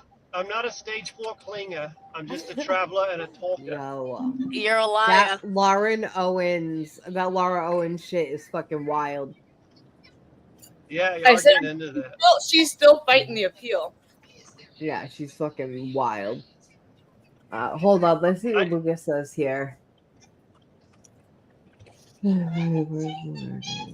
None of the three approaches Burgess used was more accurate than the other, but a combination of the three was advised to get any degree of accuracy, although they were far from accurate. Well, it's because he did the math the correct way. He put stuff in there, like it's like it's almost like he's, to me, this is what I see. Now you guys tell me if I'm wrong. I see he did half the work and then stopped because it made it look like what they wanted it to say. Right. But don't go finishing it, because if you finish it, it's what company is he from? I don't even know who he is. I don't remember him. Called like VTech or something like that, or something V. Okay. Yeah, I forgot the name of it. Imagine just actually having an opinion based on the other side's horrible witnesses. Right? Like that's all he had to do. Seriously. That's wild. That's embarrassing. I'll be right back. Okay. Yeah, Delta V. Lucas in the comments for the win. Delta V. Why aren't you up here, Lucas? Come up here. Where are you? Hood Bugger, what are you doing? You're looking awfully good today. Oh, thank you. I'm blushing. I'm driving. I'm in Houston traffic right now in the rain, so no problem. Oh, that's fun. I would rather drive in snow. Oh. Is Nikki in Houston yet? Maybe I'll wave at her as I go by. I'm listening to court. Honey, I'm trying. I've been so busy with work. I'm just like catching what I can. Hi, baby. Hi, baby. So, Aiden is cracking me up. All right. Oh, yeah. Can you read his tweet? Yeah, like so he's got like a million of them. He's gonna tweet Let's like read John. him. And so it says, he said, "I'll be tweeting the rest of the day like Don DePietro voice." And it says, "Alan Jackson has a mastery of the courtroom. Jury is eating out of the palm of his hands. Looks like they're wanting more from him. Jurors attentively taking note. Seem very impressed with this witness. Hank Brennan looks defeated, like he knows it's over." And he's tagging John in all of them. And he's like, "Wow, Matthew DeSorga found out that John's phone is actually 20 seconds faster, not slower, than Karen Reed's Lexus data. Hank Brennan looks like he's on the verge of tears. Lally seems completely checked out. No, not good for the Commonwealth." And he says, "Jury seems enthralled by these slides, showing that Man Shannon is completely fucked up with data. Hold on. It says, many of them seem to be thinking this is much more thing than painting yourself blue. Hard to come back from this, Hank Brennan." And then it's, jurors look aghast. They're realizing they've been lied to the whole time by Hank Brennan. Well, and not for nothing, he's telling like direct answers. He's not trying to be evasive. Had Bukkake and them just been straightforward, it would have been a whole different ball game. In my opinion, they still would look like dickheads, but at least they took some accountability. And at the excuse me. And at the end, they could be like, "But we still did the investigation to the best of our ability, and we think that Karen Reed is guilty, even though she's not." Yeah, if you're honest, if Hank would have just put it out there, they could have fought it easier. It's like, but now he has to. Now he's saying in a new motion that they can't call Proctor's friends, that they need to call Proctor to get his text messages. That's what he's Lucas, trying what to. do you think? I think you should stop spending less time on fucking X and more time concentrating on the court. I am watching court. I'm dead. Absolutely not you, Amy. Every single fucking word that this guy says is relevant because he's had the reports. He knows when they were changed. He did his report, handed it in, and then Burgess changed his report, which led to Welcher changing his report. So everything that the Aperture have done, and they've said this is our expert opinion. Right. This guy's come along and they've changed their expert opinion based on what he said, because he's picked fault with all the timings and the way that they've done it. And he did actually say none of these you can take as is. You've got to combine the three and then get an aggregate kind of answer. I mean, it's all over the place. Yeah, I'm listening. I am, Kim. I'm fucking listening. Like I'm ignoring the chat. I don't want to listen to you guys today because I'm so focused on what's going on, because this is a real deal. You know, we've had all the bullshit from the Commonwealth. We've heard all the lies and fabrications that they've come up with, but this is the real thing. That's why I'm so engrossed in it. No, I mean, but Lucas, do you think that that's what I've got out of what he said? Because he is dumbing it down for me a lot. But what I've got is that they have it everything on there, but they just didn't follow through with it. Well, like it wasn't. He said it's this, and then didn't finish the math. Jackson can't ask. He can't get to ask the questions to get the answers that he needs because Bev won't let him. Right. And every time he gets close to it, Brennan objects and Bev sustains it. And yeah, how did you like the objection? Is 3 10% of 30? Objection. Oh, God, yeah. I mean, how simple a fucking question is that? It's not like, I mean, the jury knows that. They probably wrote that down. He asked him to do a calculation, which, okay, what's 10% of 30? Objection. What? How can you fucking object to that? Yeah, he was preemptively objecting even before the questions were even being asked on a couple of those too. Like, and I think when they went up the sidebar, I think Bev was like, "Dude, fucking knock it off because you look like an idiot." Yeah, I think she said that a couple of times, to be honest, because he dampened himself down, didn't he? Because he was objecting to absolutely everything, that even questioned the CW witnesses. Yeah, and I think if at least for me, if I was on the jury, the fact that the defense hardly objected to anything that Aperture was saying, but you see that Brennan is objecting to almost every single thing that this guy from Delta V is saying. Obviously, right there, you know that they're sinking Hank Brennan's story. Right. Yeah, having said that, there were some questions that Jackson asked which were a bit leading, like he was including the answer in the question. Yeah. Right. Asking the witness to agree with him, and that is objectionable. But on the whole, the defense knows what's coming, so they're not going to object. They want the CW witnesses to bear their hearts out in court, because the defense witnesses and evidence is just going to debunk and overturn it all. So they want as much information as they can get from the CW witnesses for that reason. Nikki, why'd you come up? I was like the only girl with all the cute boys. I was in backstage for a while. Listen, cute's a stretch for me at least. What? Cute is a stretch for me at least. Go ahead, Kevin. Sorry. She said, "Well, why are you up here with all the cute guys?" Like, cute is a stretch for me at least. Oh, stop it, Kevin. I know what you look like. Female. Like, I was feeling good, but now I got to share with Nikki, I guess. I look like a punch lasagna. Stop, you shut up. You do not. Nikki will punch you through the screen. Listen, don't threaten me with a good time. So, so go ahead, Lucas. What do you think of all this? It's really good. You know, the defense is presenting their case now, and it's the prosecution that's on the back foot. Yeah. And I think a lot of the information that they presented, I mean, you heard in the opener, Brennan saying, "Oh no, you know, they're just fucking coming up with excuses, and our evidence is accurate," but it's not. Right. They've not proved a fucking thing. You know, how did Karen kill John? They haven't even come close to proving that.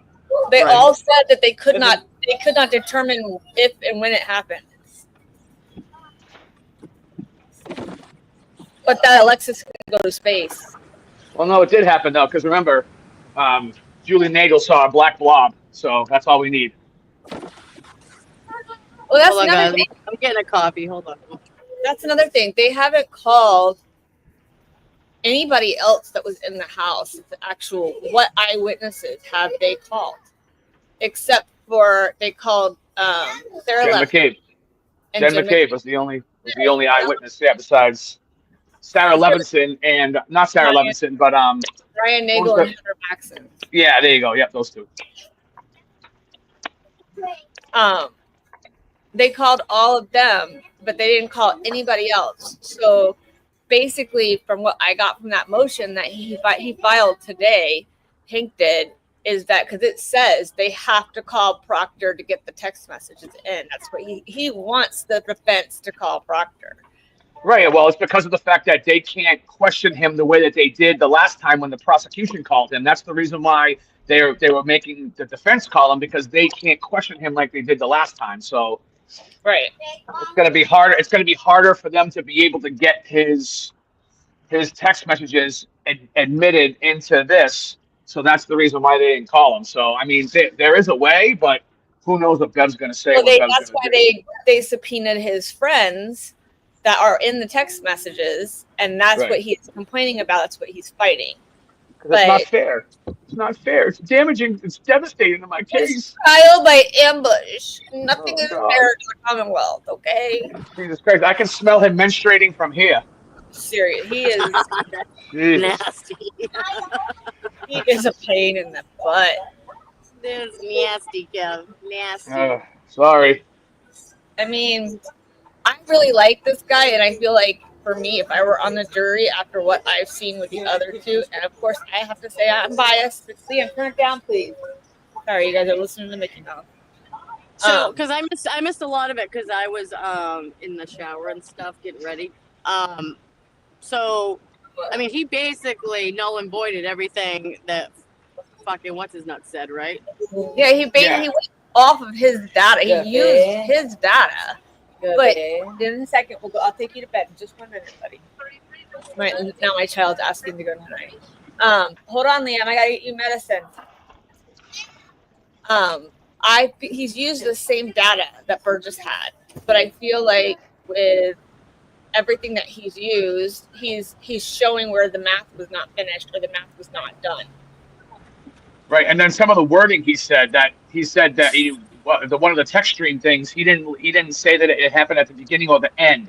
It just said he didn't even leave that word out. So that's what the guy said. He goes, that's what he omitted. So that's the only word I added. That the text stream trigger was at the end of that, and not at the beginning, where Manchin didn't add it for either. Yeah. I like him because he was very clear and concise. Like, he made his point.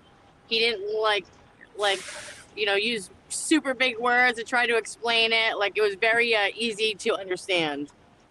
He does. You can tell though he gets irritated every time. Like Hank, thank you. You too, babe. Hank objects because you just see him get frustrated usually.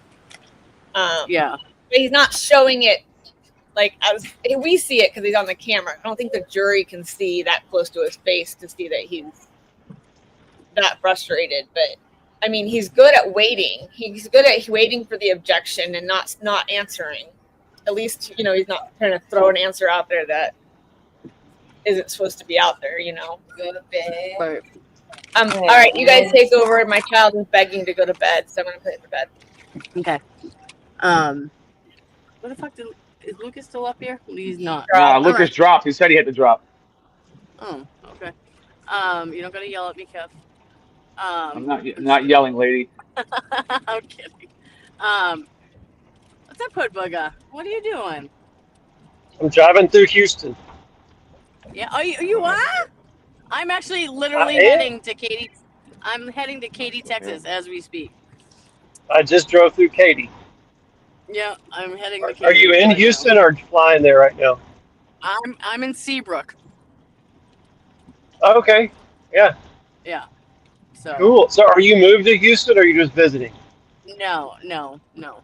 I'm just here. I come and go. Okay. Yeah. Yeah. Yeah.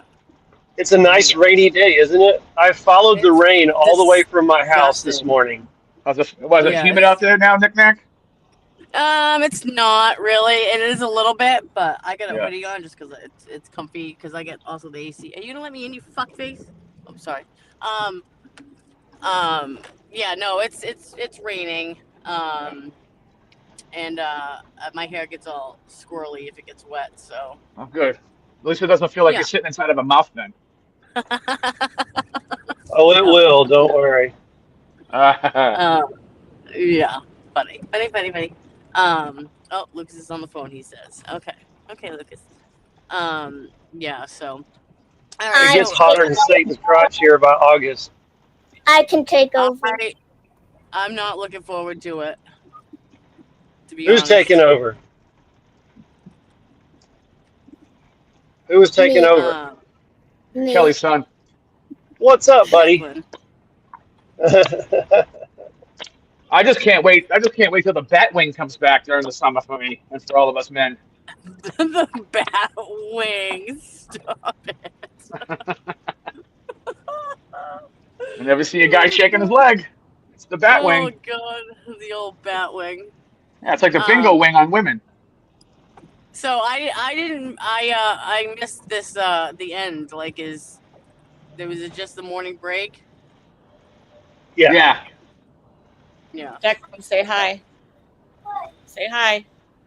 He already did. He came up here like 4 times. He said he was going to run the show now. He probably Yeah, did. like, He I'm even gonna like do this better than mom. he takes I got my this. phone and will text Amy.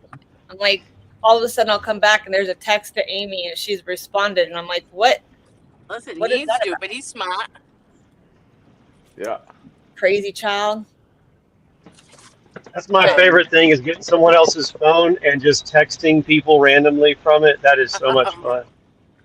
I love My posting daughter on left her Facebook. phone on the counter the other day, and my niece or cousin text something about clothes, of course, some girly thing, and thank you for this dress. And I text back, nobody asked you.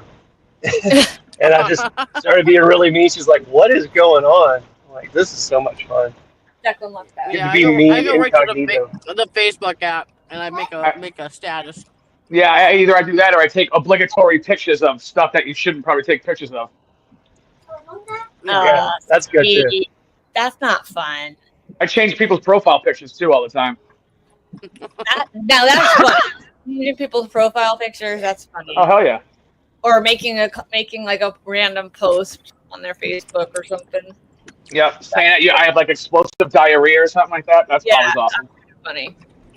But Kevin, I'm trying to eat here, bud. DeMarie,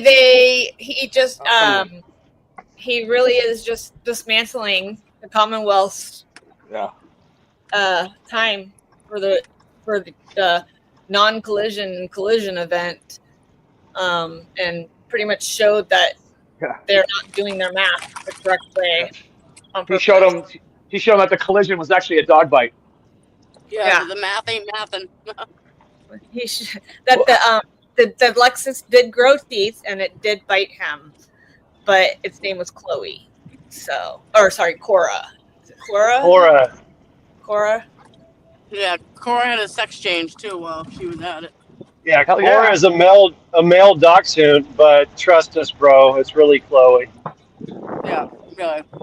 Everything listen, Cora identifies as Chloe. Duh. Oh, so that makes more sense. I get it now. Don't question. Don't question his flowiness. I get it. Never. I question everything, Zach. It's like Don't Speak of assume the the dog's gender. It's 2025 for crying out loud. Why do you question? Uh-oh. little ears. Must be good. I know. I was just thinking that. So whatever you guys did, you made my dog bark. Okay. It's probably my dog. Did you say you question everything? Why? He's Kelly, questioning you might you want why. to get Declan off the line here. You can't make G-rated. him go in his G-rated. room. He knows not to say. He knows words and knows not to say anything. Just gotta be nice. Just be a little bit more calmer. I know. I was gonna start with the potty mouth too, and I can't. Yeah, no potty, not the potty mouth completely. He under. When I was like Stop two or talking. three, I said bad words. And I did it.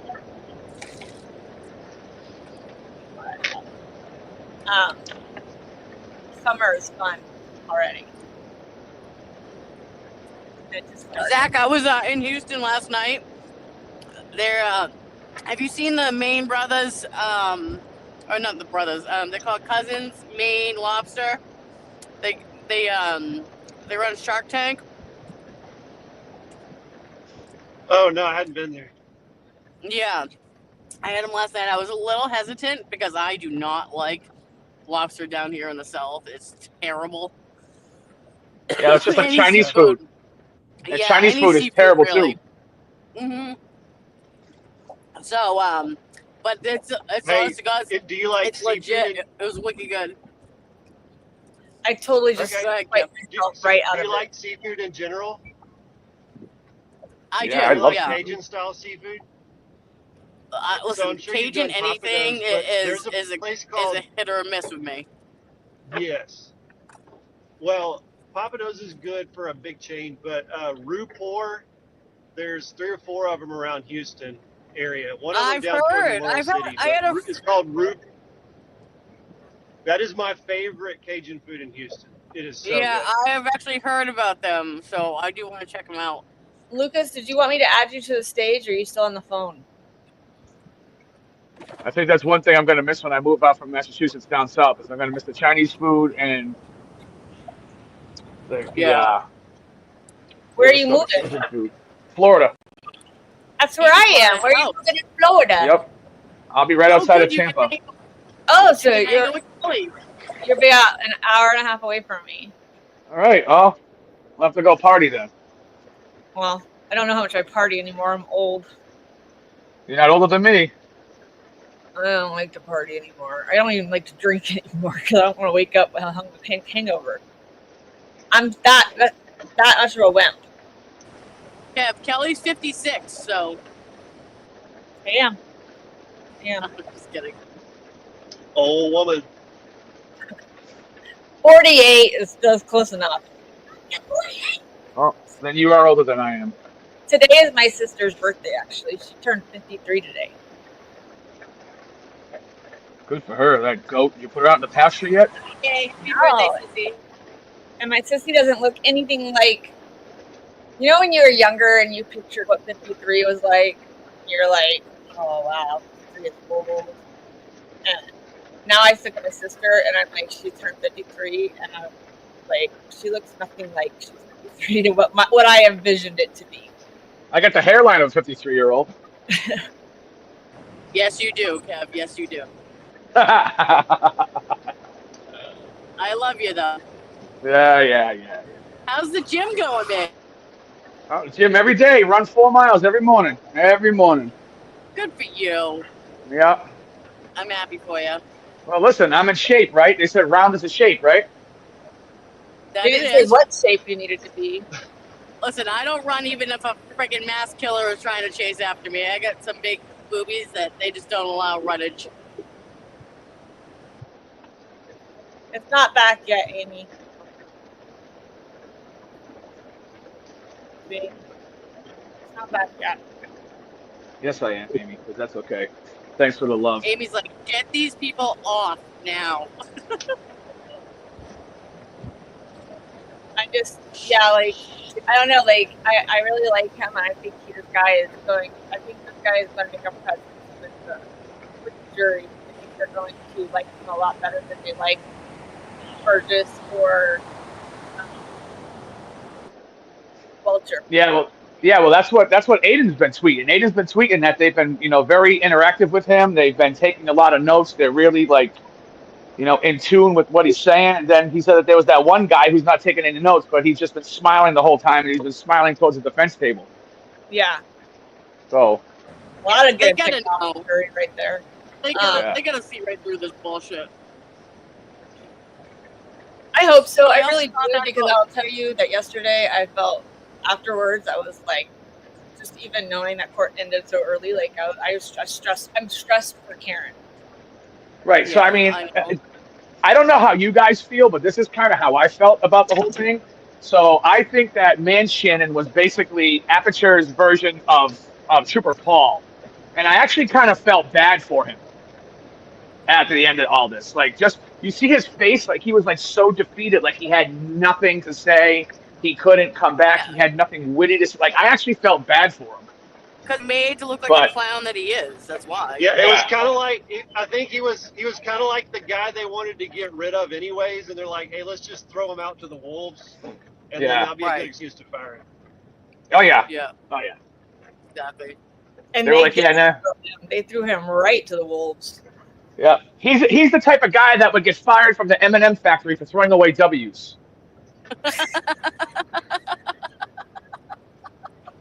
Really? That's funny. That's Holly's in Port Charlotte. That's not too far. I'll be down in St. Pete in July. My best friend lives in St. Pete. I have to call her back, actually. She called me right before break, and I was like, I'll call you back. I have to go and do my live. So. How far is St. Pete from Port Charlotte? Not very. I don't think it's that far at all. Let's see. Yeah. I'm gonna be all over that state for the whole month of July. I'm gonna be from July to August. I'll be down there. I'll be in Ocala, St. Pete. I'll be in Tampa. I'll be in Claremont, and I'll be in Bradenton.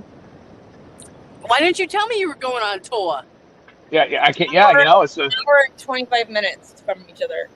It's Port Charlotte, so it's probably like near. I think it's closer to Sarasota. Yeah. You're gonna be in Claremont. What's in Claremont?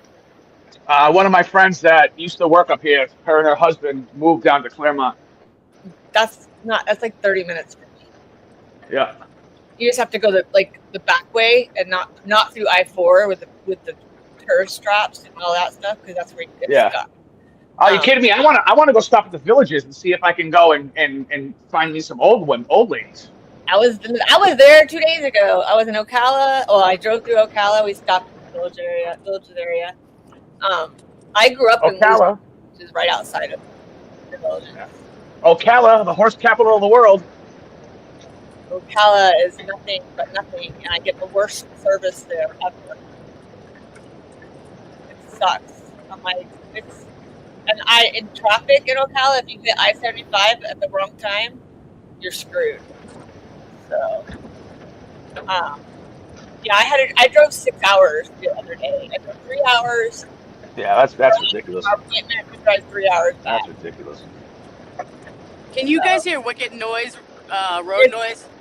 It's it's. All right, hang on. Yeah, Knick-Knack's son in Texas. She's actually in Sarajevo right now, driving on those roads. Nikki is preparing to learn how to be a NASCAR driver. How about now? Better? Yeah, I also it's think better. With Zach. Is it better though? It's Yeah. Zach. Okay. It's Zach because it's raining. Exactly. It's nasty out here. When It's raining, man. Lucas. D. Marie has a question. Yeah. Dee Marie has a question, she said. Dee Marie is waving her hand. Yes, Dee Marie, we're calling on you today. It's your turn.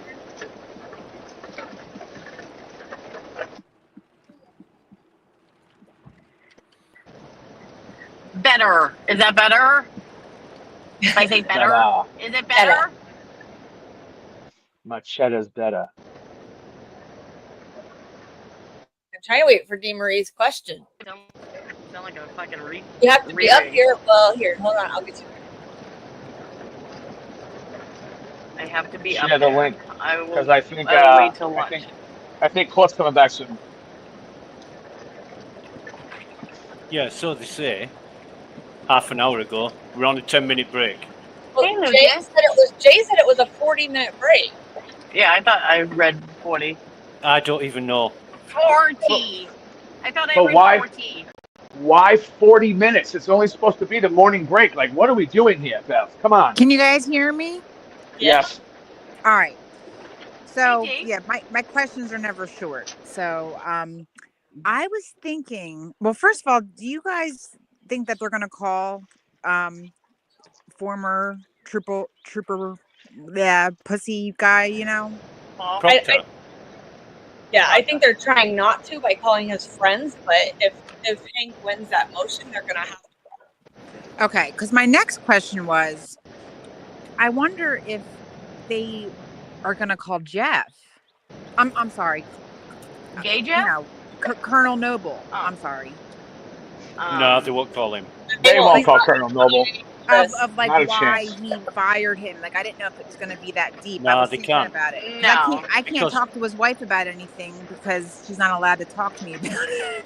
Well, He's not on the witness list. Okay. Proctor getting fired has got absolutely nothing to do with calling Noble. What Proctor getting fired will be discussed within the case, and they won't drag Noble into it. Okay. They won't have to have Noble come up and explain why. They'll just read from the report as to why he was terminated. Gotcha. Now, why? I hope that they call him. Like, who else? How could they not call him? I don't. Not Noble. I think they will. I think they need to, honestly, myself, because the Commonwealth has been hiding him as much as they can. Yeah. They don't want to say lead investigator. They don't want to say his name. They don't include any of the story. Yeah, they're avoiding it like the plague. Yeah, but Kelly, why would they go to all that trouble of not mentioning Proctor, even denying that he is lead investigator, and then put in the latest motion? If you want to verify those text messages, you've got to call Proctor. Yeah, I know they're trying to force the defense to call him, but I don't know what bad it's going to do for the defense to call him. Okay. Yeah, but that's it's the opposite of what they've been trying to do. They're now saying call Proctor. Right. So also my other question is, because I heard that Karen said that it's only going to go out for another week to a week and a half. No, she said week and a half to 2 weeks last night. Is that okay? So I just they're going to call, like, I know there's like 90 people on the witness list, but like how many?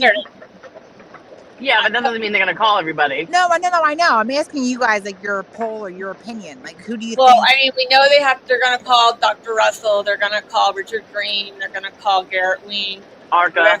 That's two. We also. But what about like the McAlberts? That we don't know.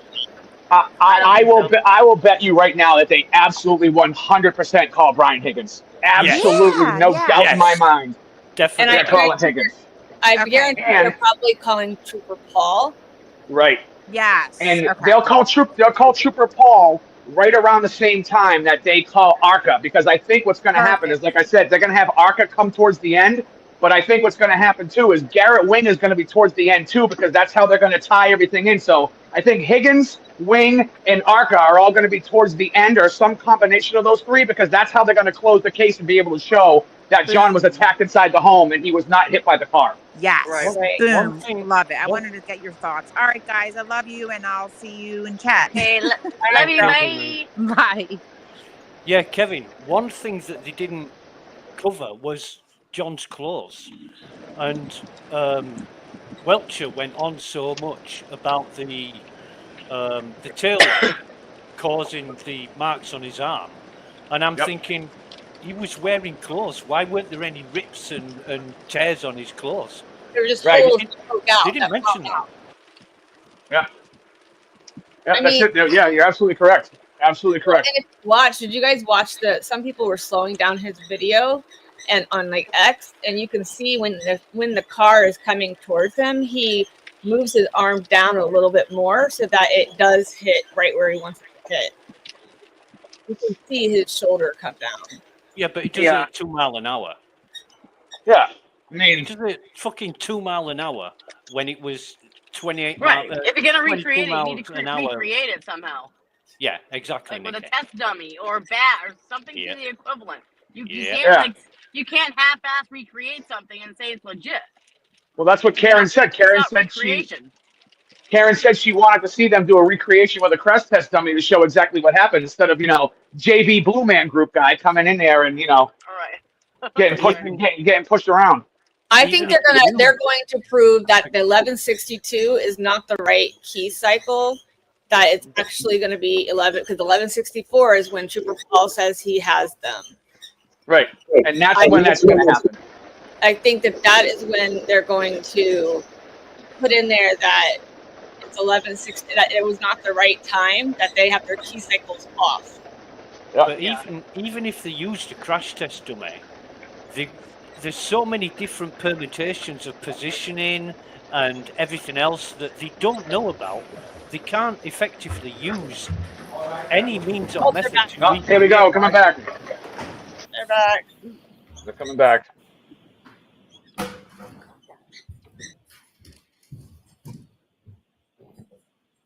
Back in session, you need to see. All right, Mr. Brennan. And Mr. DeSogra, I'm going to ask that you keep your voice up because we're going to try and keep the air conditioning on. And the fans, it's a little stuffy in here. So if you just speak directly into the microphone, that would be great. Not a problem, Your Honor. Thank you. May I proceed? Please. Good morning, sir. Good morning, sir. Sir, are you trying to offer an opinion suggesting that Ms. Reed's Lexus never hit John O'Keefe on January 29, 2022? Objection. I'll allow it. Is that what you're doing? Is that your opinion? No, sir. Are you offering an opinion that Ms. Reed's Lexus never got in a collision before?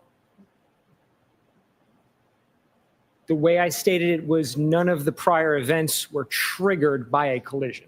What I'm asking you, are you offering an opinion that Ms. Reed's Lexus never got into a collision before January 29, 2022 or on that day? No.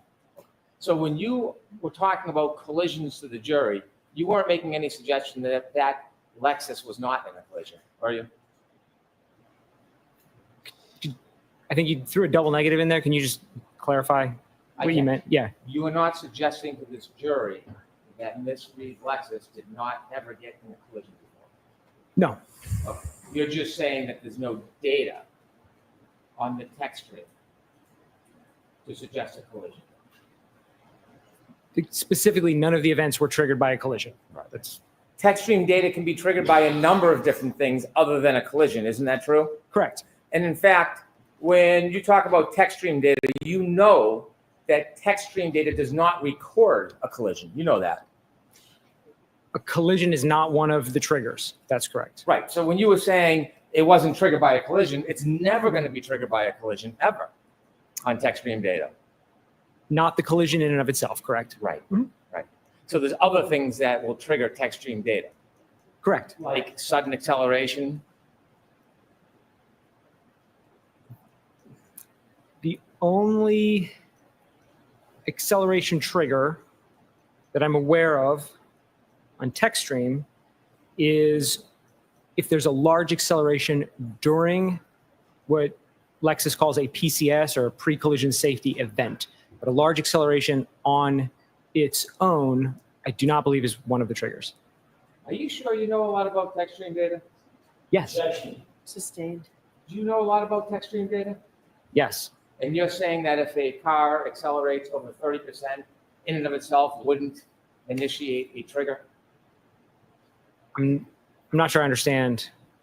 You just said pre-collision is the only time sudden acceleration, from your perspective, would cause a triggering event. Now, I'm asking you. I'm allowing this. I'm asking you, if someone accelerated Ms. Reed's Lexus at over 30% acceleration, would that cause a triggering event? I am not sure what you mean by 30% acceleration. Accelerator, 30%. Accelerator pedal. Yes. Oh, yeah, there's a lot of triggers. There's a number of ways that these VCH events can be triggered based on the accelerator pedal angle. I think, is that, yeah. And what is the percentage from your experience that would create a triggering event? There's various. Toyota, Lexus calls it high, medium to high is what they put it. Do you have a number? Do you know the actual data on what percent of pressing the accelerator on the same Lexus as Ms. Reed's would create a triggering event? Do you know? Off the top of my head, I don't know the exact percentage down to this percentage point, no. There is something different than the texturing data. That's the EDR data, correct? Yes.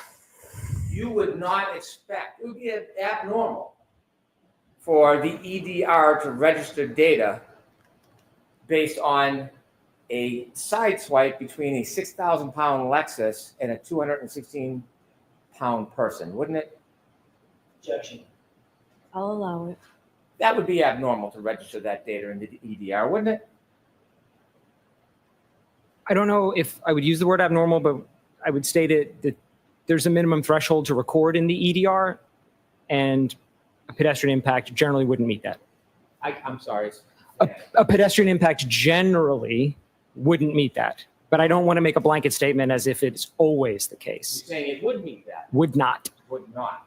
Okay. And a side swipe or a clip has less force and impact than a head-on collision, depending on the speed, correct? Generally, yes.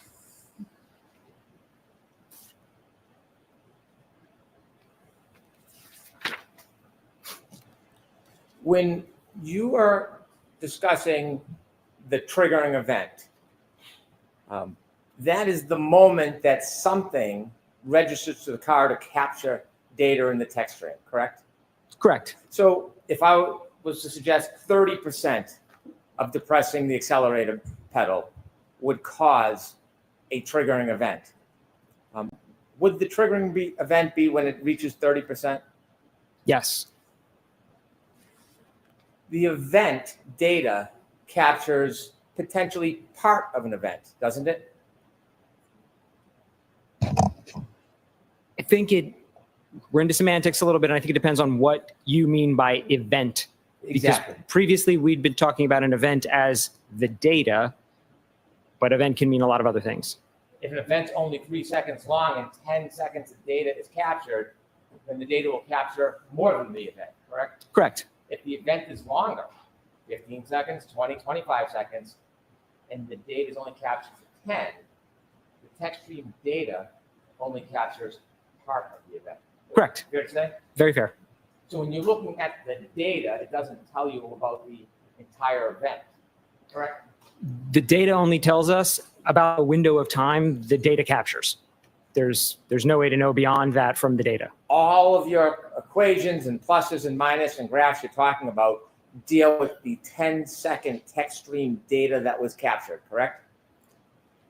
They deal with event 1162.2, right, and the 10 seconds it's comprised of. Actually, they really just deal with the end of the event. That's what everything in the Aperture reports referenced. Fair enough. But it doesn't deal with anything that could potentially happen after those 10 seconds, does it? No. Or anything before? No, it does not. The triggering event is spot in the middle, captures 5 seconds before, 5 seconds after. Approximately 5 seconds. It's not exact. And you would have to look elsewhere for evidence to know what might have happened before. Yes? Correct. And you'd have to look elsewhere for evidence to see or determine what happened after. Yes. Do you know at the end of this triggering event that 10-second window of data, do you know what happened with the defendant's Lexus after that 10-second of data? No. You have no idea, right? I don't. Okay. I want to just ask you some questions about your background and then leading into this case, if I could.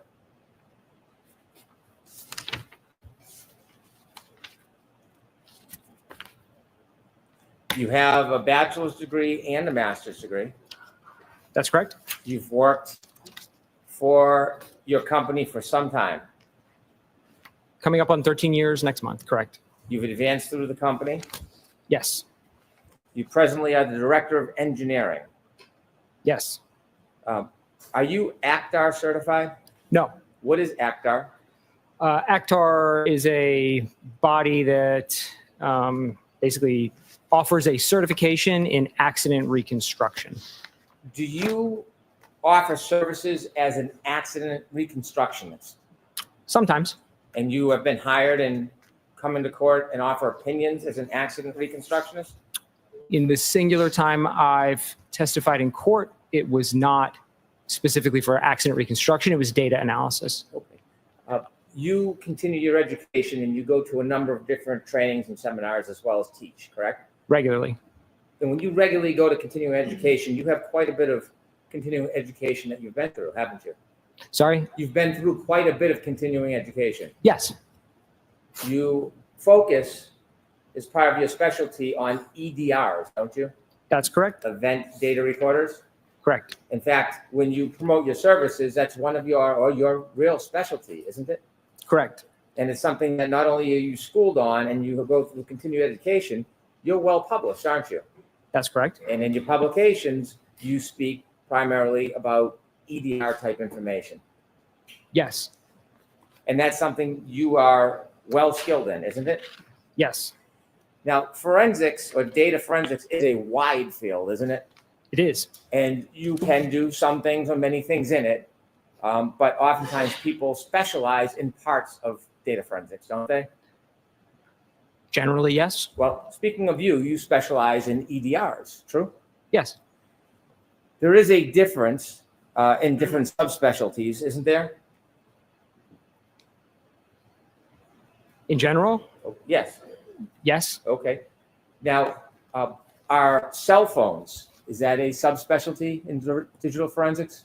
Yes. Is that something you're a specialist in? No.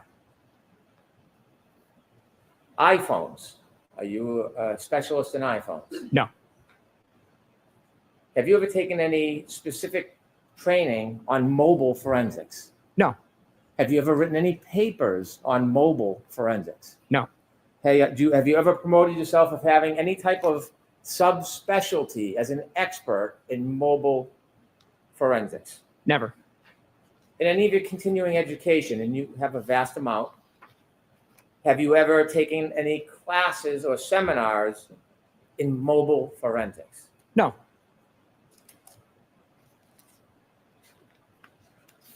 Have you ever taken any class or study about variances between infotainment systems and mobile forensics? Classes? No. Have you ever attended any seminars on variances relative to mobile forensics? No. Have you ever testified about variances in mobile forensics before you testified in this court today? No. Have you ever published anything to do with variances in mobile forensics? No. In this case, you had an opportunity to review a number of reports from Dr. Judd Welcher. Yes? Yes. And Mr. Shannon Burgess? Correct. In reviewing those reports, you've offered your opinions and analysis. Did you ever engage in actually any efforts or study in this case to obtain data? Could you maybe clarify what specifically you're asking? Yes. Did you ever yourself, not watch someone else do it, did you ever download or obtain data in this case? No.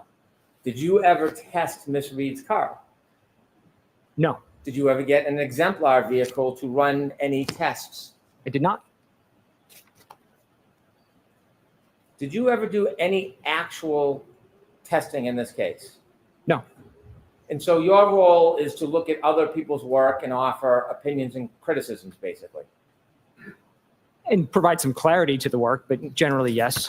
Clarity for who? Who asked you to provide clarity? My clients in this case. You what? Mr. Jackson, my client. Did you ever speak to me? No.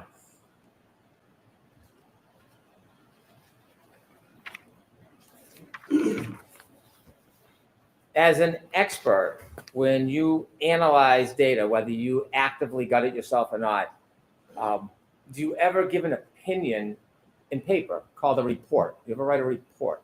Yes. And you've seen reports in this case that you've looked at, correct? Correct. A number of reports by Mr. Burgess. Correct.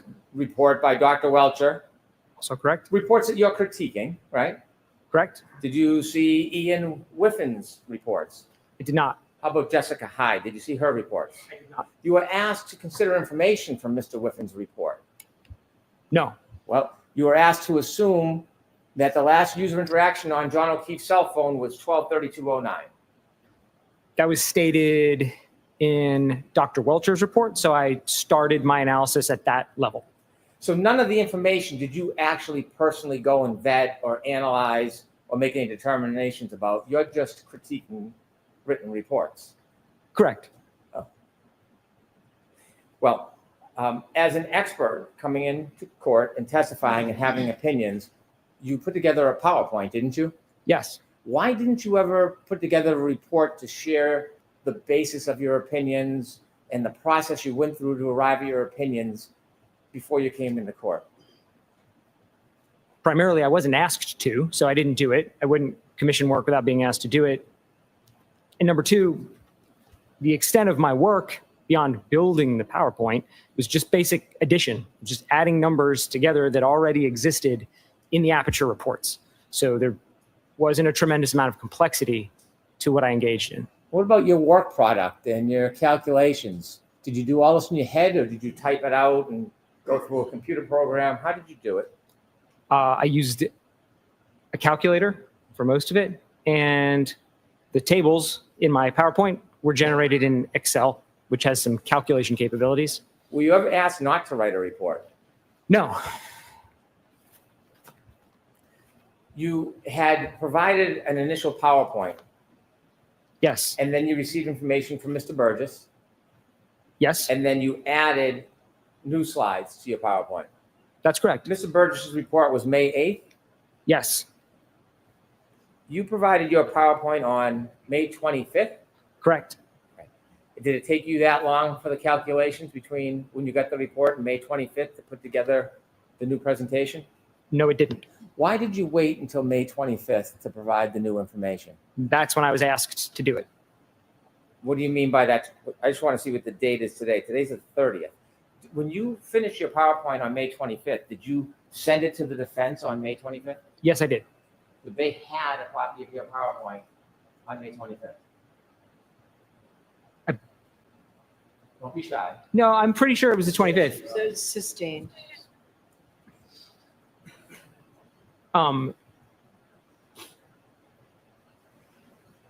Yeah, if it wasn't the 25th, it would have been maybe the day after, but it's dated the 25th. I'm almost positive I provided it on the 25th. There's no reason for you to hold on to it for a couple of days. No, I think it was the 25th. Do you know when it was provided to the Commonwealth, that report? No, I don't. In the 25th, the report that you provided to the defense on the 25th, it had new information, didn't it? It had the information from Mr. Burgess's supplemental report. That was the additions. Why did you wait until the 25th to put it together? That's when I was asked to do it. Who asked you? My clients, Mr. Jackson. He said, please have this on the 25th. We had a phone call on the 25th and discussed Mr. Burgess's supplemental report.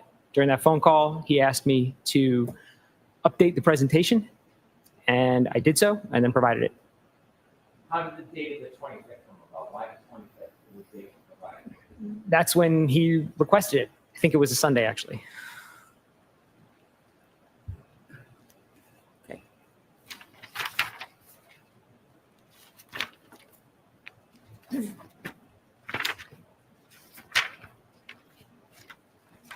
When you first got involved in this case, it was last fall?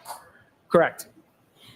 And at that time, you received some information that Mr. Burgess wanted to look at the text stream data or the different modules on what you later learned was the defendant's Lexus, correct? Correct. There was a proposal from Mr. Burgess. Mr. Burgess wanted to go back to the car and look at the modules and try to download more information from them, correct? Correct. And you then got involved to look at what his request was, the procedure that you wanted to follow. Yes. When you did that, were you given any materials about what had happened before you and Mr. Burgess both got involved? I don't recall specifically, and I don't think so. I think I was just provided the notice of testing that was to be done. Well, you ended up drafting an affidavit. I did. And in drafting an affidavit, you pointed out some oversights of Mr. Burgess, didn't you? I did. Determining the oversights required some study of actually the data and the information that was available, wouldn't it? It would. So can we presume that before you wrote the affidavit pointing out the oversights, you had looked at other materials? If I recall correctly, the notice of additional testing from Mr. Burgess contained attached to it a whole report by him documenting why he thought there was an inadequate initial acquisition, why he thought the sizes were wrong. So I don't remember referencing anything beyond all the information that was contained in that. And whether that was combined by somebody else or not, I don't know. That's how it was provided. Did you end up looking at the report of Ms. Gaffney and what had happened in the past with the download and search of Ms. Lexus materials? If I'm remembering right again, I think Ms. Gaffney's report was also attached to that same singular file. You learned that the defense expert, Ms. Gaffney, had downloaded data from chips, correct? Correct. And Mr. Burgess was asserting that there was information missing and believed that there was missing information from the chips. Correct. In that form, it's sustained. It's stricken. It's stricken. My apologies. The conclusion Mr. Burgess had is that he believed there was missing information from the chips. He did. He miscalculated the size of the chips. Did you do any study to see if there was actually information missing from the original download? No, I looked at the data sheets for the chips and then immediately realized what the error was. The data sheets specify a size in megabits or gigabits. And Mr. Burgess had written his report in the context of megabytes and gigabytes. And then you asserted, or you took the position in your affidavit, that there should be no further chip off, no further study of those chips, other than to ensure the amount of memory was sufficient. It's not how I recall specifically what I said. Well, let me read it because I don't want to try to align the words. Please. Mr. Burgess proposed protocol labeled "Reattempt chip-off acquisition is unnecessary because the file size of the acquisition performed by Ms. Gaffney already matches the expected memory storage capacity of the components." That sounds accurate. If you want to see this, I don't want to read from the document. If you need to see if it actually, just let me know. That's fine. I trust your reading. However, an acquisition may be conducted for the sole purposes of ensuring the contents of the memory chips have not been altered since the last testing by recording the checksum. Yes. Did it cross your mind at that point that there was important data in those modules that was not seen or recovered or obtained by Ms. Gaffney? No. Did you want to know when Mr. Burgess was looking for more data, more information, what he thought was missing? He stated, I think in his report or affidavit, I'm not sure what it was, but he stated what he thought was missing was there was a physical size difference. So he thought there was not corrupt data, but just missing chunks of data. Log on information, you've heard of that. Ignition on, ignition off information. Yes. And infotainment system. That's important information when you're reconstructing an accident, isn't it? It could be. Well, you read information in this case. Pretty important in this case, what you said. Yes. And so you would not want to engage in that process without this pretty important information, would you? Which process? Of an accident reconstruction? Sorry, so can you restate it, the whole question? Yeah. Yeah. You said you have some experience in accident reconstructions. Yes. Don't you want all the data available? More data, the better? Generally, yes. You wouldn't want to ignore data on purpose, would you? No. I mean, the data analyst, the more data, the more you get to look at. Yes. And so the power log on information that actually has date and time, that's critical in an accident reconstruction, isn't it? In some accident reconstructions, in some, there's no debate about when a vehicle was on or off, but if there is, then yes. Not just on and off. The power log on and off gives you the date and time that you can match with the text stream data, correct? Yes, it does. You know, text stream data itself doesn't have date and time. It can, this vehicle didn't. It can, but this vehicle did not. And this had a running time instead. Like That's a stopwatch. correct. So this data that was not found during the initial process, that was critical data at the time. I don't think prior to the process, anyone knew that this particular Lexus infotainment system stored those key on and key off times. Right, the only person that found this out was Shannon Burgers. He found it in the process, but I don't think anybody knew in advance of this case. There was nothing out there about it. So to my knowledge, this is the first time that this specific data has ever been released into the wild. But it was on the board there, if someone knew what to look for or got creative, they could maybe find it. Yes, more so to your if got creative, because I don't think anyone would have been able to have the foreknowledge that there would have definitely been that. Shannon Burgess did. Objection. Sustained.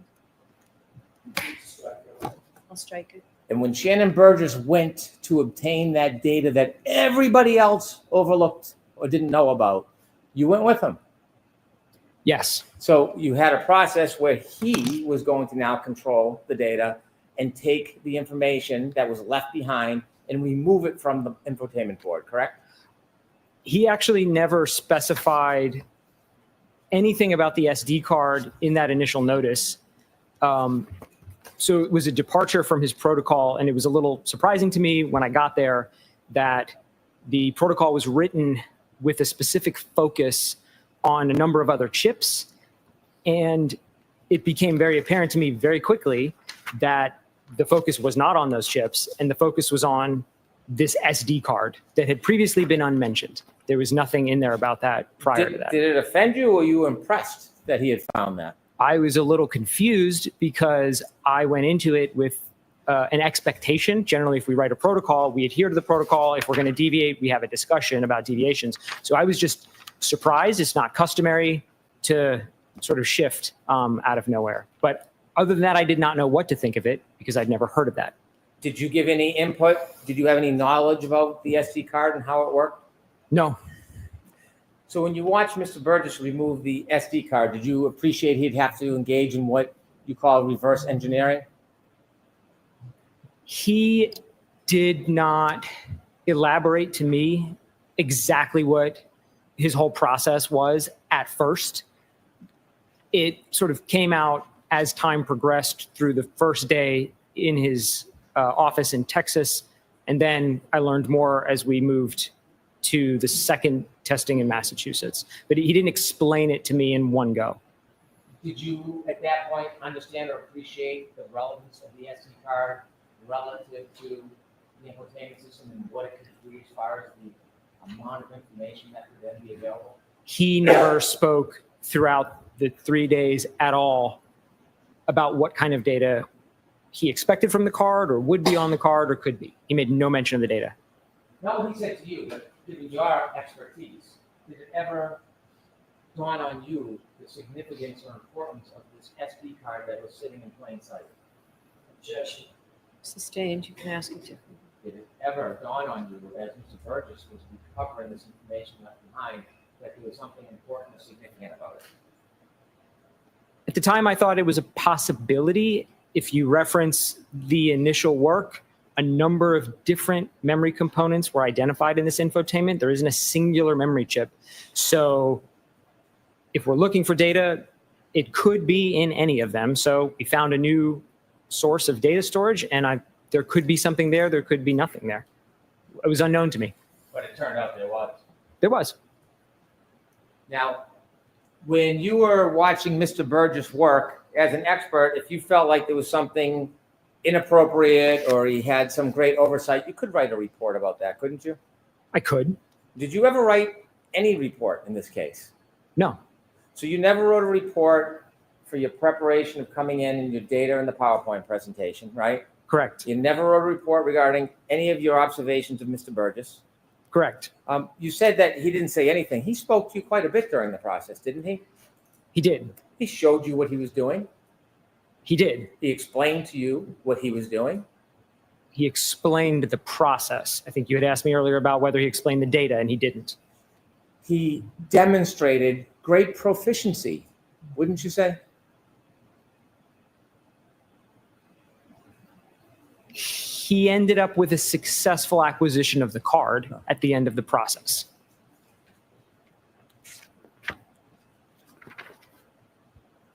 When you are considering all your equations, did you consider the timing information taken from the SD card that Mr. Burgess found regarding power on and power off of that car? Yes, to the extent that he considered it in his own report. Again, I'm referencing his report. But how about you? You're coming in here giving an opinion saying what's better or best practice or right. How about you? Did you consider, you personally, the one who's giving the opinions, did you consider the significance of the power on, power off data as it relates to all these times? Yes. Yes? Are you sure? Yeah. Okay. I mean, I considered it. If that's the question is, did I consider it? I considered it. Did you do any study yourself? No.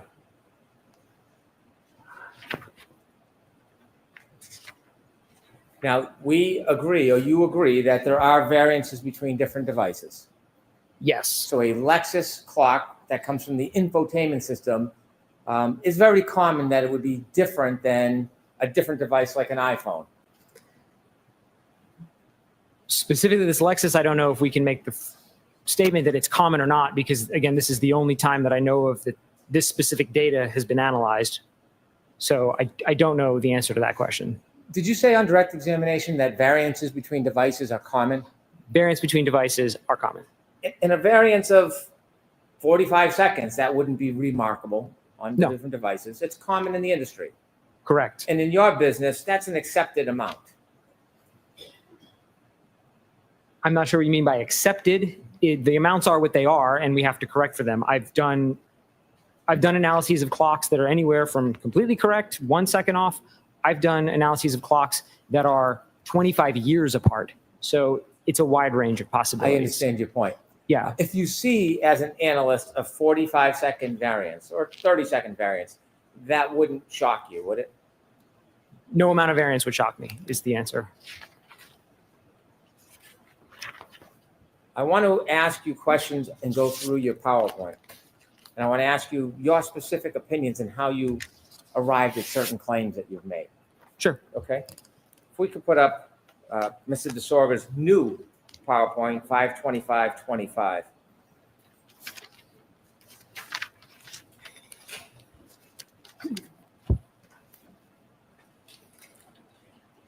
You've made a modification to your PowerPoint.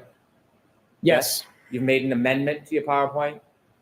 Yes. So there was something that happened, you received new information or new data, and you updated or changed your PowerPoint. I did. And that's an appropriate thing to do when you receive new information, isn't it? Yes. If you have new data, you don't want to leave it behind. You want to make the best presentation with the best data you can.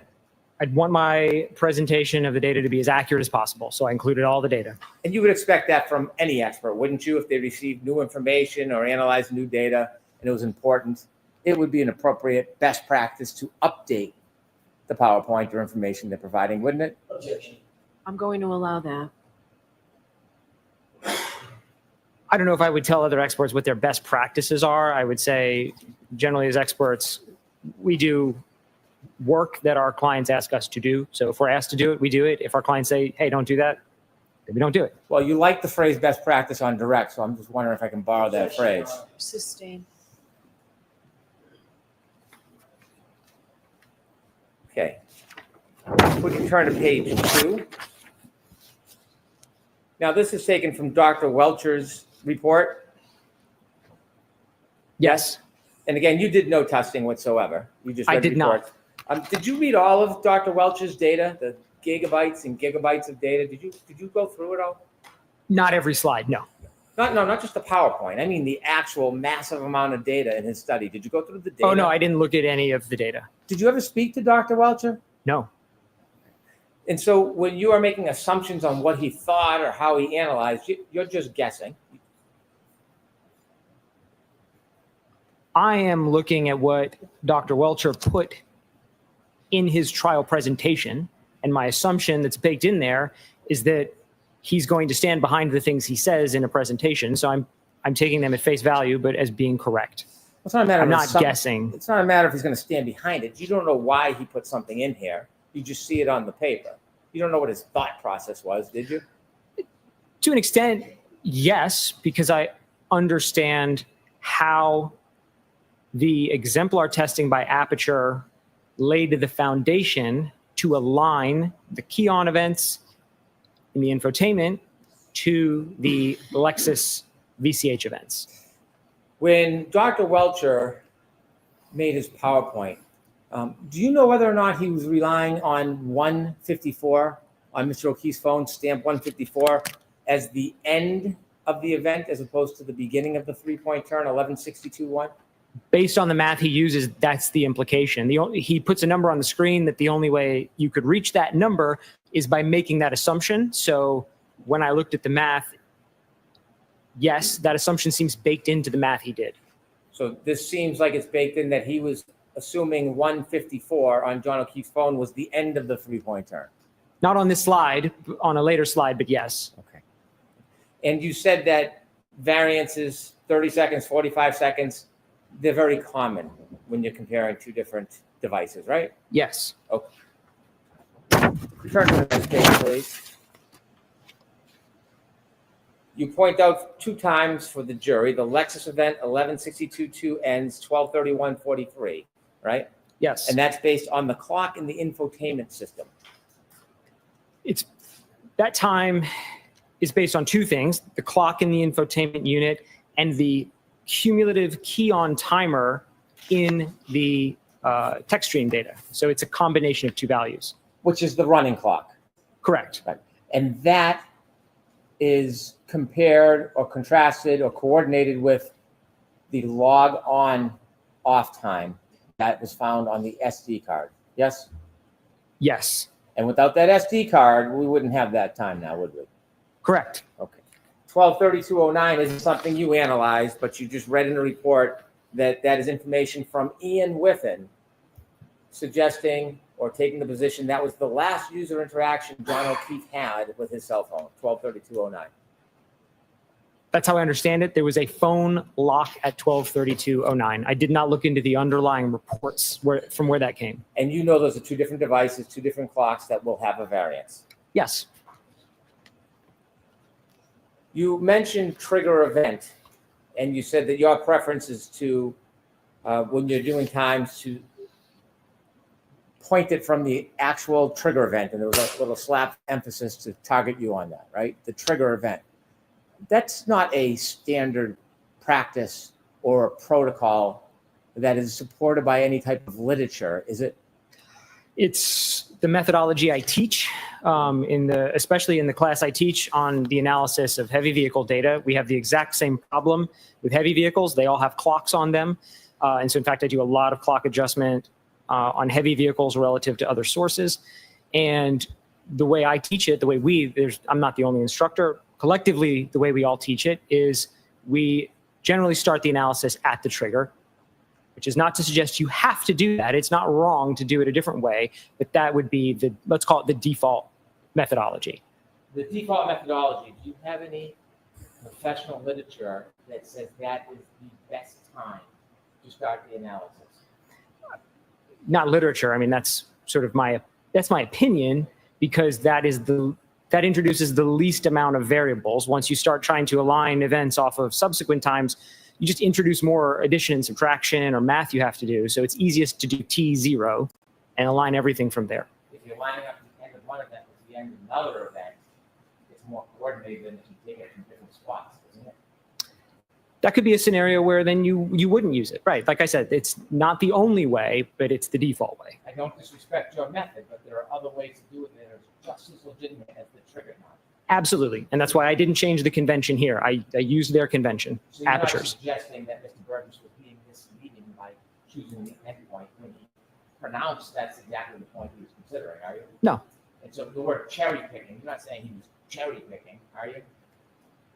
I don't remember the context in which I used the word cherry picking, but I don't think it was with respect to a trigger alignment. So there's no legitimate professional basis of suggesting your way is better or worse than going from the front or the end of the event?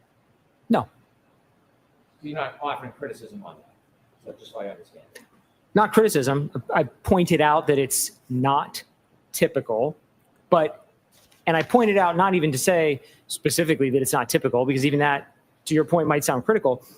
I just want to be clear that I adopted their convention. It's not the way I would have done it, but I kept that convention consistent in my analysis. So I wasn't changing in the middle, trying to obfuscate what I'm saying.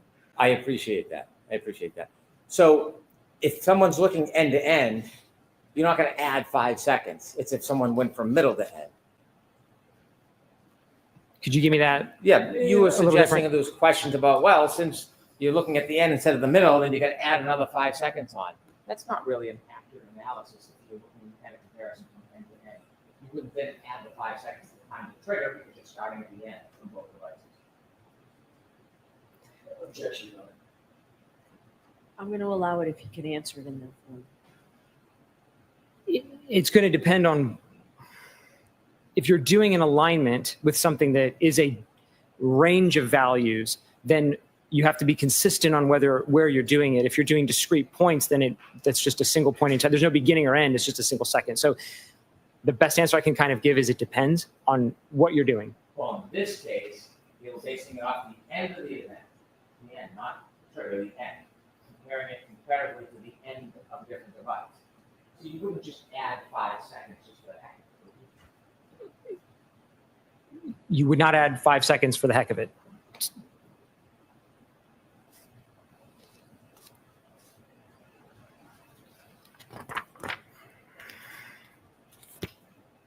You see 12:32:09 minus 12:31:43, the middle line, equals 26 seconds. Isn't that in Dr. Welcher's slides before, let me phrase it more cleanly. Before Shannon Burgess analyzed the data more closely on May 8th, in his May 8th report, isn't this the exact difference in time that Dr. Welcher cites in his PowerPoint, 26 seconds? I'll sustain it in there. Did you see when you reviewed reports that Dr. Welcher uses this exact number plus 26 seconds in his report? I got the number from the PowerPoint. I'm sorry, not the PowerPoint. report, but that is all of the numbers here on this slide are from Dr. Welcher's PowerPoint. And on the previous slide, I show that. So these are all just copied straight from that. And you've labeled this John's interaction window. I did. Okay. Interaction window. Do you think it might be confusing when you use interaction window to make it seem like the event was limited to 10 seconds? No, and that's not the implication there at all. That's not what you're trying to say. That's not what I'm trying to say. Fair enough. Fair enough. If I can clarify what I mean by interaction window is that there's please do a range of times that we end up with when we start running these adjustments. So we never land on a singular point of alignment. We end up, like I showed at the end, with 30 points. That's the window that I'm talking about. That's the window that I mean. So if we could put up page 33 from Dr. Welcher's PowerPoint, just to illustrate the point you're trying to help us with. Like that a little for me. So this represents, you've seen this, right? It looks familiar, like it's from one of his slides. And if I've seen it, I did not spend a lot of time digging into it. Does this look like the 10 seconds of data that would be captured from a triggering event in a text stream data? Judging. I want to see you at sidebar.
So jurors, we're going to release you for the luncheon break. I took so long here to make sure that we could give you a nice full hour luncheon break. So we'll see you back here in an hour. The rest of the jury.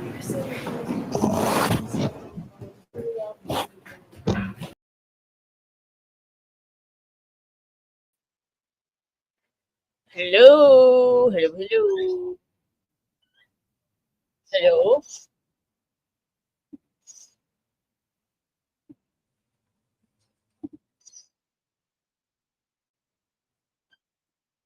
They're on lunch, but I want to make sure they're not doing anything. Oh, hold on. Sir, follow me, please. Okay. Making sure. Hey, Carrie B. Lucas. Yeah. So what do you think about Hank's cross? I think he's looking for a gotcha. I think he's absolutely looking to trip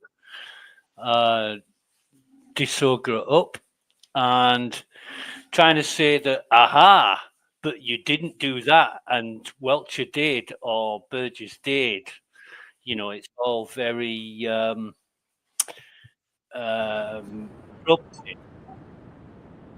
is the word I'm looking for.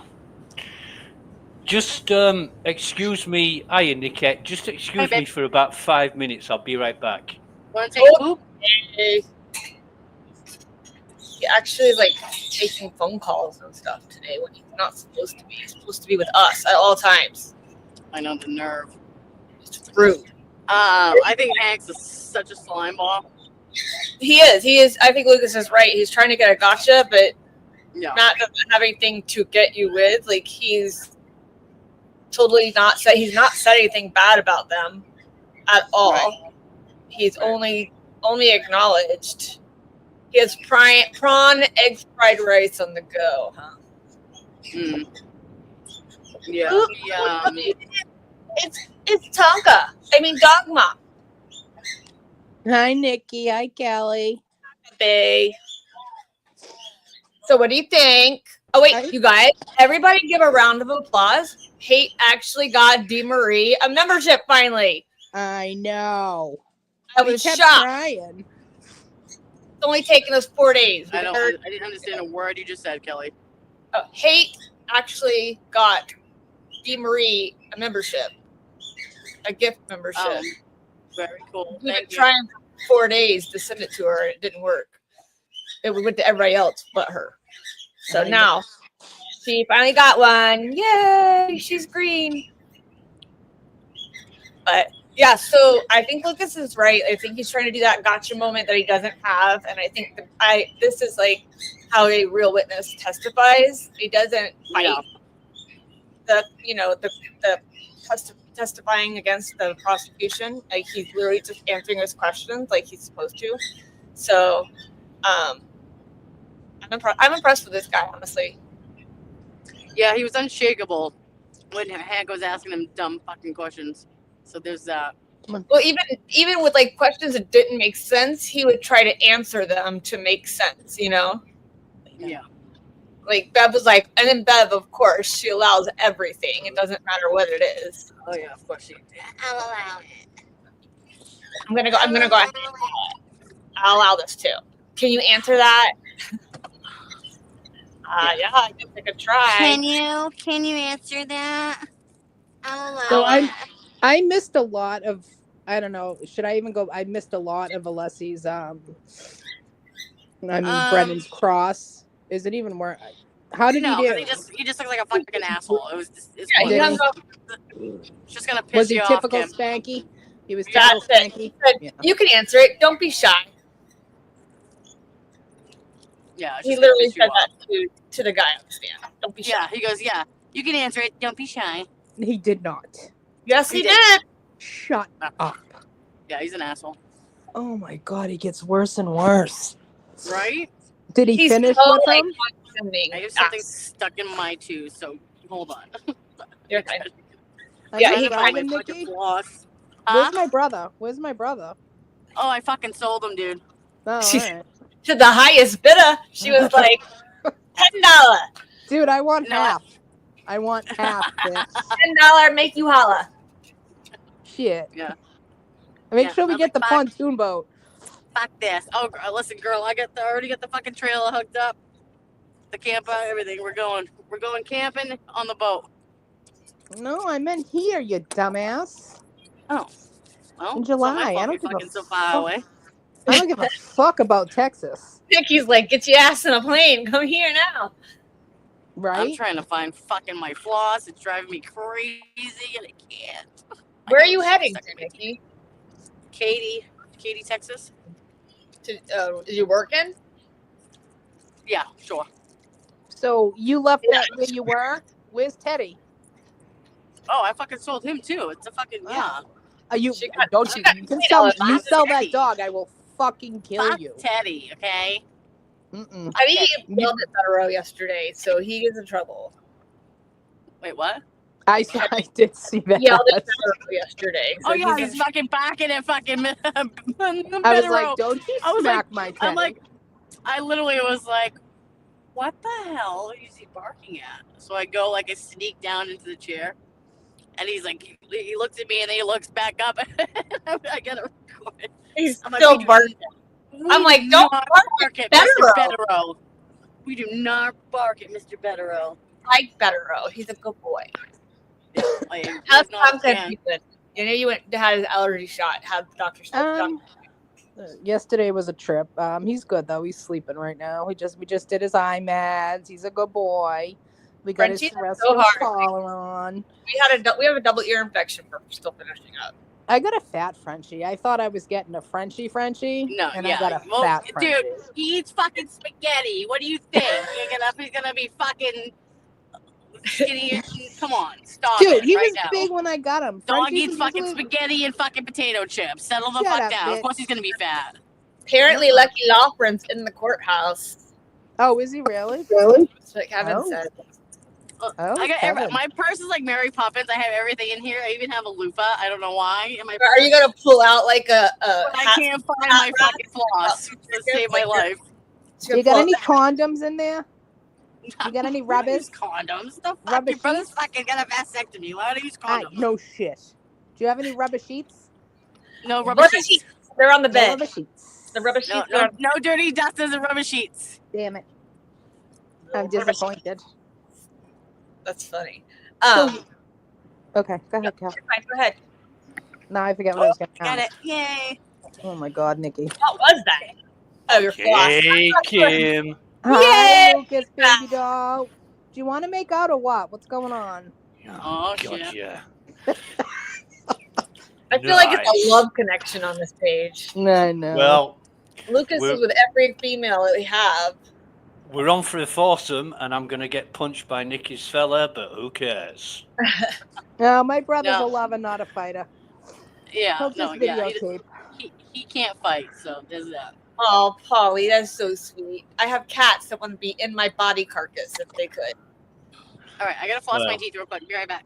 All right, I got to talk to Lucas. So Lucas, I ahead. know this is all your jam, Yeah. and I kind of missed because I was, I have a job that sucks. So I was listening, but I kind of wasn't. How did we do? How did we do, Lucas? Do you think the jury understood what was happening? It's difficult to put myself in the position. But you get it. So can somebody dumb it down? I would be believing. I would be believing what DeSogra said, but as soon as Brennan got up and started asking his questions, I would be doubting it because he's really, really good at casting a shadow over the previous testimony, and he's well versed in this. He's absolutely, he's going all out to try and win this case, and he's doing it in such a good way that I would have to be blindsiding prosecution and accepting everything that the defense did. It's really messy in that way. I wouldn't want to say that the jury's convinced that the CW don't have a case, because of what Brennan's doing. I would absolutely say that the jury is affected by Brennan's questioning. Well, that's Some not of they're just redundant. No, I agree with you 100%. I think that's exactly, because you know what? Not for nothing, but once Hank got up there and started discrediting this guy, like, okay, so you never looked at this, you never looked at that. Nope, nope, nope, nope, nope. So you're just taking my clients or my witnesses, thing as law, and you're going based off of that. Yep. Okay. So I mean, not for nothing, but Hank's doing a really good job at like fucking this guy over. So he's making him kind of look stupid in my eyes. From what I heard, driving home, it sounded like a teacher correcting a report.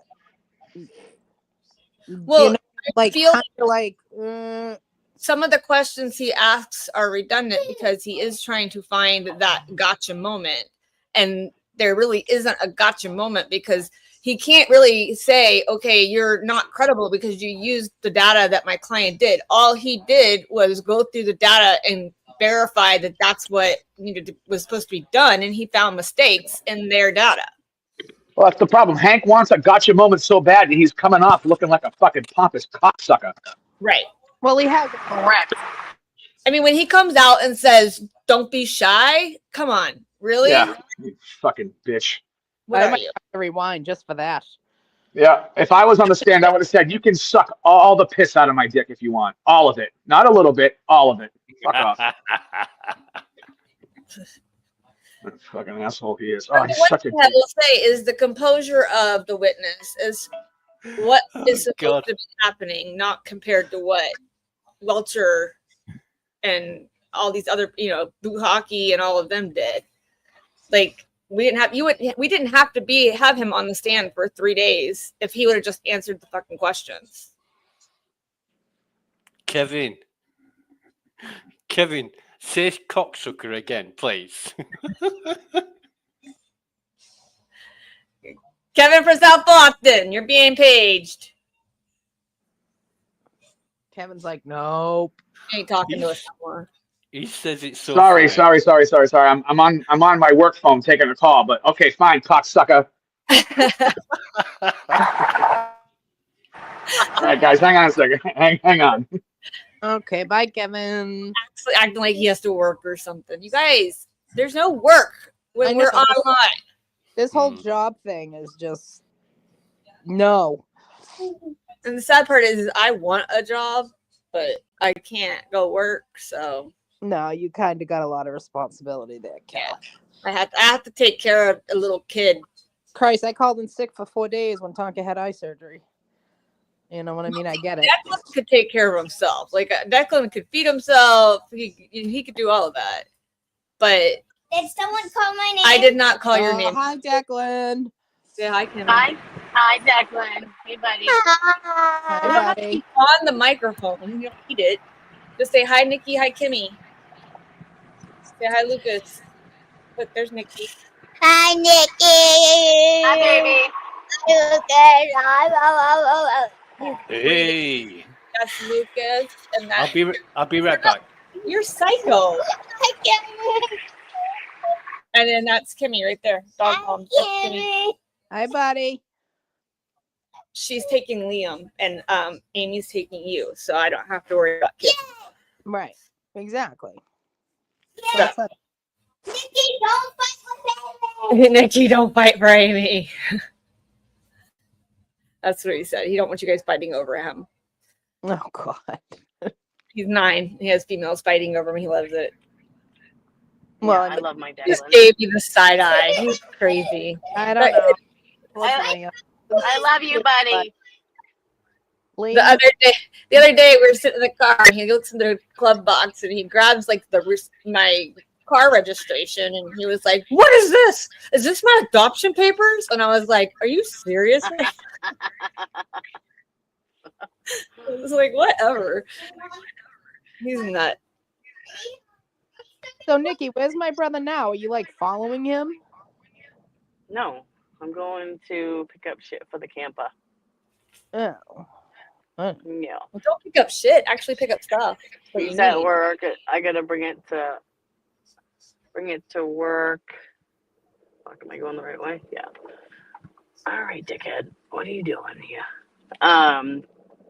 Yeah. So he's up right now. I'm the runaround bitch, you know. Well, he's working. So yeah. It's a good thing I have 4 boys then, hate, because I don't have my stepdaughter. She's my baby. I tried to get her to stay here for college. She wouldn't.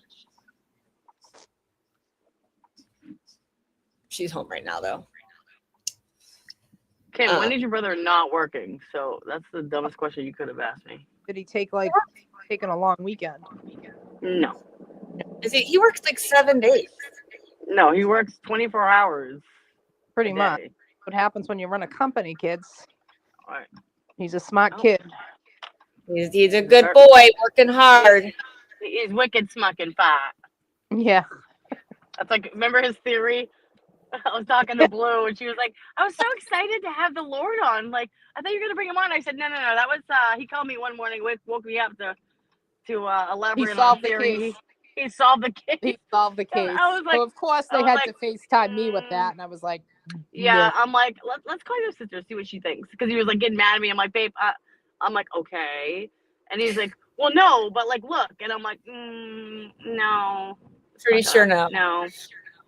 Yeah, it was pretty bad. I'm like, it was really bad. I'm like, babe, he's like, I want to go on lunch, and I'm like, I am not bringing you up on lunch because you're not a dumb guy, but you'll look fucking stupid. So it's not happening. Like I think we sent him to Yellow Cottage Fails. Dude, that's just torture. Why would you do that? Well, with that theory, he kind of deserved it. Yeah, he was like, see if he was dropped off. And it's like, no, he wasn't, babe. Love you, Sean, if you're listening, but no. Yeah. It's a hard pass, babe. Oh, no. Yeah, she was like, I was so excited to have him come up. I'm like, no. I stopped that because he was going to make himself look like a retard, and I can't have that. It's embarrassing. I have a rep to protect, you know? You're like, I have to keep my image up. Don't bring it down. I can't bring these stupid men on. But he's not stupid. We're not calling you stupid. You're one of the girls. Yeah. But yeah, Brennan is a cocksucker. Because he is. He's asking all the questions that he's going to get a no answer to. And it's relative, not to Disogra's experience, but the whole report that Burgess and Welcher did. So he knows the questions he's going to ask are going to get a no, and that is going to affect the general big picture, if you know what I mean. So it's selective questioning for a known outcome. Right. You know, you get somebody else up there like Richard Green, and all those fucking questions that Brennan asked will get a yes, not a no, if you know what I mean. Yeah, exactly. I am nervous. He finished with him? Not yet. No. I am, but I'm nervous if Lucky's in there. I don't want Brennan to like. Oh, I know. Oh, bitches! If they go Brennan, after him, we ride at dawn. I will drive to fucking get him. Seriously, Nah. I will drive home right now. Brennan tries his shit on Lucky, and Lucky, being the total honest, decent, upstanding guy that he is, will just fucking tell him to fuck off. I'm sure I he can will. see that, Luca. I can. Yep. He's just so like sweet and not anything like his brother or any of the other townies that are out there. Like he's just genuinely nice. Well, do you remember when it was Lally that was questioning Lucky? Yeah. And he tried to suggest that Lucky hadn't done his job properly, and Lucky's like, no, I'm fucking absolutely certain it was, how I say it was. So I don't see him being any different with Brennan. I think Lucky could tell you down to the second on where he was at and what he saw. Like he knows exactly. He's one of those that you could tell he keeps his time log. He does everything. He does everything by the book. And the only reason he didn't call about that Ford Edge was because he was doing the Alberts a favor, and he said that. Mm-hmm. Totally honest guy. Yeah. Yeah. He was trying to be nice. Yeah. I was shocked when when Bow Tie fucking Ronnie said that he was the least credible. I was like, what? Yeah, I fuck off, know. Ronnie. I feel like Ronnie has just been going from show to show He's to on the show. tour. He's on the trying to fucking make tour. money. He's Yeah. useless. He's on the tour. Bye. Well, Yeah. no disrespect to Ronnie. You know, he's a perfectly Ronnie. nice guy and a Ronnie. Who said Ronnie. Ronnie? Ronnie, you did. Who's Ronnie. Nikki? Is that you, Nikki? That's me. I'm going to spit roast you later. Oh my God. And then I'm gonna get Kim to feed you some donuts while I'm doing it. Oh yeah, goodness. good luck with that. Anyway, yeah, Ronnie is a nice guy, but I don't think he's the brightest spark He that is. flew out of the furnace. No, not at all. Mm-mm. I feel like in some of the things that he said when he was like, well, we thought like it was just a distractor or that he wasn't credible. And I'm like, how could anybody think that Lucky wasn't credible? Like The thing that Ronnie said that put me off him was that the general consensus of the jury was that Karen was there, John was there, so she must have done it. Right. Yeah. Right. And I'm like, what that the doesn't fuck? make any fucking sense. Exactly. Exactly. Nope. So apparently, Laura Owen's lawyer is attacking Omar Shut up. right now, from what I understand. Where'd it This go? isn't on X, is it? No, Lauren posted a video. Lucas, get her, Tagger. I'm not. No, it's Lauren posted a video about it.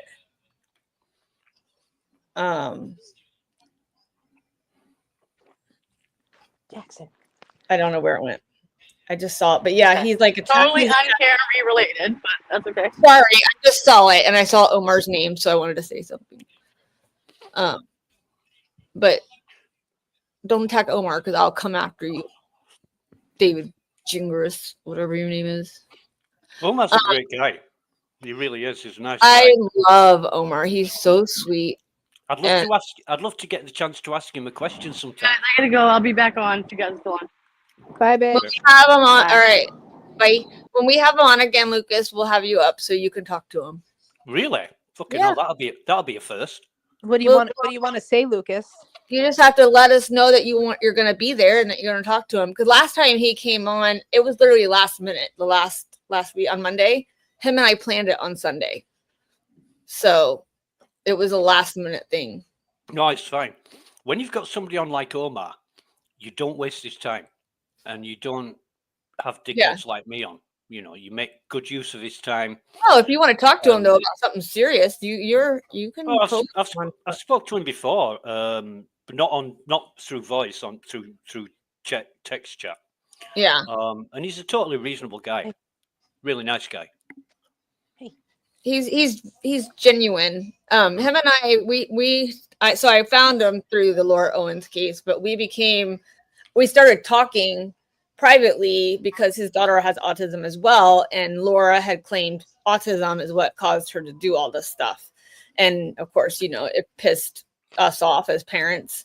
And Lauren Knighty, the one that he was doing the race against the other day, she actually did a whole video on her claiming the autism and how it's affecting the autistic community and the parents that have kids that have autism. So Omar and I were part of that. And that's how we kind of just connected. And then because me and Amy were talking about doing episodes and we wanted to do Laura Owens and then we wanted to do the flip side of Laura Owens and like really go over it. I called Omar to see if he wanted to be part of it. And he was like, yeah. So, but the one we had on Sunday or Monday, I literally planned it on Sunday. I texted him and was like, hey, we're going to do a special. Do you want to come on? Like we already had the video we watched yesterday. We were planning on watching that. Like if it was just me and her and going over it that way. But he actually decided to come on and then he had Bruce from Oregon come on and was able to talk about it even more. So it was nice. Yeah, it was early last year, 2024, and I saw some just a couple of videos from Omar on the Karen Reid case, and this is before the trial, right? Where everybody else was taking one extreme to the other. He was not single-minded, but very fair and very open-minded about what was going on. And he really was a breath of fresh air compared to a lot of the other streamers who were just annihilating one side or the other. Yeah. And I found that very professional. I actually messaged him and said, thanks for that. It's very fair, very professional, and you're a credit to your profession. And he's like, "Oh, right, thanks. Really appreciate you." So yeah, that's how we got talking. And the thing is what I really like about him is when the stuff with Laura came out, because Laura contacted him. So when that stuff happened, he was like, "All right, yeah, I'll look at it." But he's like, "I'm not going to look at it just and be like on your side. I'm going to look at it from all angles, and then I'll figure it out for myself." And that's what I like about him. Mm-hmm. And he took what she said, and then it was 4 hours, but you could tell within like 4 hours, he knew she was full of shit. You know what I mean? He was like, this is ridiculous. Like, none of it makes sense. And then that's when they, because she called the FBI on Dave Neal. She called the FBI on other people just for saying her name online. And so it's crazy. Thank you, Polly. We love you. But yeah, I really think Omar, he's done a lot of other cases. He does that After Dark show too. I don't know if you've watched that at all. Yep. And that's pretty good, where they take different things from Reddit and they discuss it. Hold on. What?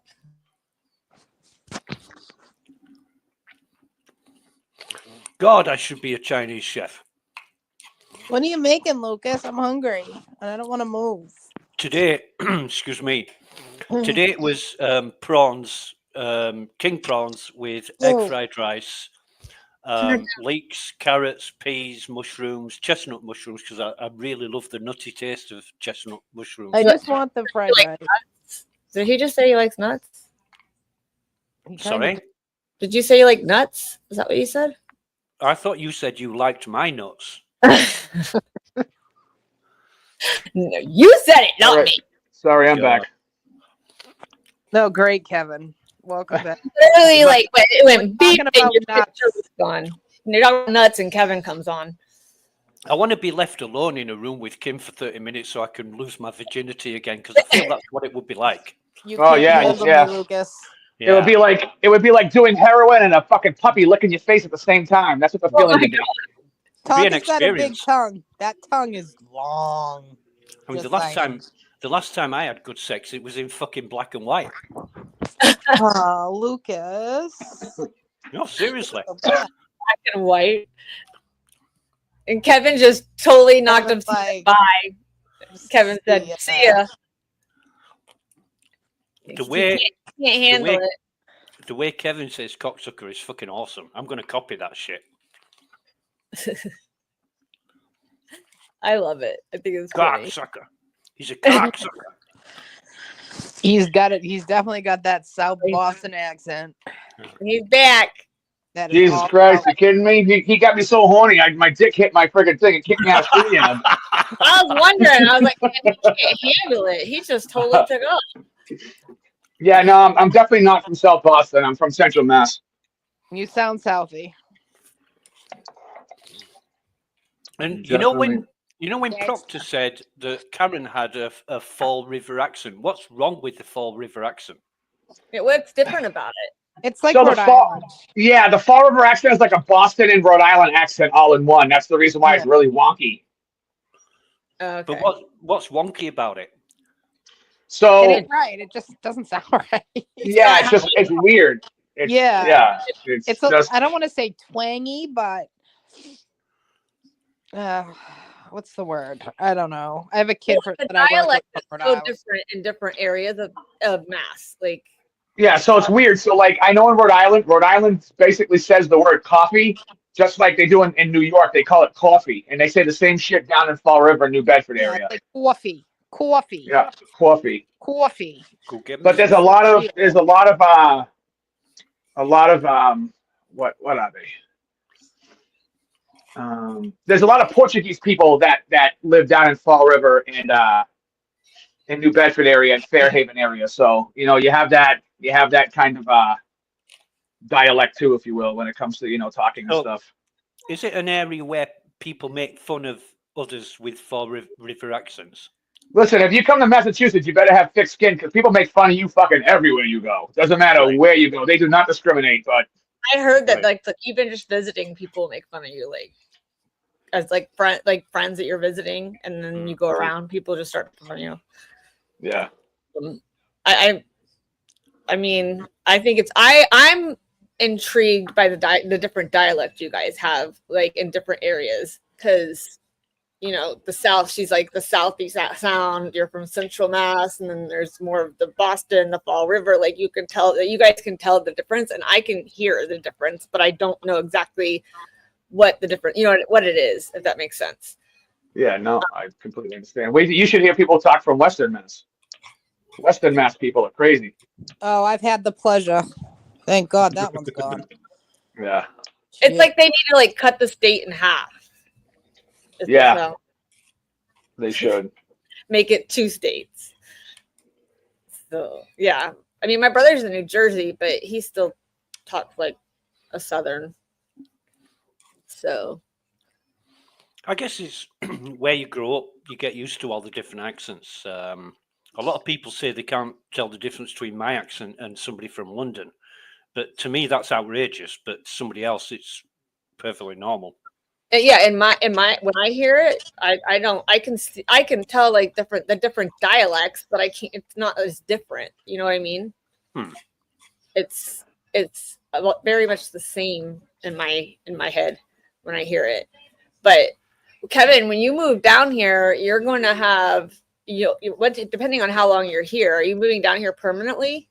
Yeah, I'll be down there permanently. I'll be up here. So I'm losing my job July 10th. My company's closing the building and they're moving everybody down to North Carolina. I don't want to live in North Carolina because I don't want to have to sit next to a gravy sweating cousin fucker. So I'm good with that. So I don't want to sit next to a guy who fucked his first cousin at 16 and his last cousin about an hour ago. So so you'd rather sit by the 90-year-old swingers? Is that what you're saying? Absolutely, absolutely. You kidding me? I'm gonna be like Anna Nicole Smith. I'm gonna find some lady who's half dead already. Baby, get your shower puffs ready to put on your car and learn the color. Half dead. Yep, half dead. Got dementia. I don't even give a shit if she's got teeth at this point in time. I'll have her give me a smoothie. I used to have the actual color or the card that had the colors, what they meant. I'll have to look for it and see if I can find it and send it to you. Absolutely. I want a silver fox. You're willing to go certain ways in the villages. Yeah, are you kidding me? Don't matter to me. Say, like you hear it and you think, oh wow, like that's pretty funny. But when you actually are there and you're driving through the freaking parking lot and you see shower puffs everywhere, you're just like, are you fucking kidding me? I want to see shower puffs and I want to see upside down pineapples. Oh, Kevin. That's what I want to see. You kidding me? I can guarantee if you go to the villages, you will see shower puffs. The only thing I'm worried about is I don't want my dick to end up talking to me the next morning on my pillow going, what the fuck did you do to me last night, buddy? Because that's what's going to happen. Depends on what color you get, baby. Yeah, you kidding me? Yeah, exactly. Yeah. Give me that color coded thing then, because I don't want to. I don't want to have some blind girl read my penis after the end of the day because it's got so many bumps on it. Yeah, I mean, and I grew up so where I was born in like my first to the second grade, I was probably about 10 minutes from the villages. And then where we moved out, it was probably about 25 minutes. So that's my hometown. So I actually watched the villages like be built. So to see like that's what everybody knows the villages for, it cracks me up. Well, not only that, I mean, did you? The villages had a fucking Netflix fucking special on them. Yep. Yeah. That's why everybody knows about the villages.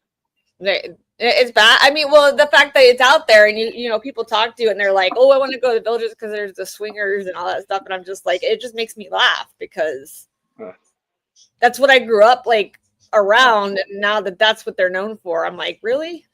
Like they're equal opportunity. Yeah. So I was born and raised in Leesburg, which is like 20 minutes from them. Oh yeah, yeah. And my mom my mom and my sister lived in Fruitland Park. That's where I was. Well, Fruitland Park is where I originally grew up. But Park, Fruit Loop, Fruitland, Fruitland, Fruit Loop. I'm like that Park. Yeah, we moved because my grandma passed away, and we moved to her. Or not my grandma. My step grandfather passed away. We moved in with my grandma to take care of her, which actually was beneficial for me because where we lived, the orange plant that was in the middle of our city, I'm allergic to the acid in oranges and stuff like that. So all the acid that was in the air would land on our house in Fruitland Park, and I was constantly sick from that. So when we moved to the other side, it didn't come that way. So I wasn't bothered by it anymore. Lucas, do you guys have a swinger scene across the pond? How's your big swinger scene over there? It's not as well advertised as it is in America. Okay. But there's one up in Tampa area too. There's one. I have one in right 2 houses down the neighborhood. The whole neighborhood is crazy. Send me your address. I'm coming over. Just go into the ponds of Plymouth. You're good. They are everywhere. One thing to remember when you visit in England, if you ever see a residential house with a pucker plant in the window, they are swingers. What's in the window? A pucker plant. Oh, what the fuck is that? Yeah, what is that? You don't know what a pucker plant is? No, I know what a pucker pussy is. What? Lucas. No, Lucas, if I ever come over to England, I want to find that fake taxi thing. Yeah. Look up Caliente Resorts. A pucker plant is sort of, I don't know, 4 or 5 feet tall with big green leaves like paddles. Like, so are they? Lucas, you're gonna have to drop a picture of that in our chat. We have elephant ear plants. Are they like that kind of? Where they we call them elephant ears because they look like elephant ears. They hang down. It might be a different name in America, but that's pucker plant. I'll look it up. I'll put it in chat. Yeah, I just said that, Lucas. Jesus fucking Christ. You said, oh, it doesn't matter. Yeah, I'm wrong. I said put it in our chat. Yeah. They're not as here. I got it for you. I'll pull it up. They're not as big, but they're kind of like a small elephant ear, is what it is. A puka plant. Okay, cool. Oh, okay. But that's the rumor. The rumor is if you have one of these in your window, then that's an advertisement that you're swingers. All right. Mm-hmm. And see, you just need a shower puff here. Yep. I've never heard that before either. So weird. Just put a shower puff on your car. Just make sure it's the right color. But Caliente Resort is in Tampa area, and it's the Land of Lakes, Florida. Yep. I know exactly where I'm going to stop my first time I get there. I'm flying right into Orlando. Just north of Tampa is Land of Lakes. Good. So, Kevin's gonna have some fucking stories. and you can get right on the Veterans Highway and go straight towards Tampa and go straight downtown Tampa from Land of Lakes. Yeah, well, when I was there in April. I was there from April 23rd to April 29th, and I went to go see a comedy show in Tampa, right in Ybor City. Yeah, well, Ybor City is on this side outside of the town. Like you're coming down I-4 area. What'd you say? It's on the I-4 side of town of Tampa, so it's where I-4 and 75 or 275 meet. So it's like, come on. So if I'm going there, I have to cross through Ybor City's bridge or exit before I get into Tampa. Yeah, I didn't even hear not a word you said. I don't know whether you were buffering. I was buffering. I have no idea. Yeah. So for me to get to Tampa, it's that Ybor City is on my side of Tampa, so it's not on the like Clearwater Beach side of Tampa. It's on Orlando's side. So I have to, if I'm driving to Tampa, I have to drive through, well, not through, but over the exits to get to Ybor City to go there. Yeah, Ybor City was nuts. After we left that comedy club, we went to Funny Bones in Ybor City. Mm-hmm.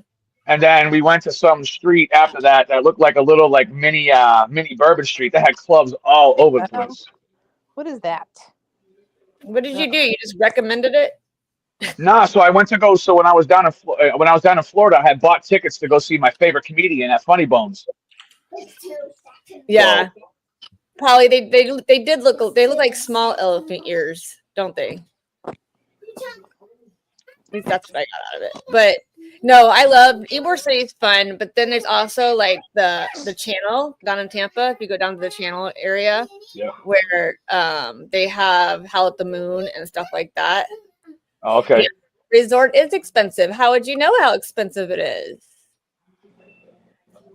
Is it, or are you questioning? Is it? Yes, it is kind of expensive. They do have day passes you can order from there. Hate corruption. Why don't you come down with me? We'll do it up. Caliente's close. You don't have to drive as far to get there. Yeah.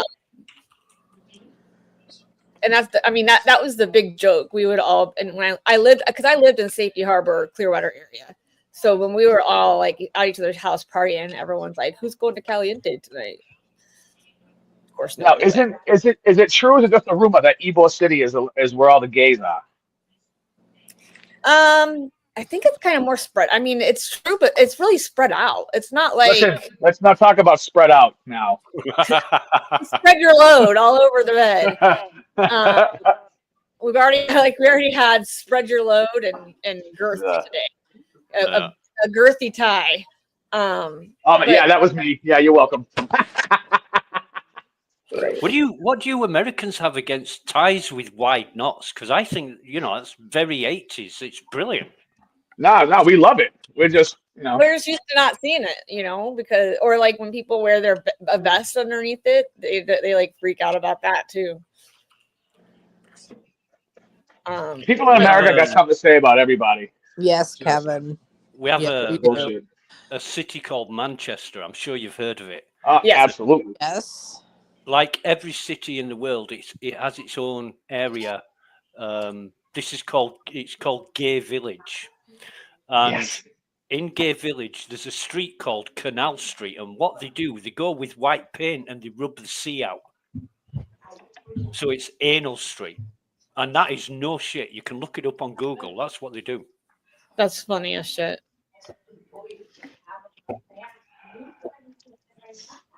I love that. Wow. You guys, I want to show you something.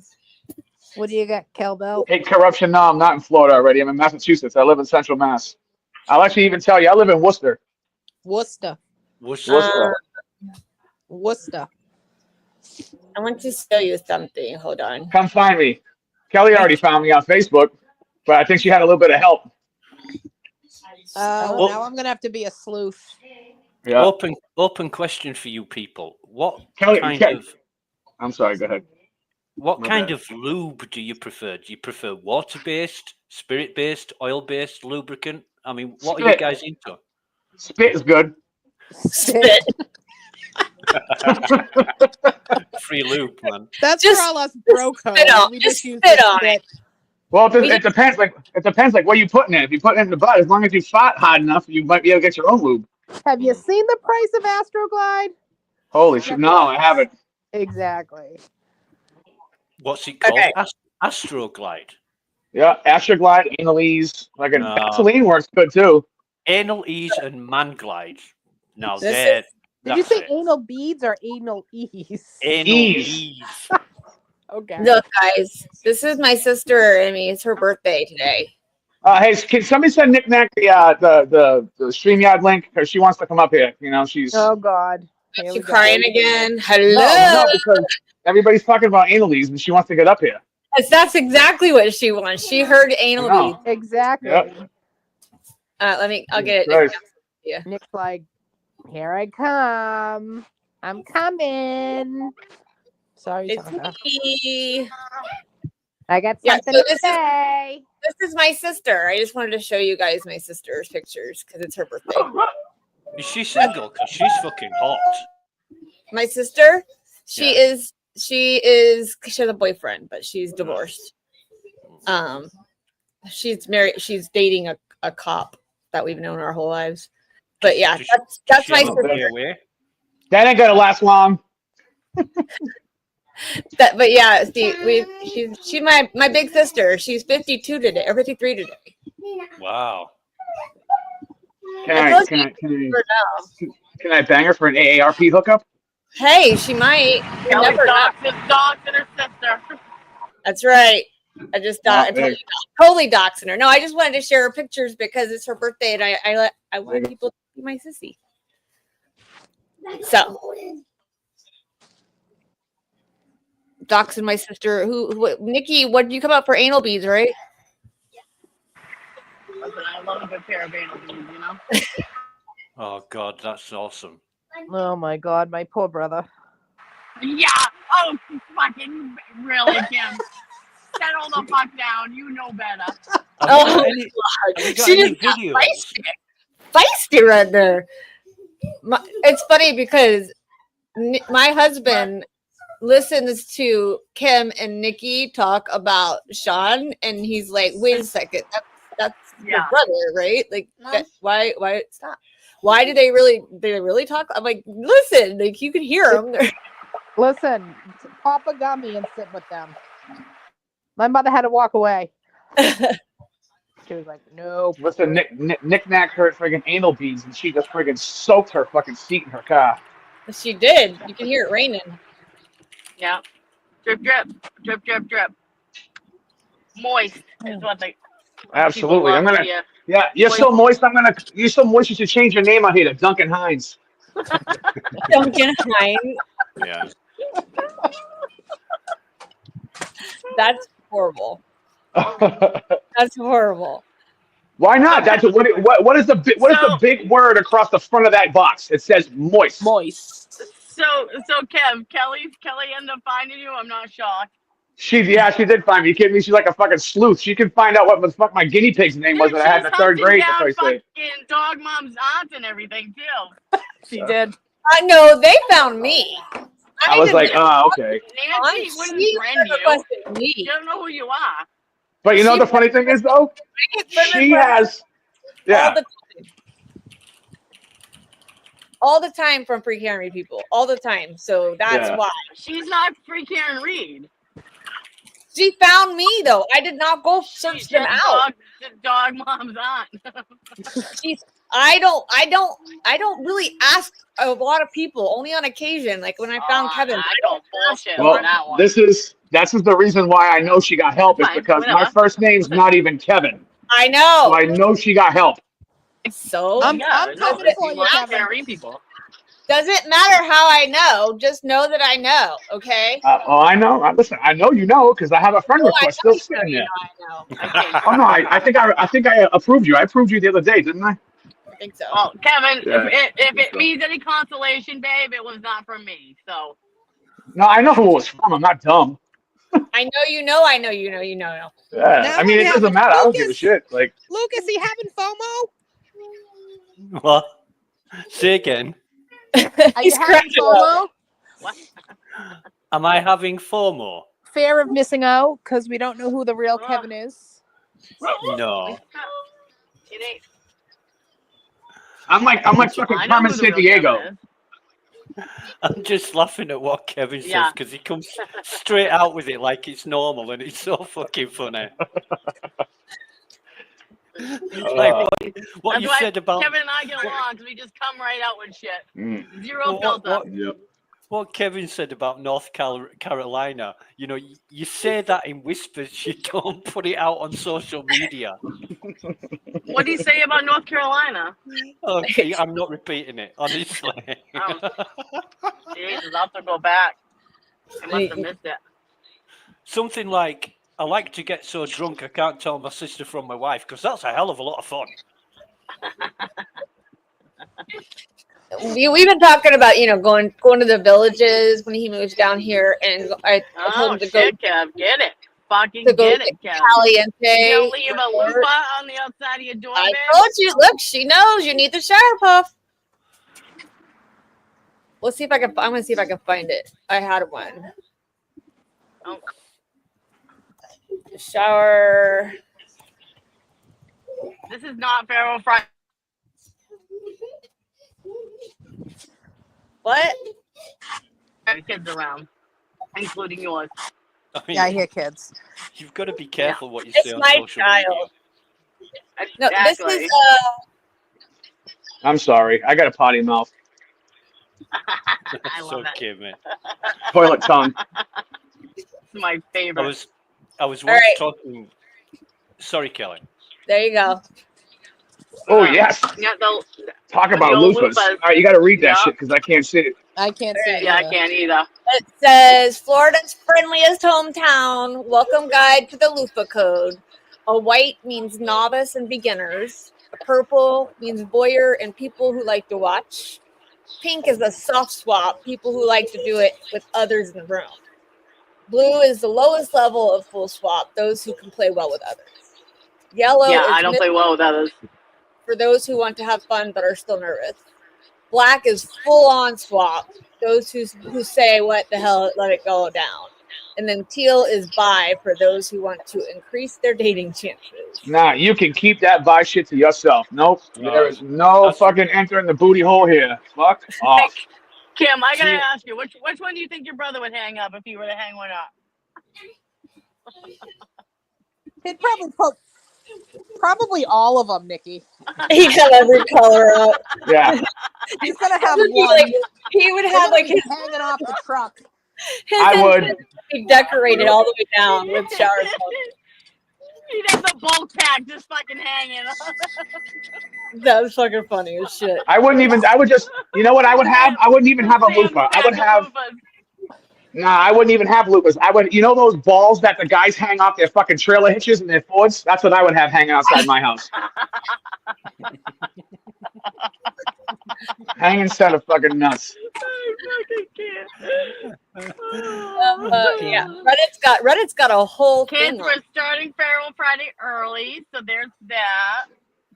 You are Well, welcome. I said the meanings nicely though. I didn't actually go full with the word. How many people have we lost in the chat? No, they're still there.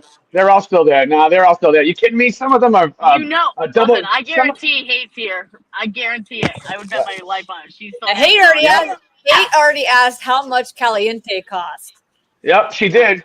And she He's was looking for new batteries as we speak. yeah, she's in traffic right now, double clicking the mouse. Hey, just do what I do. Hey, you gotta get the plugins. It's fucking mint. Yeah, the rechargeables are the best. Yeah, except when you plug them in, Nikki, the fucking street lights start to flicker. Yeah. Well, listen, you know what happened to Nikki Lucas, right? She ended up fucking chipping her tooth on one of them. Oh my god. Yeah. Those shit. you gotta be careful with those glass ones because you could do some damage with them glass ones. They're Yeah. hard. No, I don't. Sure can. I don't use. I've never used glass ever. No. Yeah. We Oh, believe shit. you, Nikki. Yeah. Nikki, remember? Oh, that was before Nikki. My brother sent my mother a Christmas present. Oh my god. It was a vibrator. The Oh my woman was fucking horrified. Who gave him What do that? I do with this? My brother. So yesterday, one of my friends on Facebook posted a He gave picture. Linda a vibrator. Sent it for Christmas, and he said, "Don't open it until I get there." And I knew what it was, and I was like, My God. "Ah." She was horrified. Why I love him. A friend of He's mine just as sick posted as I one. am. I love it. Somebody bought her a pickle vibrator. That's amazing. I would Hey, want one of those. I it's want one ribs. of It's those now. it's ribs for her pleasure. I'm like, why would you post it? Well, like a gherkin. like a pickle, like a real pickle. Gherkins Like a are gherkin, tiny, yeah. Lucas. Gherkins Right. are tiny. You need like Yeah, a cloth. gherkins are the little ones. This is like a big, like a normal size, like I call them the baseball pickles because you get them at the baseball field. Can anybody hear me? I can hear you. I can hear you. Oh, okay. Us? Kim, I'm gonna get Linda a big BBC one from BBC. No, you should get the Clone of Willy one. The what? Poor Linda. She doesn't know what's coming for her. Listen, Linda. Poor Linda. How funny was that? How funny was that fucking meme I posted on Facebook? She was like, I don't understand what. Oh my god. Yeah, but then you know who has to like go and explain it to her? Me. I'm like, oh, fucking Linda.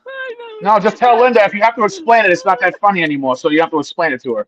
Ugh. Or just tell her to download the app Urban Dictionary. She can just Google it there herself. Look for everything. My poor mom. It's asking which one she should purchase. All of them. Is she talking about the scrubbies or the dildos? No, I don't know which one. Hey, what do you color first off? Which one? If we're talking about vibrators, I recommend. That she cuts out. You Yeah. said I recommend, and it went meow.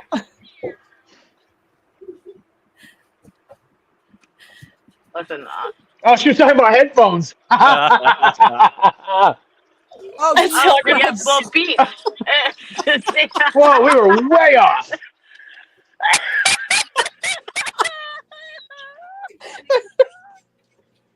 Oh, I'm dead. Oh my god, I'm dead. Oh my god. That did not just happen. Beats. I would go with hate. I would go with beats. Hate. Beats. Well, I mean, technically, you could technically put headphones on it. Just put one in the front and put one around the sandbar to the back, and you'd be good. And just turn the volume up. Crank it up. Crank up the music. But just make sure that the first song is the Humpty Dance. Oh my god. That's it. Yeah. Just make sure your first one is that. You gotta put on two live crew. Yep. Any two live crew songs. Oh, put on Easy E. Give me that nut. Yeah. Give me that. Or some jungle house music. Hey, corruption. I have 99 problems, but sex toys is not one. Good for you, honey. Do you have a double-sided fist? Because I have a feeling you do. Yeah, she does look. I feel like we have stretched all boundaries here on today's show. Yeah, that's okay. That's all right. We'll just keep on continuing to kick that can down the road right into tonight. This is our tailgating of Feral Friday. Yeah. Jesus. I can tell how you spend a lot of your free time, Kevin.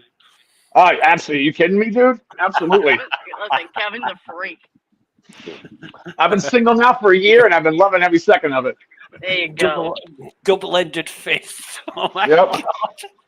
Straight out of the fucking Spinal Tap movie is that one? Yeah, I've been messaging. exactly. I was messaging good old Kevin one night, and he was fucking half rolling in the bag, taking pictures of his friends. Yeah. To me. Yeah. I'm I mean, well, you know, when you like me, when you built like soup is in a Ziploc bag. That's how I'm built. Like, you got to kind of come strong with it. Fantastic! I love it. I'm a fan. I'm a big fan. Yeah. Listen, I put the ick in Ozempic. Just remember that. No, I really don't. I'm just kidding. I'm really not fat. No, you're not. Absolutely, you're not. Listen, I'm sort of and fat. you're down. How much are you down now? 27 pounds. You're not even close to fat. So shut the f up. How So I'm down right now. I'm down 27 pounds. But from where I was, I mean, I used to weigh over 300 pounds 5-6 years ago. Damn. Were you into sumo? I was into fucking anything. You look good, Kev. You look good. I was into anything.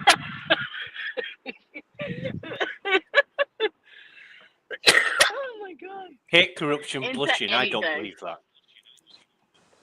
Yeah. Okay. Hey, settle down. We all know. What happened? Hey, says he's blushing. He's blushing.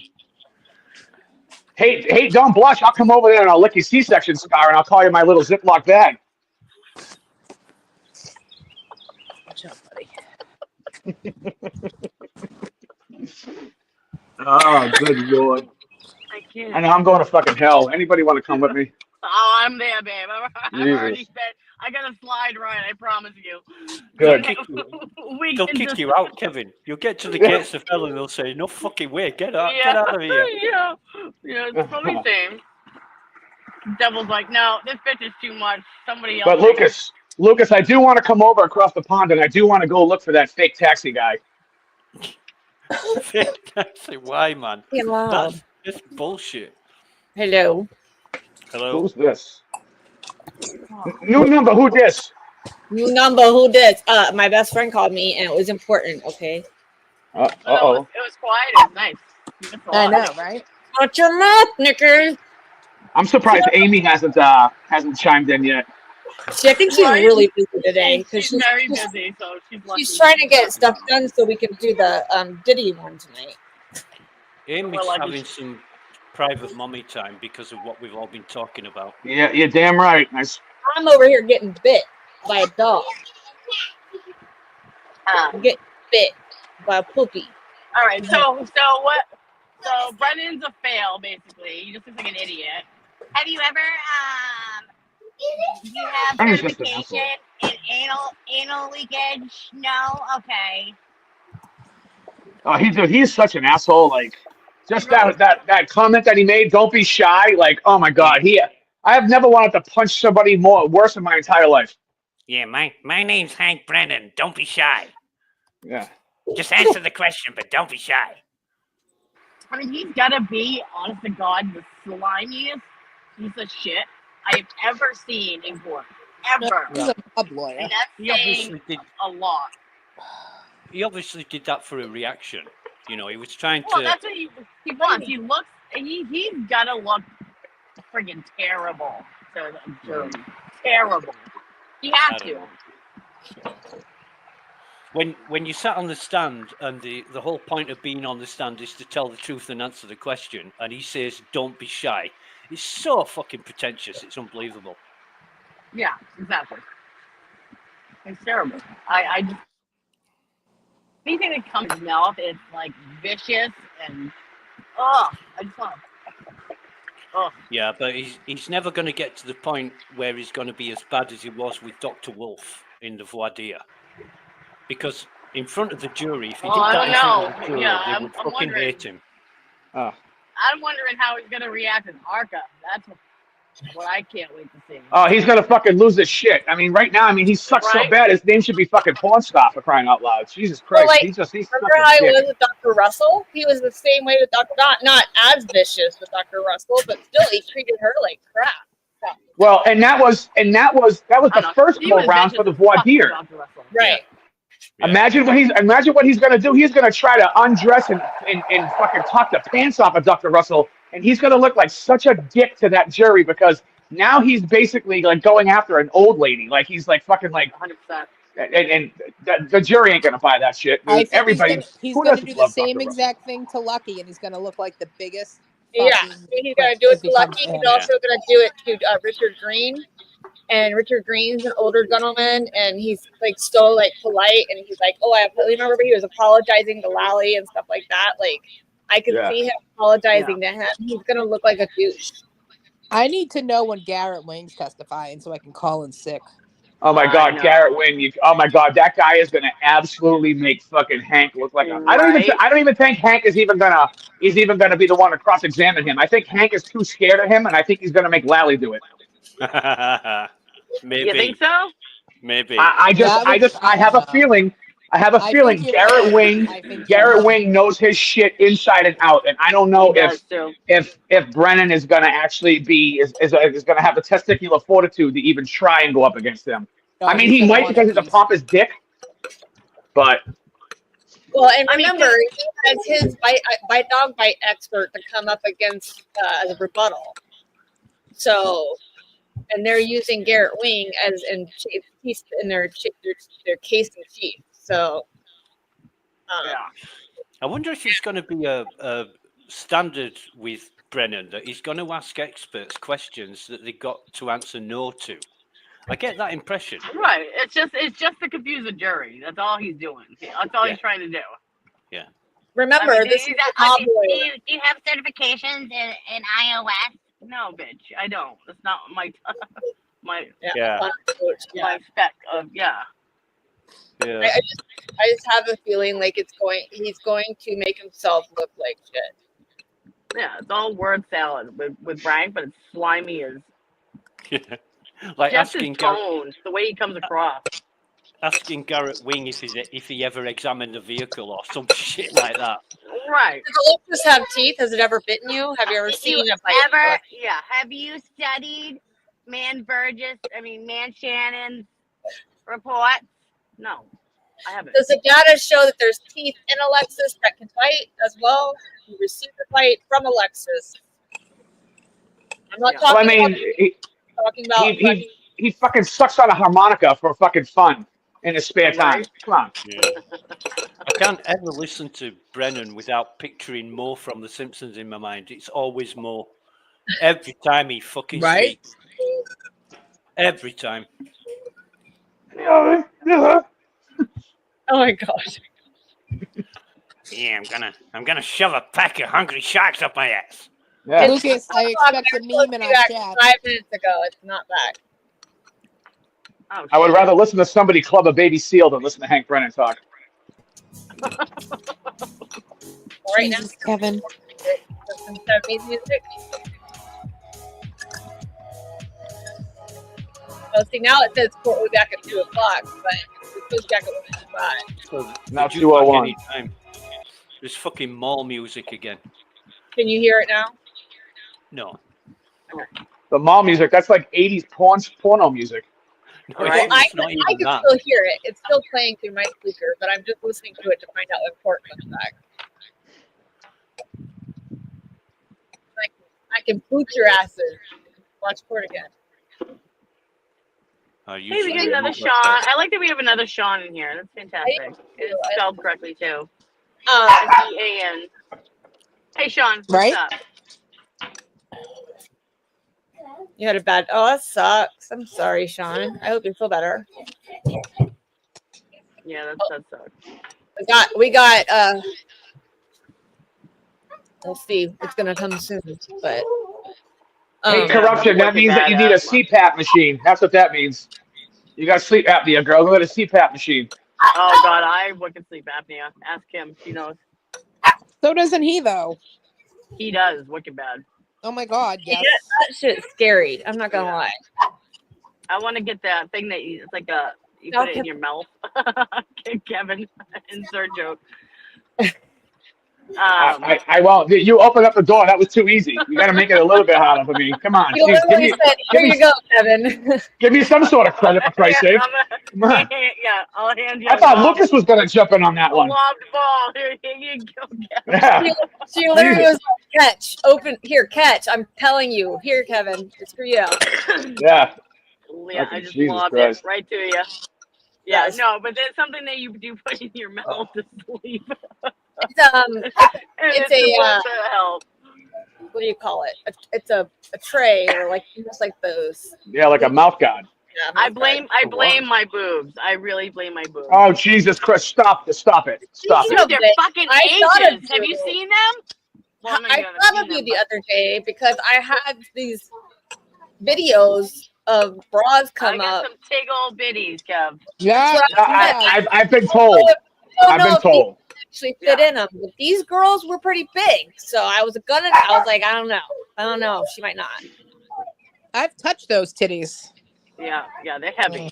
Yeah, they've touched they're me. about 20 pounds on my chest. I don't know how you do it, Nick. Her boobs touched me through FaceTime. What are you talking about?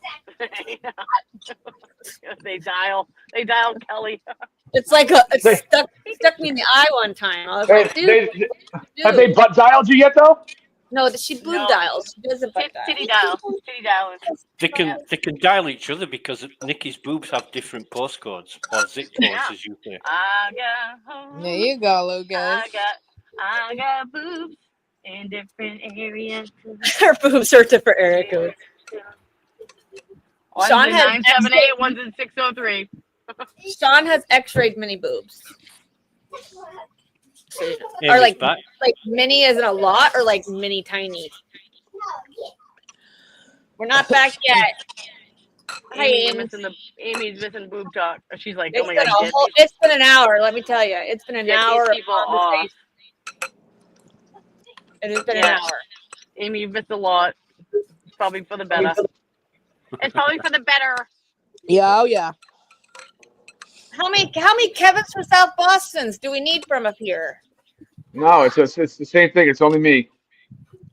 Came up twice. I had to kick one of you. Yeah, I know. I had to kick my old one. I kicked myself because I went to go close out. My god. Have you seen H's before? I've seen J's. Don't, Amy. Don't go back. Don't. No, stay, Amy, don't stay do it. forward. Yeah. Don't go back. No. Don't do it, Amy. Amy, do it. Do it. Amy, do it. It's absolutely hilarious. Do it. Don't go back. Anal beads and astroglide. Anal bees and astro. and cousin fuckers. I'm fucking your cousin, yeah. Yeah, we're tailgating Feral Friday already, so. And Feral Friday started early. Yeah. Yeah, Feral Friday started early. We have Kevin from South It couldn't have Boston started with a better group, though. I love that it started. He brings up the bad and the bad. Oh my I god. do. I don't know why. Amy's I bring up talking the about. bad in people too, so. Amy's talking about the court case, not what we were talking about. Yeah. I am the president of the Bad Kids Club. I'm the president. Yeah. Oh, I Sounds think like I'm you're back. I hear movement. Oh, that's what she said. Yep.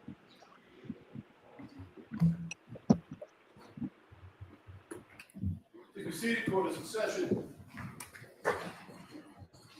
Whenever you're ready, Mr. Brennan.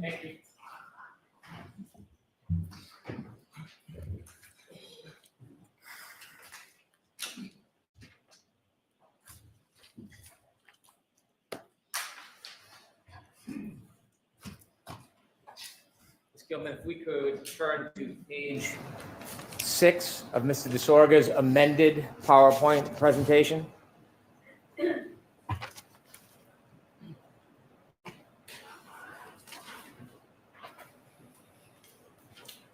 Sir, I want to ask you about your opinions, and inevitably, some of the slides that you've presented to this jury regarding adjusting the clock in a time period of 3 seconds.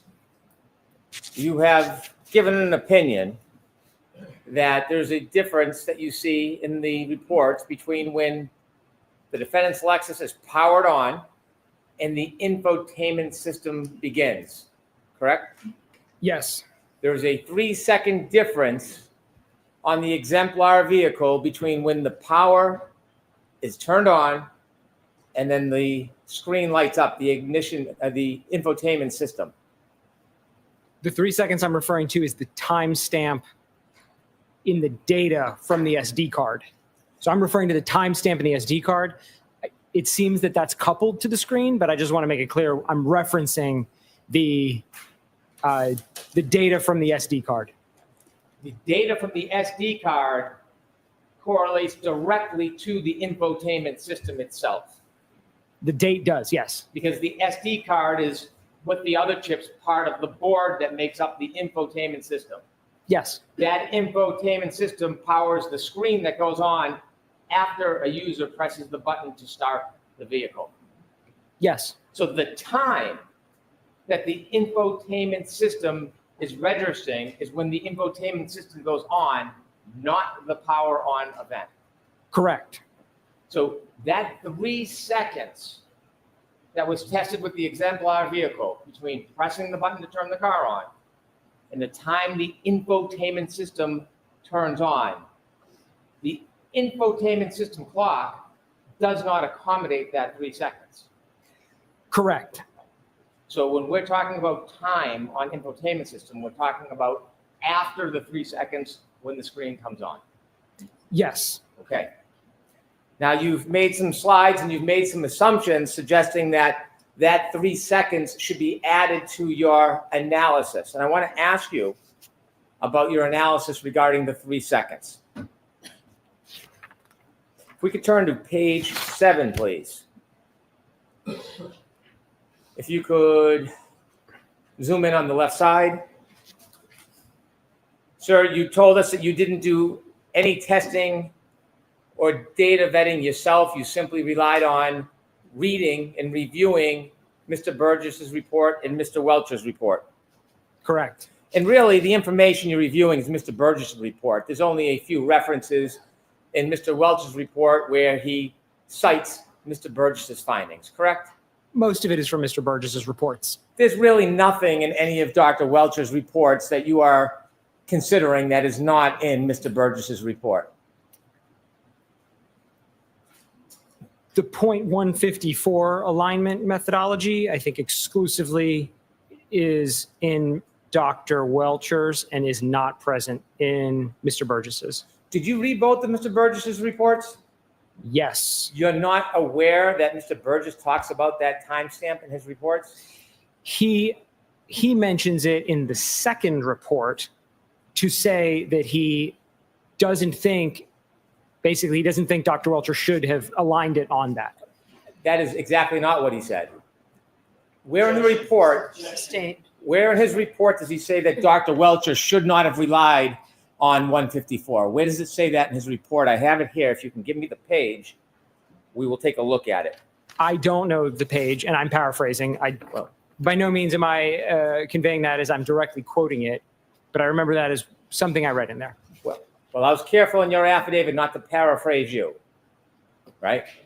Sustained. So when you just made that assumption or that suggestion characterizing Dr. Welcher's state of mind or thought process, is there anywhere in the report you can cite or show me where Dr. Welcher said that? No. Okay.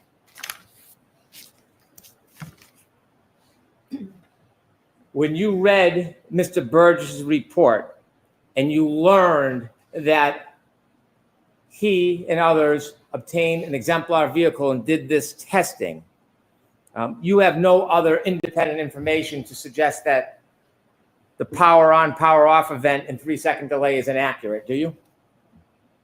I just want to make sure I heard you. Did you say accurate or inaccurate? Inaccurate.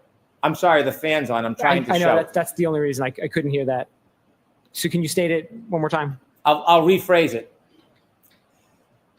When you reviewed Mr. Burgess's report and reviewed the information about his exemplar testing regarding the 3 second difference between turning on the car and the infotainment system going on, you have no other information that you looked at or studied that changes that analysis, do you? No. Now, when you are suggesting, could we shrink that and zoom on the right side, please? When you are suggesting that 3 seconds should be added to the time because of that 3 second gap, do you think maybe you made a mistake in considering it that way? No. Okay. The time that you're adding 3 seconds to is the infotainment time, the infotainment clock, correct? Yes. The infotainment clock begins when the infotainment system goes on. We just spoke about that, correct? Right. Which is 3 seconds after the power on event. Correct. So you're essentially double dipping. You're adding 3 seconds that has already been separated because it isn't reflected on the infotainment system. Isn't that true? That's incorrect. You believe that 3 seconds between the power on and the infotainment system going on should be accommodated extra on top of it. It's not that it's extra. It's because when we're talking about times here, we're pulling a time from the infotainment and we're marrying that with a key on timer from the vehicle control history. Those are separate systems. So if the vehicle control history had its own time, then what you're saying would be correct. We wouldn't account for any delays because then it's already baked into those numbers. This is a very unique analysis. This is not something I've ever even seen, this type of analysis here where we're comparing a timestamp from an infotainment SD card to a VCH total time. And so the only way to reconcile those two is we have to align them. And the 3 seconds is the alignment between those, because the VCH key on timer is going to start as soon as the vehicle is turned on. And that's the 3 seconds. You've never seen this before. I've never seen the approach taken here in this analysis by Aperture. That's what I meant by this. I'll clarify. I have not seen a timestamp from a key on event in a Lexus infotainment used in addition to the key on timer from that same Lexus. You know, Mr. Burgess actually looked at the data, not just the timestamp. You looked at the data. You understand that, don't you? Sure. You did not, did you? Which data? The data for the timestamp on the text stream data. There is no timestamp on the text stream data, is my point. It's a derived value from the key on time, and then added to that is the elapsed time from the text stream. So they're separate. Did you look at the data to make that determination that you're claiming right now? Did you actually look at the data? Yes. Yeah. You looked at the raw data? I looked at, yes, the raw text stream data. The raw text stream data from infotainment, did you look at it? I just don't want to mince it. The text stream data is an independent system from the infotainment, and you said from, so they're not. Did you look at the infotainment raw data? I did. Okay. And did you find a timestamp on the infotainment raw data? Yes. Now, when you added 3 seconds,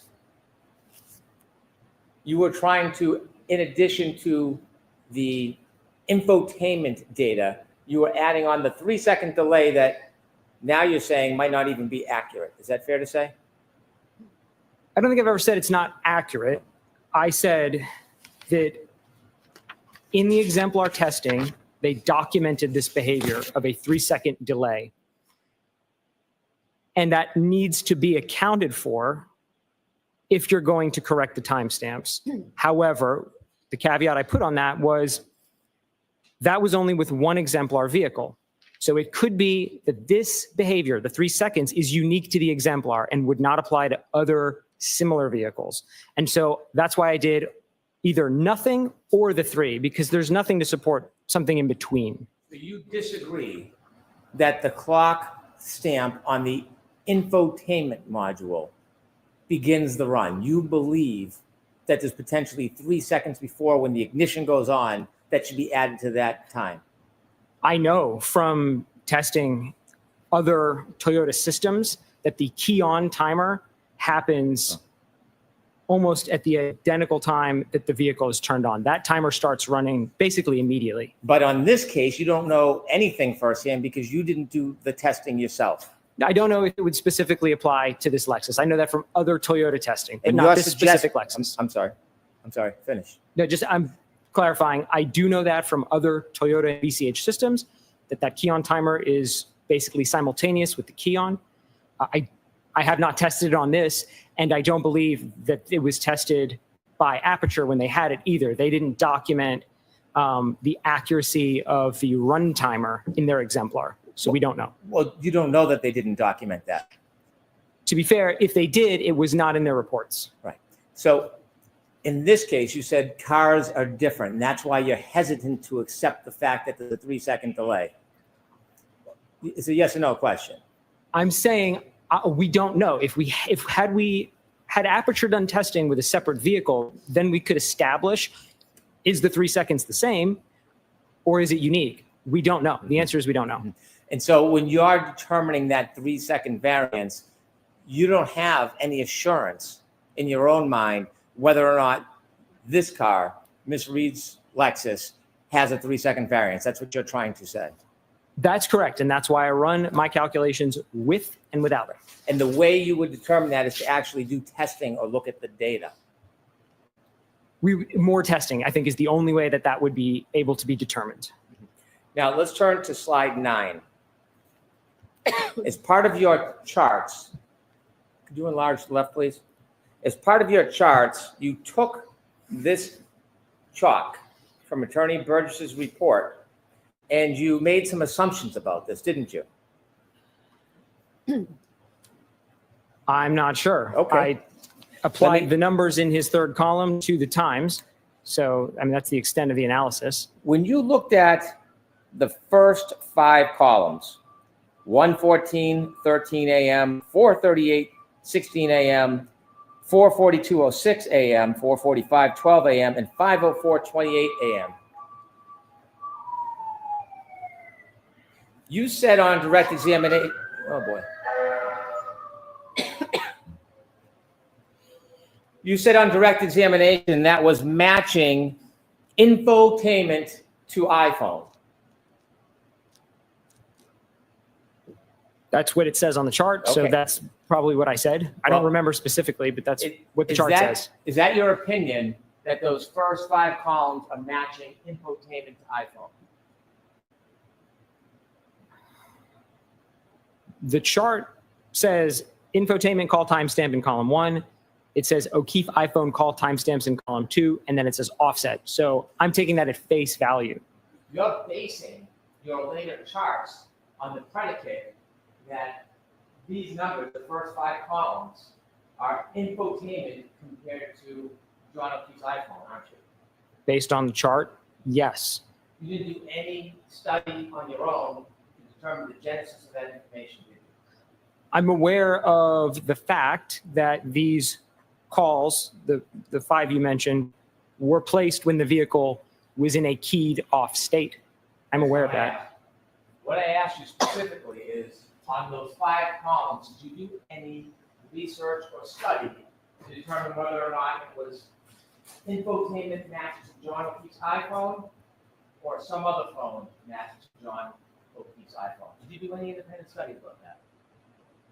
No. Because in your ultimate conclusions and all the charts you've given to the jury and shown the jury, it relies on the conclusion that the first 5 columns are a comparison between infotainment clock and John O'Keefe's iPhone. Isn't that fair to say? That's exactly how the chart presents it, and that's how I present it. Did you know that at 1:14:13 a.m., the defendant's Lexus was turned off? Yes. Did you know at 4:38:16 a.m. that the defendant's Lexus was turned off? Yes. And did you know for 4:42:06, 4:45:12, 5:04:28, did you know that her Lexus was turned off? Yes. Do you know that when you make phone calls, oh, by the way, do you know on those different times, the first 5 times, where that information is generated from? Which column? Left column, 1:14:13, all the way down to 5:04:28. Those 1, 2, 3, 4, 5 calls. Do you know where that information came from? It came from the SD card from the infotainment. Do you know where the genesis, the beginning, the source of that information? That matters, right? The source? It would. It would. Do you know where it came from? The assumption, the assumption is if the vehicle has a timestamp and the phone wasn't connected, it would have been synchronized after the fact. But that wasn't tested. And Aperture didn't do any of that testing in their work to look at the behavior of a timestamp in the infotainment when a phone is synchronized after the fact. Blaming Aperture is not going to get you out of answering the question.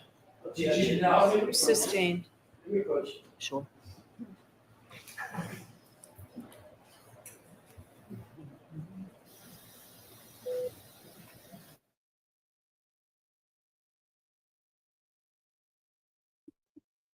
I'm just gonna say real quick, I hope Hank gets ripped a new one for that because that's ridiculous.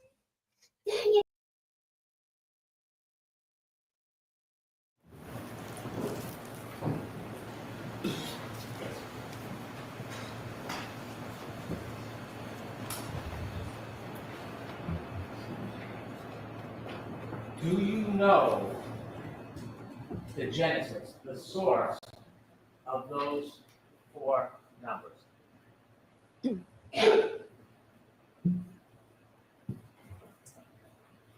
Definitively no.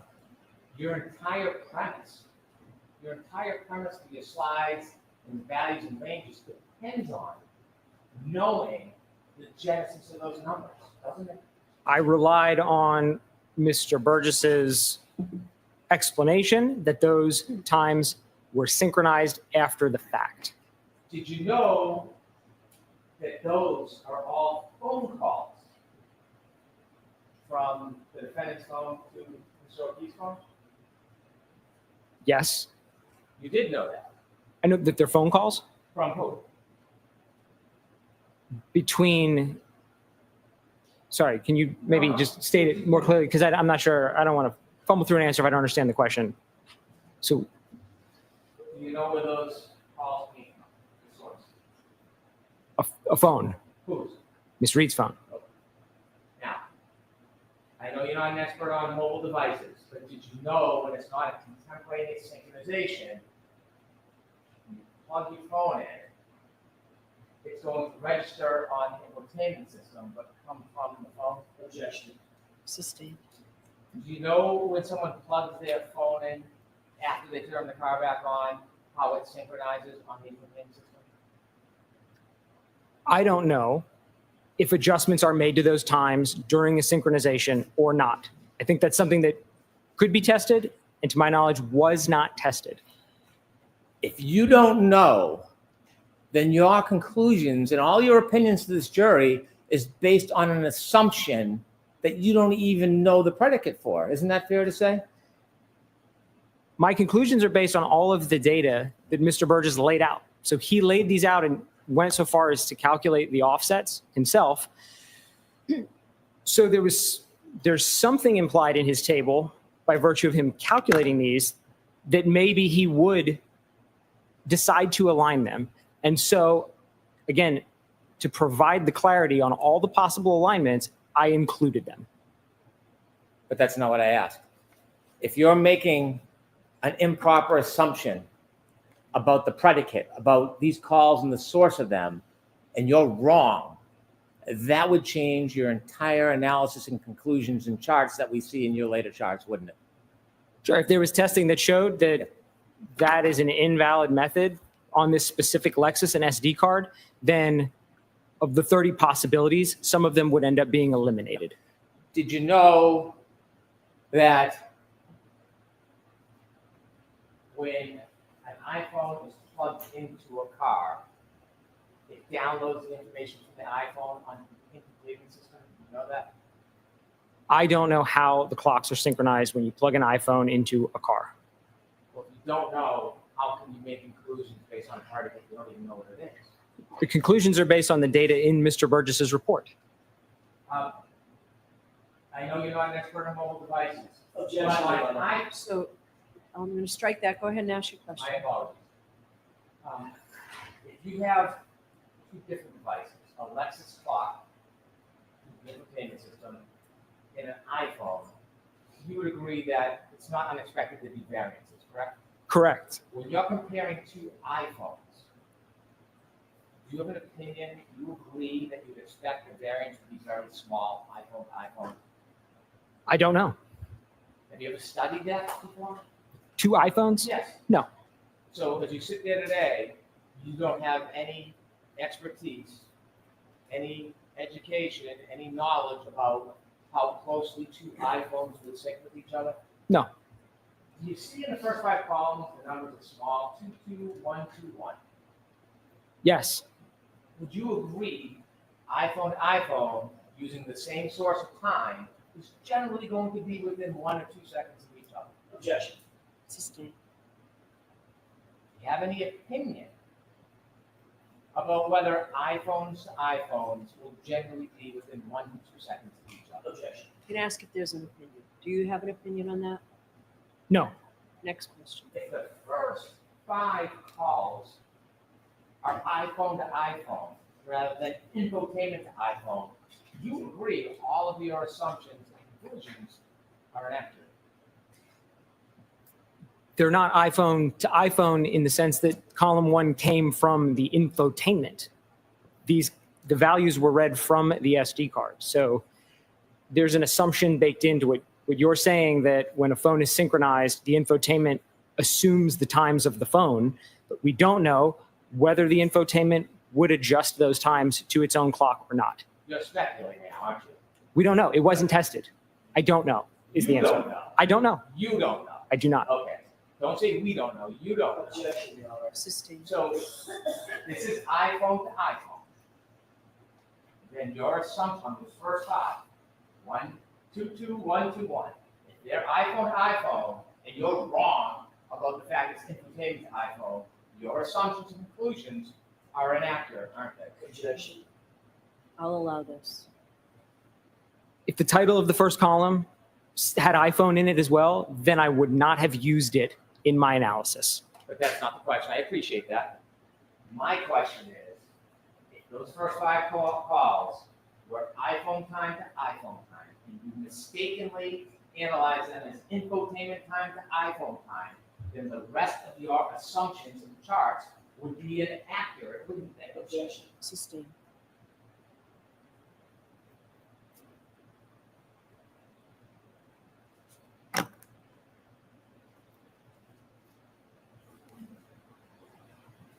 At 5:21:36, do you know whether or not the defendant's Lexus was on? I don't recall if that one was an on or an off point. I don't want to guess. I don't recall. And so if you don't know if that was on or off, were you able to do an analysis whether this was phone to phone or infotainment to phone? No. 5:30:31, do you know if the defendant's car was on? That one I know the vehicle was on. That's one timestamp on the infotainment system, 5:30:31, correct? Correct.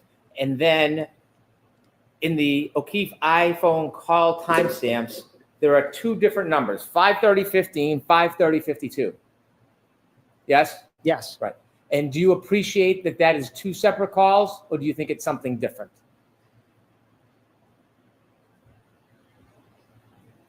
I'm going to paraphrase, again, Mr. Birch's report, as I recall it, in that he stated during the testing they did with the exemplar, calls placed in close succession would not necessarily both be logged in the infotainment.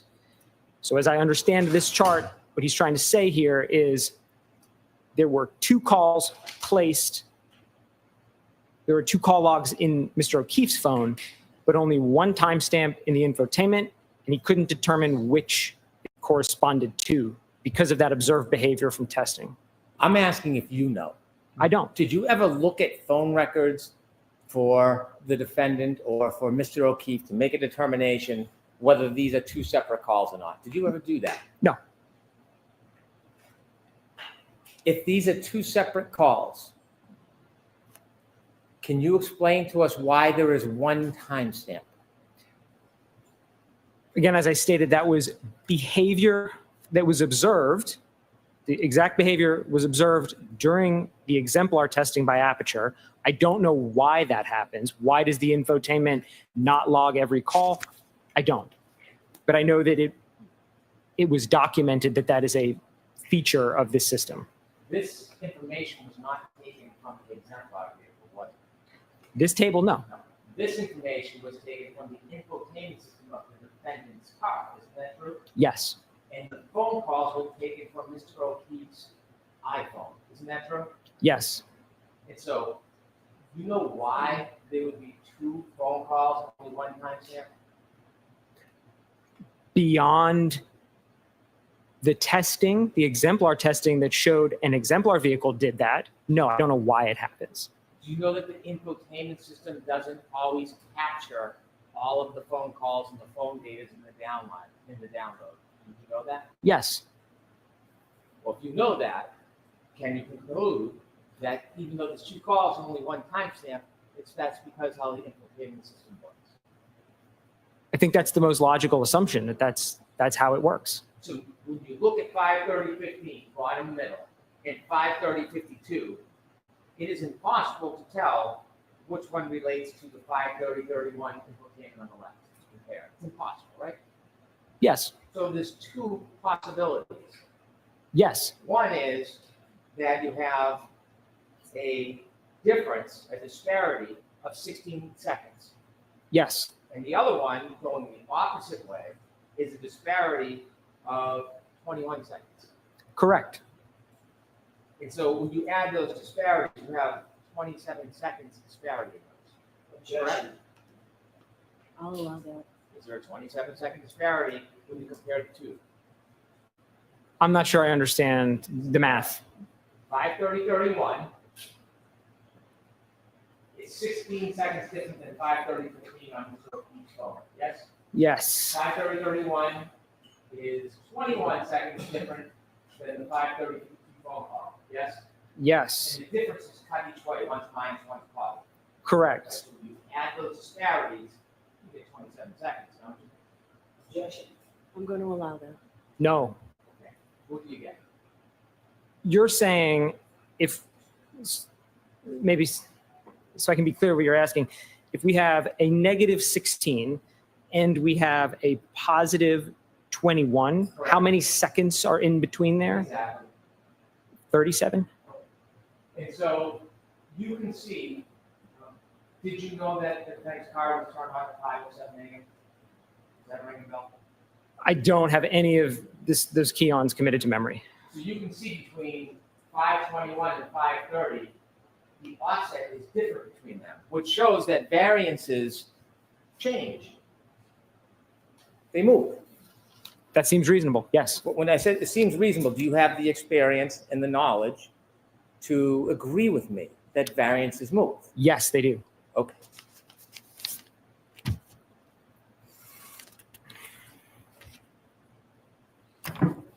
If those first 5 calls were iPhone to iPhone rather than infotainment to iPhone, would you agree they should not have been considered in your analysis?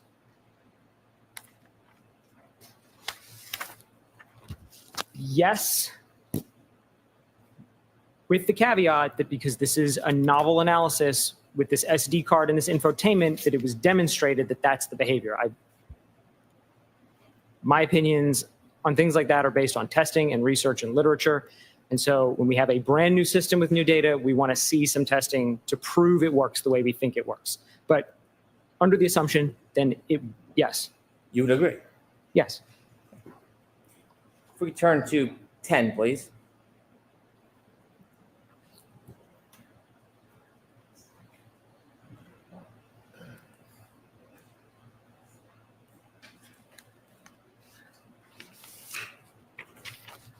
Given, could you zoom in a little, please, on the left?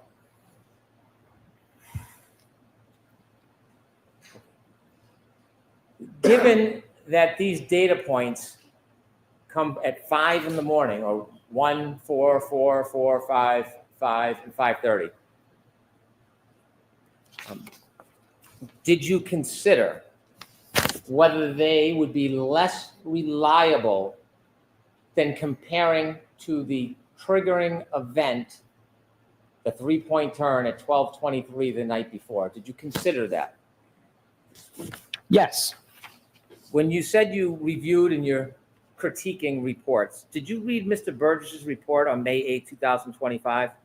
Yes. Did you read in his report where he explains that this is a less reliable method to, it's a less reliable method because of the time distance between the actual event we're interested in, 1162 at 12:31, 43 to 48, than the 3-point turn? Yes. Okay. When he explains that the method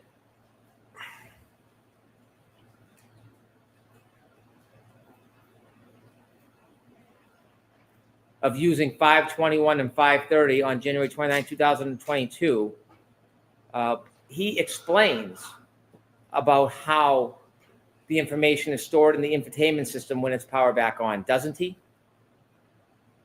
I'm not sure. Well, do you remember when you were reviewing his report that he explains the available call log correlation is restricted to a time frame between 5:21 and 5:30 a.m. on January 29, 2022, when the vehicle was powered on. All other calls stored in the infotainment module occurred while the vehicle was powered off, indicating those entries were synced from Ms. Reed's iPhone upon reconnecting to the system on the morning of January 29th. You considered that when you decided or formulated your critique, didn't you? Yes. This further indicated that the associated timestamps for those calls originated from Miss Reed's iPhone. Did you read that? Yes. Relative to those first 5 columns, correct? Yes. This behavior was previously documented in the initial report, which is the January 30th report. Yes? Yes. You shrugged. I mean, I don't want you just to agree with me. Do you remember it was in the January 30th report? I don't remember how he phrased it specifically. But I think there was somewhere around there where he noted that some calls were placed while the vehicle was off. I think that's basically what it said in the first one. I don't remember specifically. Okay. Do you agree generally, or can I give you the report? You can look and remind yourself. I want to get your best memory on this. Sure. What would you like me to do? If you'd like me to look at it, I'll look at it. Sure. Do you have a copy, or would you like me to bring it? Do you to have the reports with you, sir? Later on. Okay. Do you have an extra copy for him, Mr. Brennan? Mine is marked. You want me to show the mark? Let me see if I can get a clean copy from the witness.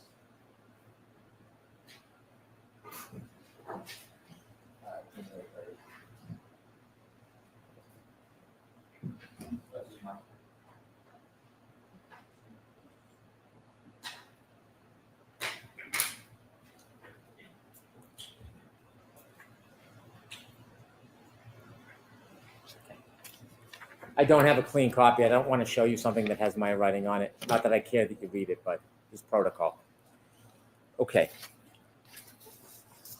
In discussing why this is not an effective way of matching the time, did you consider in his May 8, 2025 report, when he's talking about this method, when he says, as a result, this method yields a single reference point for potential alignment? Yes. And Call when he logs talks- are discrete points. I'm sorry? The call logs are discrete points for alignment. Is that? As a result, this method yields a single reference point, which is referring to the 53031. I don't know. It sounds like it, but I don't know. From the 5:21 a.m. to the 5:30 a.m. window, a cluster of approximately -8 and -16 plus 21 seconds were observed between the Lexus clock and Mr. O'Keefe's iPhone clock. Did you consider that? Yes. This offset is measured approximately 5 hours after the time of the collision and cannot be assumed to apply to other time frames stated in the initial report. Objection. I'm going to allow it unless, do you have, I'll see counsel at sidebar.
Sir, going back to my question, so you read Mr. Burgess' report, the same report that you're critiquing, and you were aware of this information, weren't you? Yes.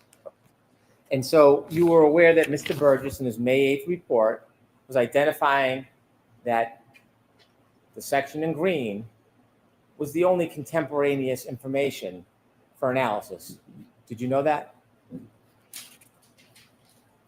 Is that how he states it specifically? I can read it again. I just read it to you.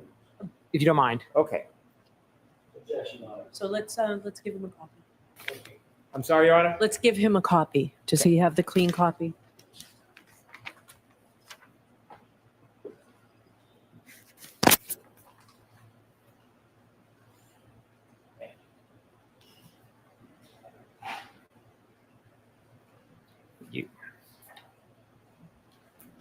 You can turn to page 3.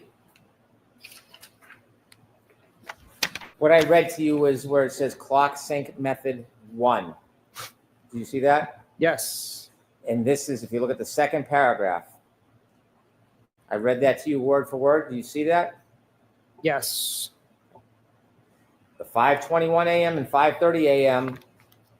are the only 2 data points when that car was on January 29, 2022. Is that fair to say? Yes. Okay. And if you look at the last paragraph, do you agree or disagree? As a result, this method yields a single reference point for potential alignment. Do you agree with that? No. Okay. Because you still are under the mistaken belief that Sustained. You still have the opinion that the first 5 rows are an infotainment to iPhone analysis. It's presented as that way in his initial report, which is what my initial analysis was based on.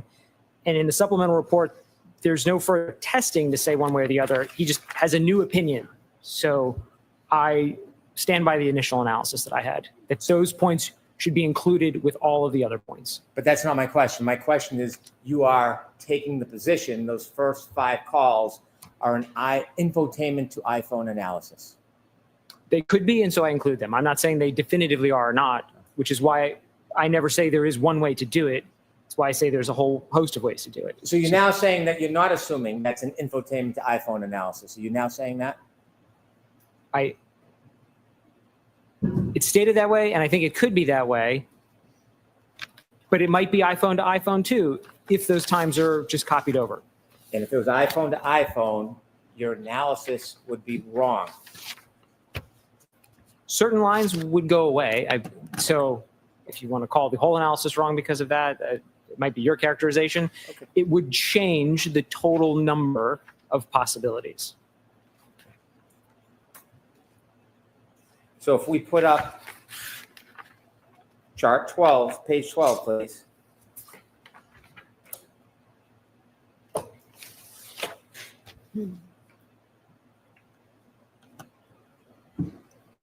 If you were wrong about the infotainment to iPhone analysis and those first 5 should not be considered, which part of your chart would now be wrong?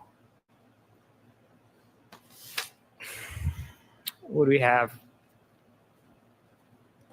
12 lines on the chart? I'm sorry? Yeah, we have 12 lines on the chart. If we decided to eliminate the lines that are based on the calls when the vehicle was off, we would be left with 4 lines on the chart.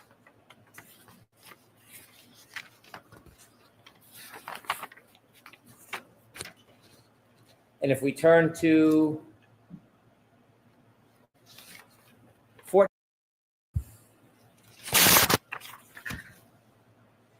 if your analysis about infotainment to iPhone was wrong, you would agree those first 1, 2, 3, 4, 5, 6 columns should not be there, should they? No, the positive 16 stays, the negative 21 stays, 1, 2, 8, and 20 would go away. So we'd lose 4 lines from this chart. And the negative 16 line, that comes from information at 5:30 a.m. the next morning. Correct. And you would agree that that distance is not as accurate as cueing it from the 3-point turn event 1162-1? The 3-point turn is closer in time than the call at 5:32. And thus more reliable, wouldn't you say? Generally. And the -21, that was from 5:30 and some seconds the next morning. Same idea, not as reliable as the 3-point turn information. There's greater uncertainty the farther in time we get. So when we turn to the 3-point turn information, you mentioned in Dr. Welcher's report that it was noted that the timestamp 154 was the end of the 3-point turn event, correct? That's how he states it. And then more information was provided when Mr. Burgess then broke down that 154 timestamp, correct? Correct. And when he broke down the 154 timestamp, he actually wrote a report about it, didn't he? Yes. He didn't just have it in his head. He put it on paper for all to see, yes? Yes. And in that report, not only does he break down the data, he also shows a visual of the actual data on a map, doesn't he? He does.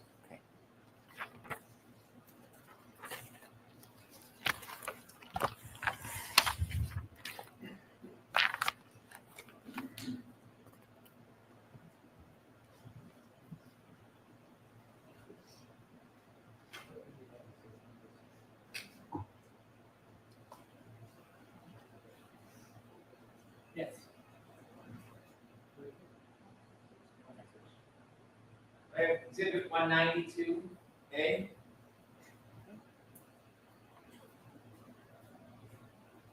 Okay, let's start with 192B, please. If you could open that up so we could see it a little better.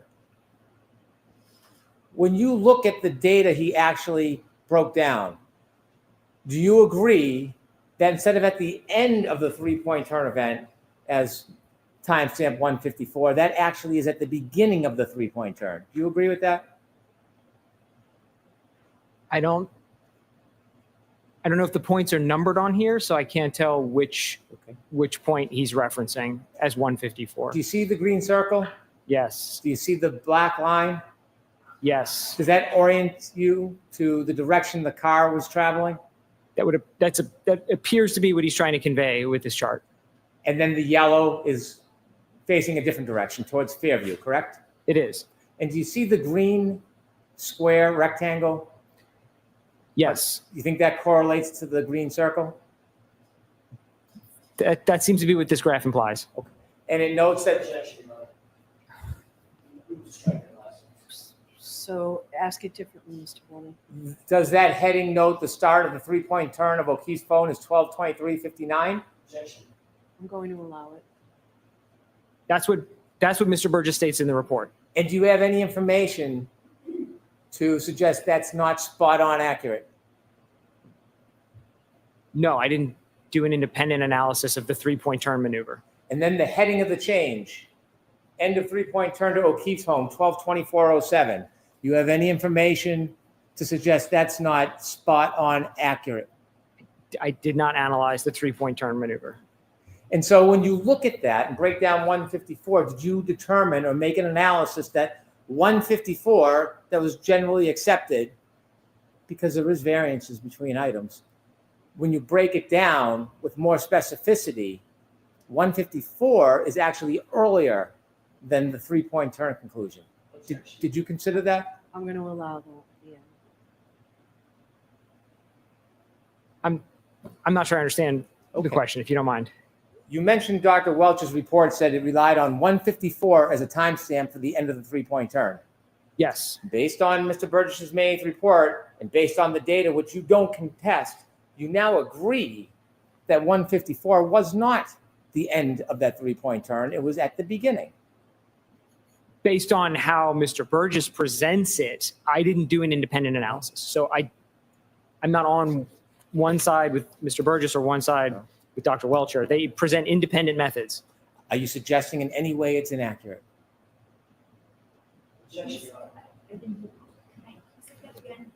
Are you suggesting it is in any way inaccurate? I'm going to allow that.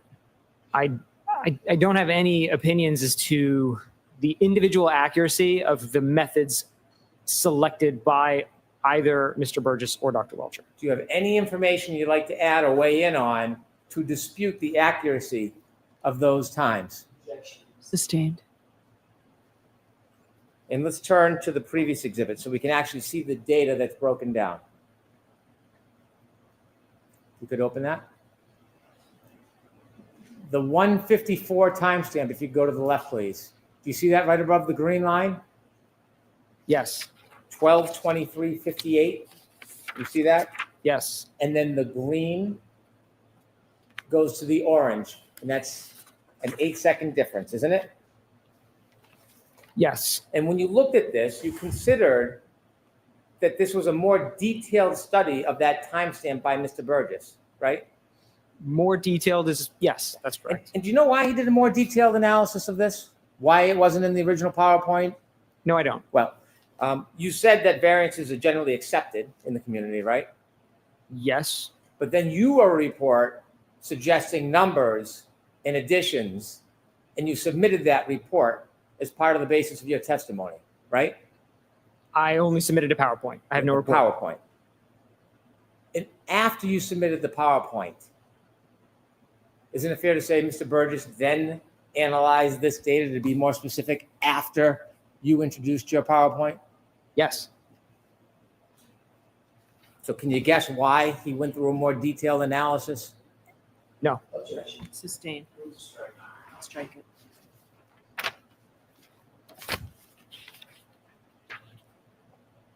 In the final exhibit. Let's go back to the data. You said that Mr. Burgess had an 8-second range, 21 to 29 seconds, remember? Yes. And you were suggesting that somehow there was some uncertainty. Do you remember that?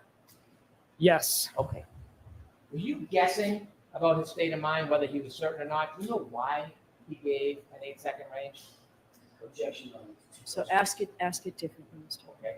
You suggested the reason why there's an 8-second range is that Mr. Burgess was uncertain. Remember saying that to this jury? Not in those exact words, but that's what uncertainty is. Uncertainty is a range. If we don't know a specific value, we put a range around it. That's uncertainty. That's a.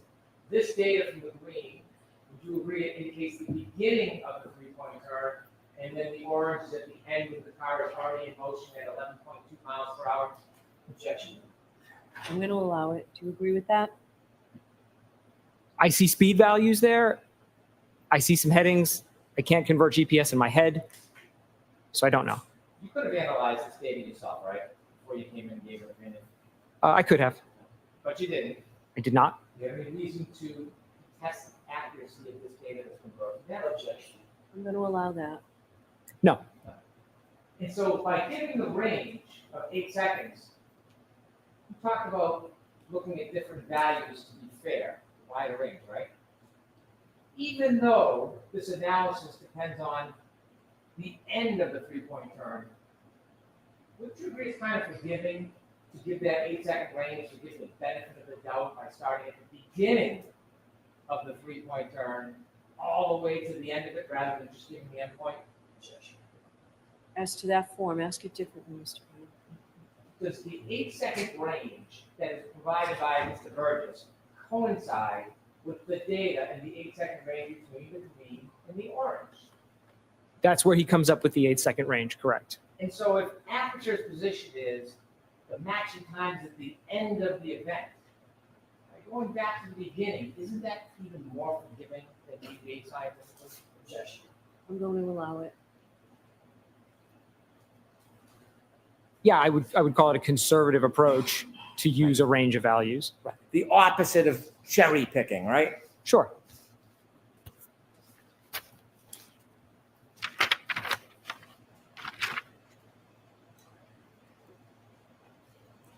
Do you have an opinion to a reasonable degree of forensic data certainty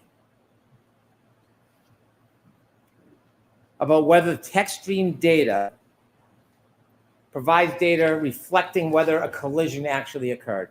No. In your opinion, to a reasonable degree of forensic certainty, is the text stream data would not reflect the collision, correct? That's not what I said. I don't have an opinion. And you know that there can be collisions or touching between vehicle, and it's not going to appear on the text stream data. You know that, right? It's possible. It's possible. Did you know that the defendant's vehicle at 5:07 a.m. on January 29, 2022 bumped into a different car? Yes. Do you see that reflected on the text stream data?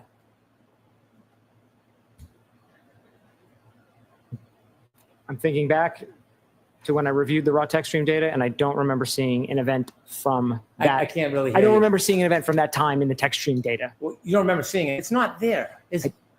I don't think it is. I don't remember seeing it. I don't think there's one. You're not.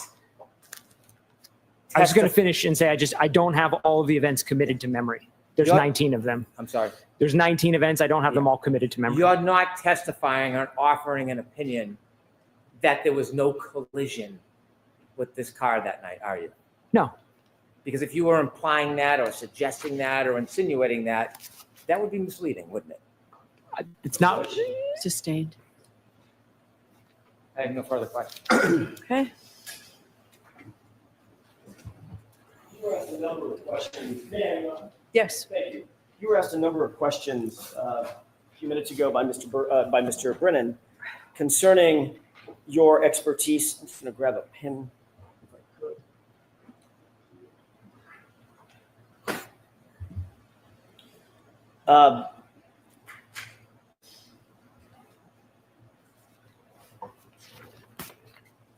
Specifically, you were asked about your expertise regarding mobile data devices. Mobile devices and their data, correct? Yes. And were you being truthful when you indicated that you were not an expert in that field? Were you being truthful when you indicated that you have a certain expertise in EDR data? Yes. Were you being truthful when you indicated that you did review Mr. Burgess's data and Mr. Welcher's data as reflected in their reports and PowerPoints? Yes. Were you being truthful about your credentials? Yes. Have you ever lied about your credentials? No. You hold a bachelor's degree? Yes. And you hold a master's degree? I do. You ever lied to anybody about that? No.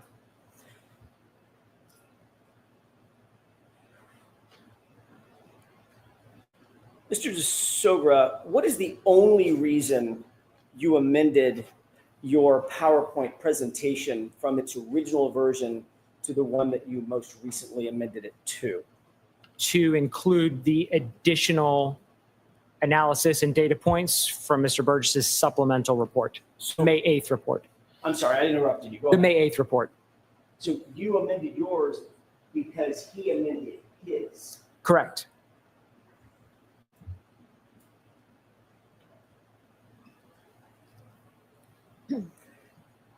You were asked just a second ago about all the text stream events that you noted on Ms. Reed's SUV, correct? Yes. Mr. Brennan asked you about a specific text stream event at or around 5:07 in the morning, and whether you had something like that committed to memory, correct? Yes. You said, I don't have them all committed to memory, right? I don't. What did you say after that? Because there's how many? It was 19 events prior to 1162-2, 19 other events. How about after 1162? There were a number after 1162-2. I don't have the exact count in my head. How about after 1162, just on January 29th, going into January 30th? There were other events. How many? I don't recall the exact number. Does 11 sound right? That it sounds plausible. I recall seeing in the chart. I recall seeing a number of events after. Would it refresh your recollection to look at a chart? It would.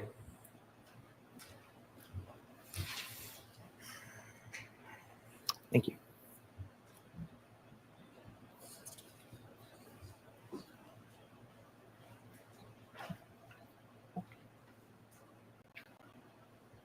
Yeah, there are a lot. I would have to really use my finger to count them all. Okay, more than 8. total after 1162-2. Only on the 29th. There aren't date stamps on these because this chart is the raw text stream data, which doesn't have timestamps. Safe to say, there are many. Right? Yes. Mayor, how much? Yes. And again, this goes back to a question that you were asked by Mr. Brennan. I want to follow up on. In no instance were any of those related to a collision, to your knowledge, correct? Objection. Sustained. Were any of those that you reviewed at any time, the lifetime of the vehicle, related to a collision? None of them were triggered by a collision. Thank you.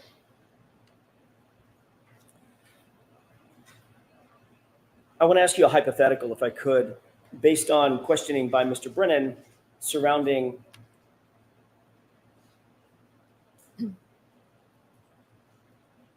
the 12/32/09 lock event. Do you remember him asking you about those questions, about that event? Yes.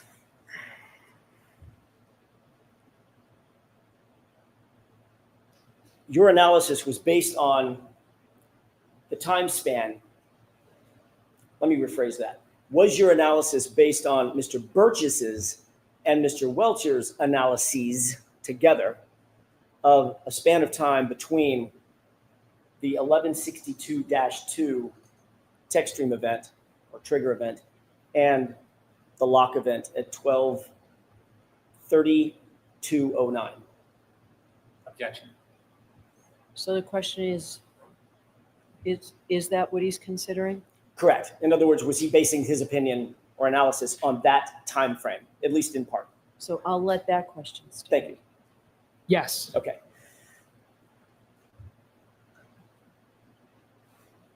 If you were told that there was another interaction phone event on John O'Keefe's phone at 12/32/16 in the form of steps taken, 36 steps over the course of 83 feet, would that change your analysis or opinion in any way? Objection. I'll allow that in that form. Yes. In what way? If the phone event moves from 12/32/09 to 12/32/16, then of the 30 possibilities I had in the chart, all of them would become positive. That would mean that that interaction occurs after the end of the vehicle event every single time. Instead of, it was 25 for 30 in the original analysis, the hypothetical would change it to 30 for 30. All of them, all 30 of them would occur at a point in time. Let me rephrase that. All of them would reflect a scenario in which the phone interaction took place after the trigger event. That's correct. Thank you.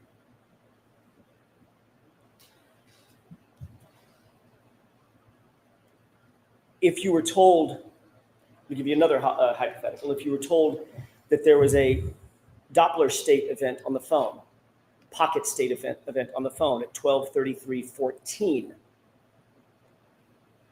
would that impact your opinion in any way? Objection. Sustained. You were asked several questions about what you believed Mr. Burgess may have gotten wrong in terms of his original report and one of his original analyses dealing with bits and bytes. Do you recall that? Yes. Did Mr. Burgess? Hold on. Of course. You need to. You know what? We have to turn the fans off. And I'm not speaking loud enough. Right. I'm sorry. I'll raise my voice. I just don't want to scream over people, but I will raise my voice. Let's try this for a few minutes. May I start again? That question, yes. Thank you. You were asked about whether or not you believed that Mr. Burgess was incorrect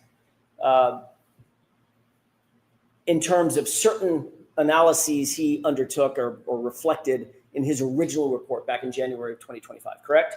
Correct. As it relates to the bits and bytes, did you find that Mr. Burgess was incorrect or correct about his analysis concerning the size of the data set collected based on bits versus bytes? He was incorrect. Explain that to the jurors very briefly. These are just different units. A bit is a different size than a byte. And so if a size for something is listed in bits, for example, and you look at the data and assume it's in bytes, you will assume it's the wrong size. Which Mr. Burgess did based on your review of his report, correct? Correct. I want to change gears and ask a different question or series of questions about the text stream data versus the infotainment system data, specifically the timestamps associated therewith. Is there a timestamp associated with text stream data? In this case, no. Okay. Is there a timestamp associated with infotainment system data? Yes. All right. The infotainment system data, well, let me see if I can ask it a different way. Where did the 3-second delay come from? Your analysis of Mr. Burgess's review of the text stream data, or his review of the infotainment system data? The 3 seconds came, well, fundamentally it came from the exemplar testing, where he identified, and he was actually, well, Aperture collectively in that testing identified a difference between when the button was pushed and the time that showed up in the infotainment. But they didn't actually look at, as far as I know, or at least it wasn't provided if they did, how that specifically related to the key on timer itself. But they showed that the button is pushed, there's a 3-second delay, and then the time gets logged. When that button is pushed for the infotainment system, I'm going to rephrase again, so I'm as clear as I can be. When that button is pushed for the on event, the key on event, is that like a stopwatch click? A stopwatch starts running? Timer? In the VCH system, yes. Okay. Separate and apart from the VCH system, is there an infotainment system that also has a timer or a clock on it? It has a clock. Are those two things independent of one another? Completely independent. What were you doing with regard to the 3-second delay as it relates to the key on event and the infotainment system event to marry those two things together? Right. I'm making the adjustment, or proposing that adjustment can be made, because the key on timer is going to start generally as soon as the vehicle powers on. But the infotainment, when you go and download the data, it will say, hey, I think I powered on at this time, and it turns out that time is actually 3 seconds off. So if you're going to then apply the infotainment time anywhere else to VCH data, you've got to realign the two. And that's where the 3 seconds comes from, is these are independent data sources. Did Mr. Burgess, to your review of his, insofar as your review of his analysis, his report is concerned, did he align the two vis-a-vis the 3-second delay? No, he did not. Thank you.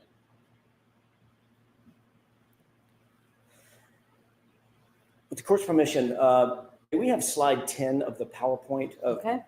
and that is, we've talked a lot about PowerPoints of Mr. DeSogra's PowerPoint. Can you highlight the table on the left, Mr. Wolk? Thank you. Did you create this table? No. Was this table, I don't know if you call it cut and paste or if there's some better engineering term for it, was it basically pulled from Mr. Burgess's report? It was. It was a screenshot. Thank you. Screenshot. Did you type a single word on this? I did not. I added a green box. Put a green box around it. Yes. You didn't type anything on this. I did not. You were asked a ton of questions just a few minutes ago about whether or not the column on the left and the center column were reflective of an infotainment timestamp versus an iPhone to iPhone timestamp, correct? That's right. Mr. Brennan asked you a bunch of questions about that left column being an iPhone timestamp, at least the top 5 rows of it. 1, 2, 3, 4, 5 rows. Remember that? Yes. Read the name that Mr. Burgess labeled that column. Infotainment call timestamps. So what, as an expert, what did you presume he, as an expert, was presuming? Objection. Sustain. What did you presume that meant to you, just to you? Call timestamps from the infotainment. So if anything is wrong with your analysis, would it be based on Mr. Burgess being wrong in his analysis? Objection. Sustain.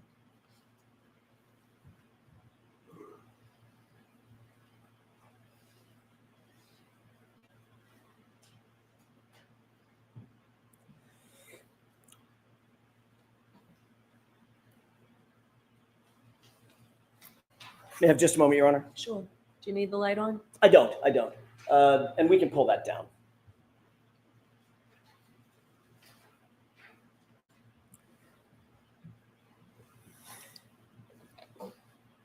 What was your entire analysis predicated on? What was it based on? The foundation of it, as you explained your analysis to this jury during the course of the day? The testing by Aperture and the collective report and PowerPoint presentations by Aperture. That would be an initial report by Mr. Burgess, an initial PowerPoint by Dr. Welcher, and a supplemental report by Mr. Burgess. Did you change any of their data? No. Did you change any of their analyses? No. Did you explain their analyses? Yes. Sustained, ask it to. Sure. What were you trying to do in terms of your presentation, in your PowerPoint, and your presentation to this jury? There were a number of different methodologies presented across all of those reports and PowerPoints, and sort of all in different places. So my goal was to bring all of them into one place so we could look at the totality of the data. You were asked whether the genesis of your analysis relies on knowing the source of the calls, correct? You remember being asked that by Mr. Brennan? Yes. The actual genesis of your entire opinion is based on Mr. Burgess's and Mr. Welcher's analyses, correct? That's correct. You were also asked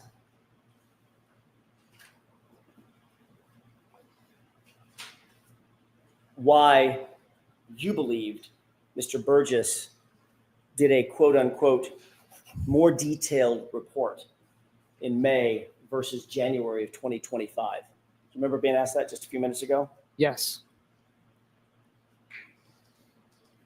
When you presented your analysis, your math, based on Mr. Burgess's January 2025 report, how many of the scenarios indicated, based on his data and his analysis, that the lock event occurred after the texting? All of them. Thank you. That's all I have, Your Honor. All right, Mr. Brennan.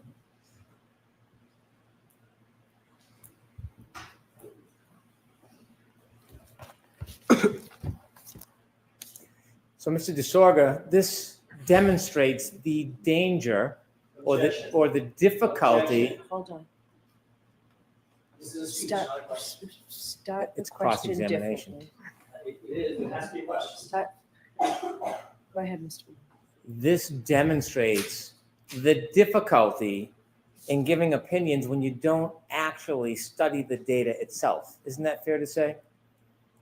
What are you referring to with this? Well, you're giving opinions, but you can't verify any of the data because you're not relying on your study of the data, are you? I'm relying on expert reports. You're criticizing somebody's report, but you yourself can't defend data that you haven't actually analyzed and broken down yourself. I don't think that's true. When you're looking at, turn on 10, please. when you're looking at someone's report, you're guessing as to what they thought or presumed if you haven't spoken to them. Fair? I would say I'm reading the words that are in front of me and interpreting them for what they say. When someone plugs their iPhone into a car after it turns on, and the car reads data that's on the iPhone, that data then resides on the infotainment system, correct? There's a transfer of data. Yes. And so unless you actually do the study yourself, you had no way of knowing if that information, although on the iPhone, on the infotainment system, you had no idea whether it was from an iPhone or from the infotainment. Fair? That's right. I don't think that's. And so when you don't actually do the work yourself, and you just presume or you guess, you could get it wrong, couldn't you? If I had guessed, yes, but I didn't guess. I used the data in the reports and I referenced the testing that Aperture did. So I did not make a guess. 1 through 5, and you telling me right now, to a reasonable degree of data certainty, that that information is based on the infotainment clock. Is that what you're saying? I don't know. You don't know. But if you actually did the analysis yourself rather than just Monday morning quarterbacking somebody's report. Objection. So I'm going to strike it, ask it differently, Mr. If you Brown. actually did the analysis yourself, you wouldn't have to make a presumption that it would be wrong, correct? I don't think the analysis was possible in this case because the testing wasn't done in this case. You don't know if the testing was done or not. You didn't do the testing. So I need to hear the question. You don't know if the testing was done or not, do you? I know it's in the reports. The testing wasn't in the reports. Did you read Jessica Hyde's report? No. Did you read Ian Wood's report? No. You don't know if that testing was done, do you? I don't. I'm going to let that stand. Next. I do not, sir. And so if you're wrong, your assumptions and product are then wrong. Part of my conclusions would change. I wouldn't agree that I'm wholesale wrong. Well, as a scientist, if they're not accurate, that would be wrong, wouldn't it? That might be a nuanced answer. I'm sorry? I said that might be a nuanced answer. Frankly, I'm not sure how to give you a good answer to that If question. you have the wrong data when you're doing your analysis, then the final analysis is going to be wrong. If you have using the wrong data, it's that simple. Yes. Right? You don't have to be a scientist to figure that out. Yes. That's okay. If we could have Mr. Welcher's 33.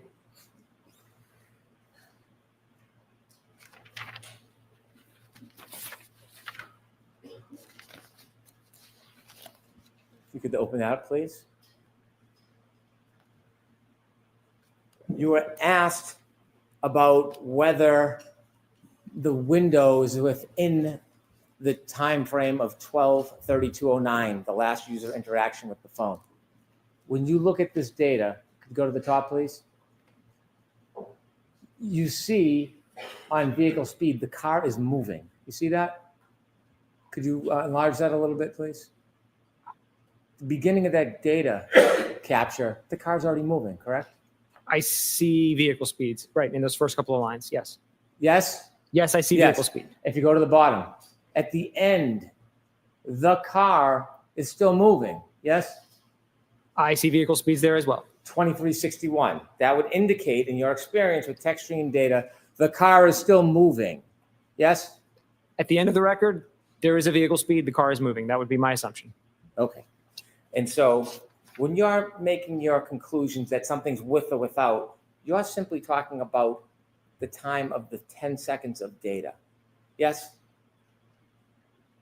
Yeah, everything that I've done has been referencing the end of event 1162-2, which is exactly how it's been referenced in all of the other reports. That 10-second window, yes? Not even the window, just the end. Everything in the Aperture reports talks about the end of event 1162-2. So that's what I used across everything. And when you say end of event, you're referring just to data, not the actual real life event. Yeah, absolutely. The end of the recording. Okay. And so after that window, 12/32/04 to 12/32/12, you were asked a question about what might have happened 4 seconds later, 12/32/16. Remember you were asked about that? Yes. Did you know at 12/32/16 that John O'Keefe's cell phone moved for the last time? Did you know that? No. And between 12/32 12, which is in the 10-second window, and 12:32:16. Do you know what John O'Keefe was doing in that 4-second period? No. Do you know if he was walking? No. Do you know if he was crawling? No. Do you know if he was falling? No. You don't know. I do not know. Okay. 12:32:16. Wasn't just that Mr. O'Keefe's phone was moving, there were steps there. I didn't review the phone data, so I don't know. Did you review anything to indicate that steps were taken over the course of 50 feet? Objection. So that's sustained. You were asked just a second ago. What about the data? What was wrong? Then you'd be wrong, correct? Generally, yes. Garbage in, garbage out. Basic scientific postulate, correct? Generally, yes. You're relying on whose data? Mr. Burgess's data and Dr. Welcher's data. Thank you. All right, Mr. DeSoger, you are all set, sir. Thank So you, you Your can Honor. step down. I'm going to see counsel for a minute. Jurors, feel free to stand up and stretch if you'd like.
All right, jurors,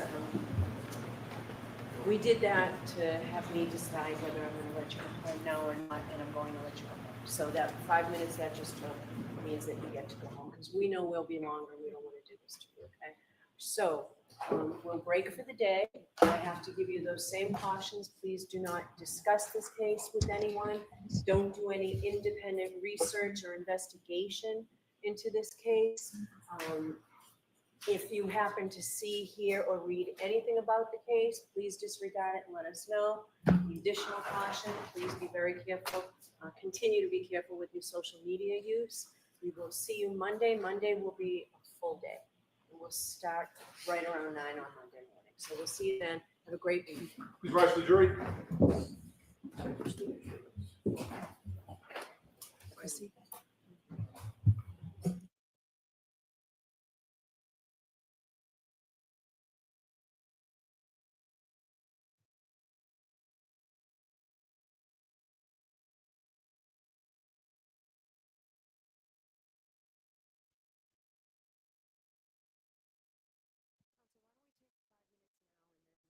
We'll come back. I'll come back in 5 minutes for the voir dire.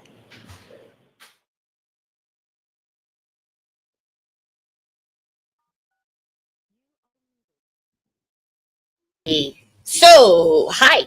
Apparently, we're having a voir dire. And I guarantee it's with Lucky. Lucky's at the courthouse. Yeah, why would Lucky be voir dire though? That's wild to me. Well, it's funny how they're having voir dires now when she denied them all when they were Honey asked. baby, is there any way you can turn your mic down? I don't know why it's so loud. I don't know. Is that better? Much better. Is Much it? better. Yes, Declan much better. Declan was holding it. That's why. Yeah, the little knob can get weird. Yeah, that wonder why Lucky would be voir dire. This is like the most credible witness that either one could ever have, and like what does he have that is questionable? Like the man was a fucking plow driver. He didn't see nothing. You know what I mean? All I know is if Hank's gonna be like this through the entire trial, the rest of the trial, the jury is going to hate him. Yes, 100%. He's treating witnesses who've done nothing wrong like this. Yeah. Free Lucky. Yes, yes, dog mom. Free Lucky. Kim said we will ride at dawn. Yeah. Listen, I'm 20 minutes away from Dedham. I'll go down there for Lucky, the poor thing. Leave Lucky alone. We love Lucky. He's like Lucky here. Honest, like gentle person ever. He's a gentle giant. Hey, he'd cry if he's still. Yeah, just so you know, we are going to be holding or doing other true crime cases on Feral Fridays with the Bad Kid Club. And we may have another stream at some point this weekend for Laura Owens as well. Tonight we are doing the federal Puff Daddy trial. And it's going to be the same thing, open forum for everybody. We're just going to stick with Karen Reed during the trial, during breaks and lunch and stuff. And kind of start other cases. Otherwise, I'm Karen Reed out. I'm Karen Reed it out outside of like the streams of court. Yeah, court. And I love other true crime cases. So does Kelly, obviously. I should say we love other cases, and so we are going to be covering those during the Feral Fridays and other streams that we do. I have to find it, but Lauren apparently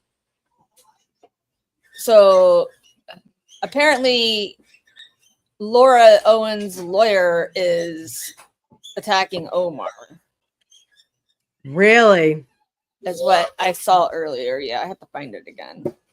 How can she's already fucking indicted? Like, how is she going after a creator after she's already been indicted for the things that we're all talking about? She's fucking nuts. David Gringus, ongoing assaults directed towards lawyers like Omar Serrato and Rachel Borez are absolutely pathetic. Rachel is a Yale University graduate and went to Stanford Law. She mopped the floor with him and thoroughly embarrassed him during their debate on Reality Steve's channel.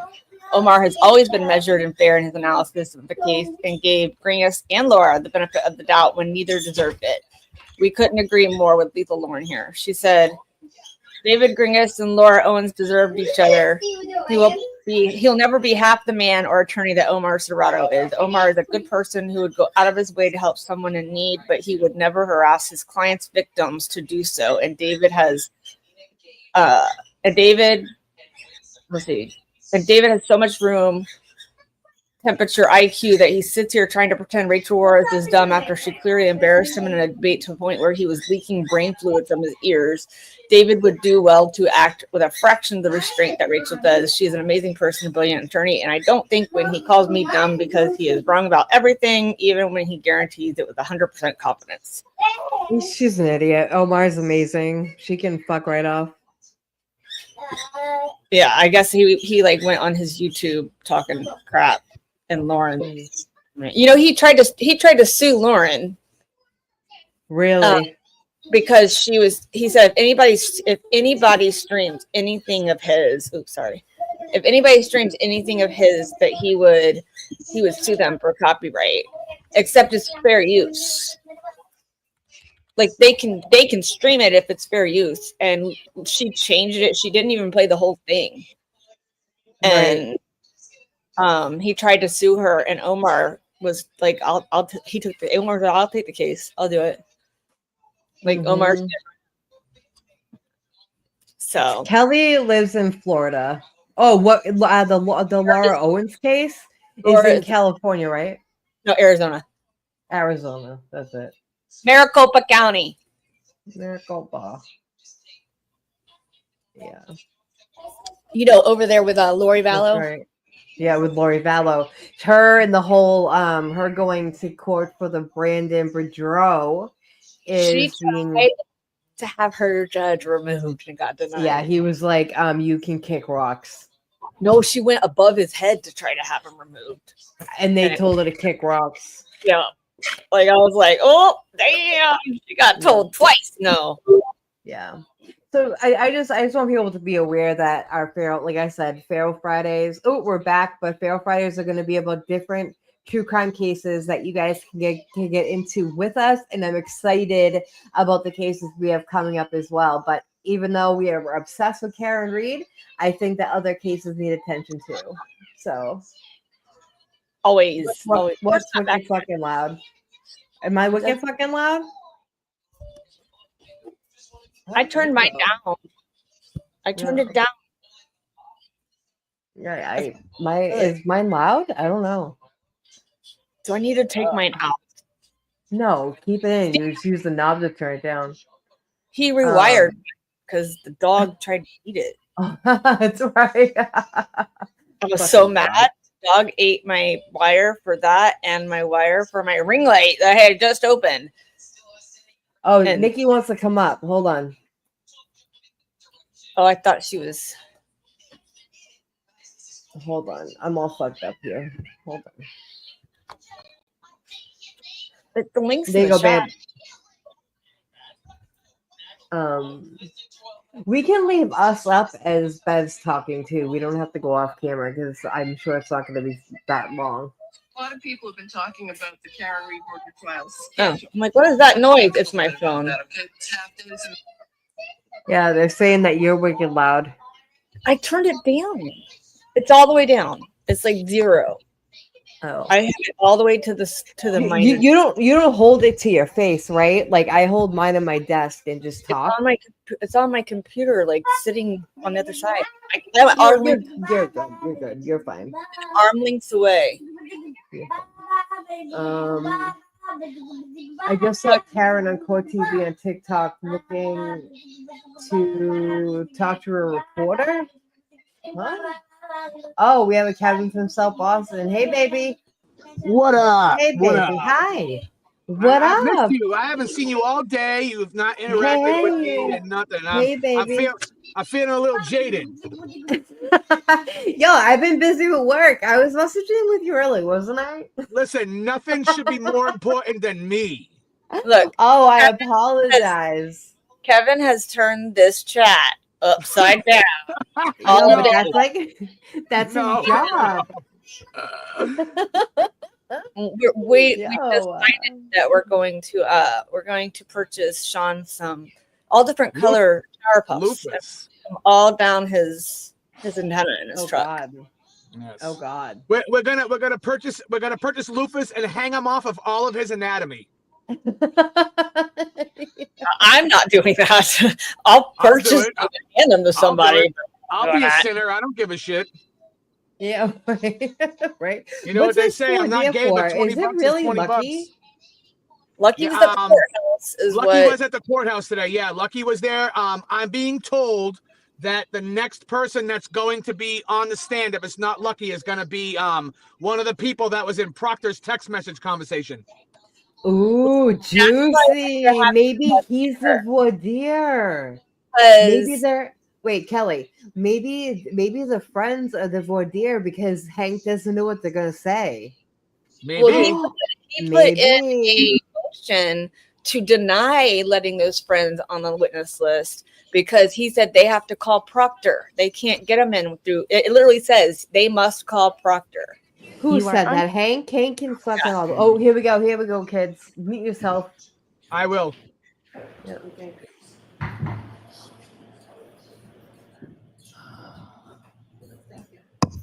Doors now open, maybe see. It's a voir dire.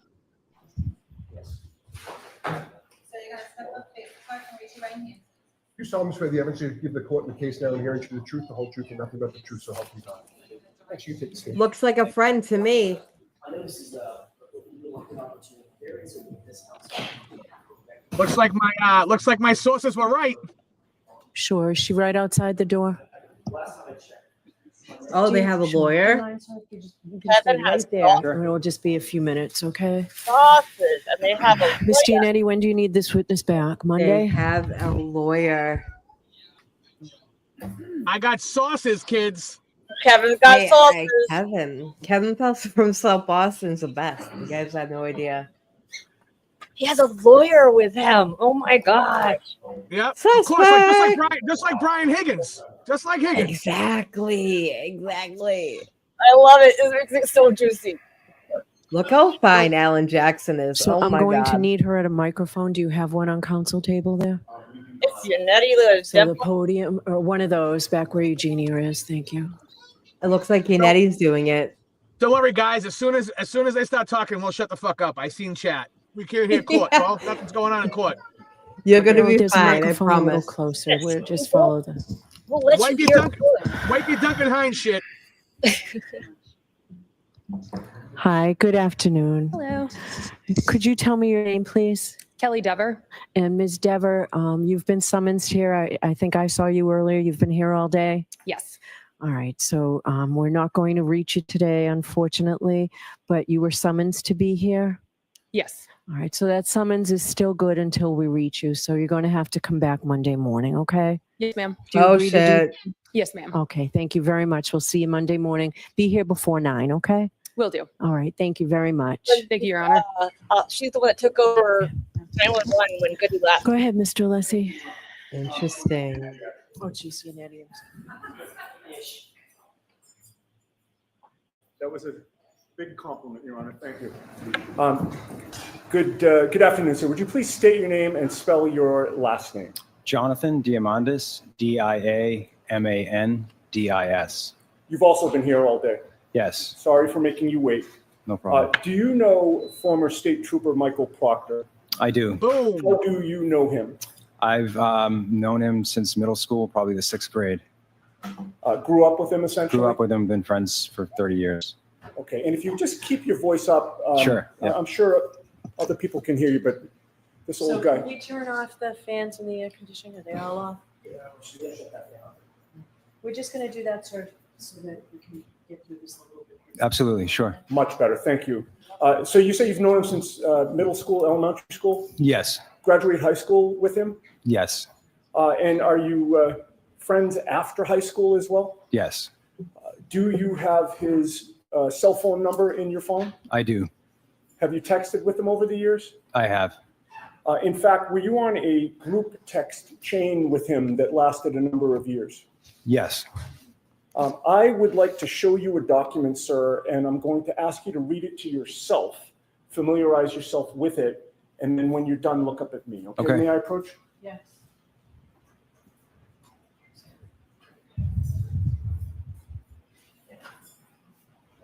Would you like this marked for identification first, Your Honor? Yes.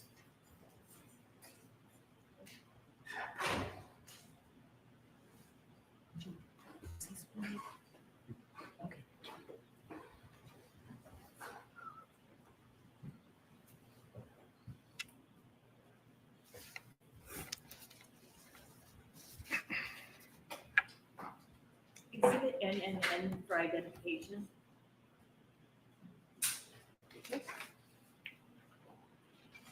And now we'll give it back to the witness. Thank you. Thank you.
I think he's all set, Mr. Newman.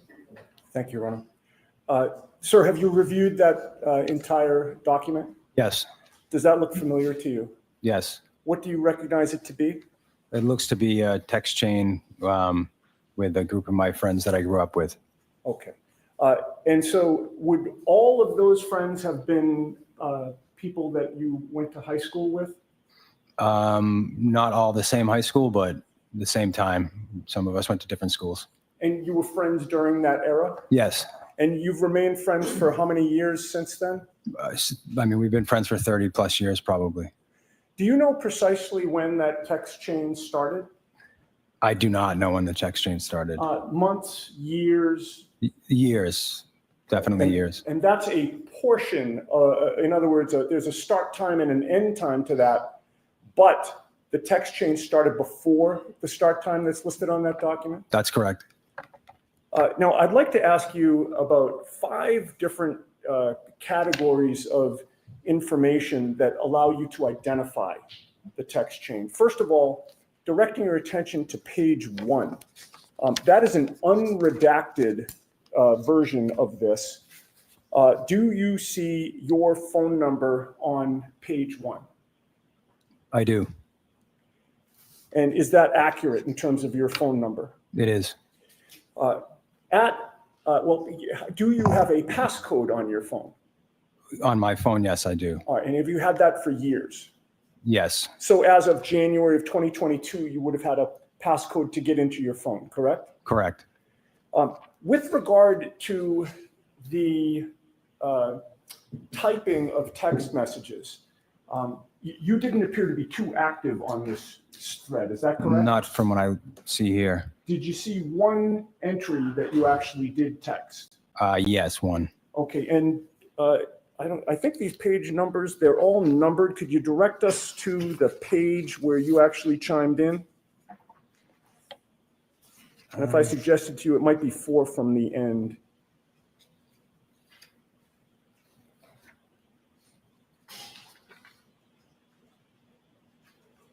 And you don't have to read the actual text, sir. I just want to. Sure. I'm just trying to locate it. Yes, I see it. Okay, and the time of that, date and time of that text as it's reflected on this document? February 2nd, 2022, 12:38 p.m. Okay, and what you type. I have a different copy. Oh, I'm sorry. It's for the record. It's on page.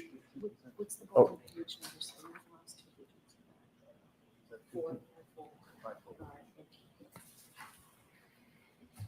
And for the record, reading what is typed there, does that sound consistent with something you might chime in a text message, a text chain of this sort? I mean, it could be. I have no memory of actually typing it, but Sure. That's not something, I mean, it could have been something that I would say. Yeah. At the very last line of that text, do you mention somebody's nickname? Yes. And what nickname is that? Chip. And whom do you know as Chip? Michael Proctor. Now, going back to the first page, there are a number of other phone numbers there. Have you checked your phone prior to taking the stand today to match those phone numbers with other friends of yours? Yes. And if you could, and hopefully you remember them all, can you list by first name only your friends who are included in this text chain? Sure. I don't think it's necessary. Yeah. So let's not,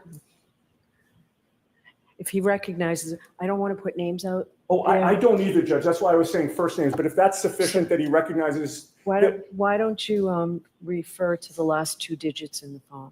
Sure. Is that acceptable, Mr. Brennan? It is. Okay. Okay. You see, I'll list the last 2 digits of the phone numbers that don't have a name associated with them. Okay? Okay. If I may just have a moment. Yes.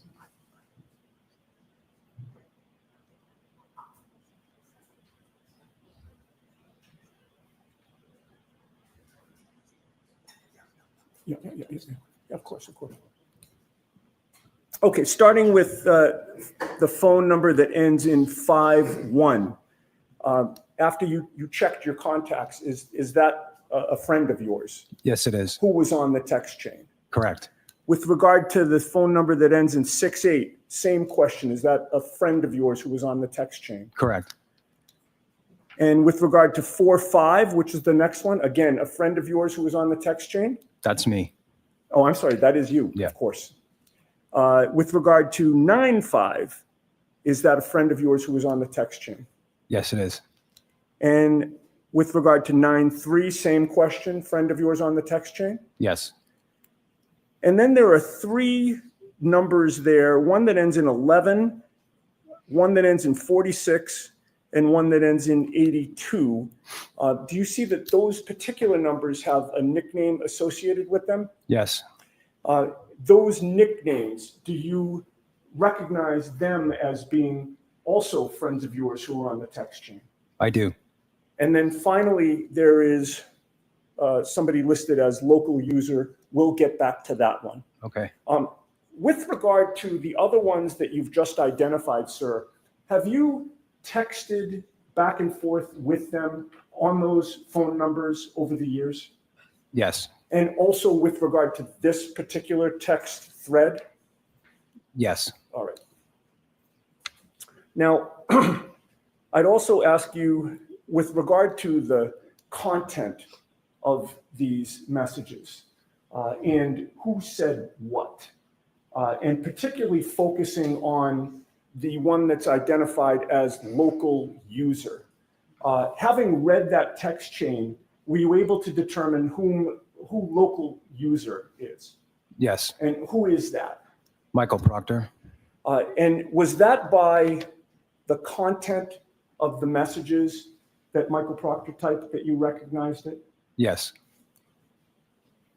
And with regard to whether this is a complete, accurate record of what it purports to be, what is your testimony in that regard? I believe this to be a record of our text chain for this period of time. Appears to be accurate and complete. It does. If I may have a moment, Your Honor. Okay.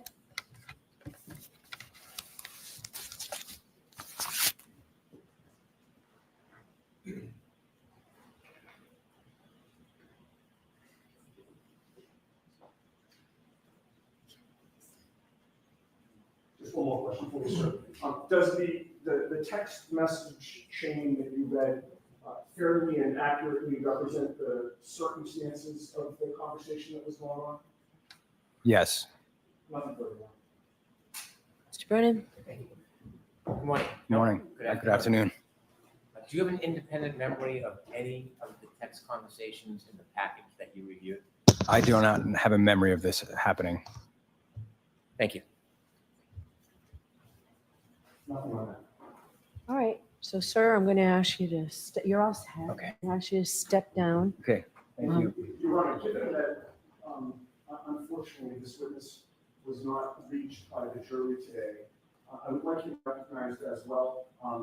He has counsel here with him, right? Does he have counsel here with him? All right. Sir, you'll make sure your client is here when we need him? I will do so, Your Honor. All right. Thank you. My name is Thomas Campbell. My office is in Boston. And I'll speak with Mr. Campbell in terms of an appropriate time of day. He's been very cooperative. All right. So, sir, you can leave. Okay, thank you. All right. And thank you, Mr. Campbell. We'll see you. We'll let you know when we need you back. It's probably going to be Monday first thing. Understood. Thank you. Sir, watch your step coming down.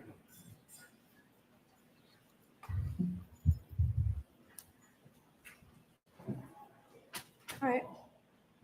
We'll hear you, Mr. Yannetti. So, Your Honor, my understanding is there's an objection, so I did not respond to the objection. I want to hear you as to why this is admissible. That's fine. And I just got a moment.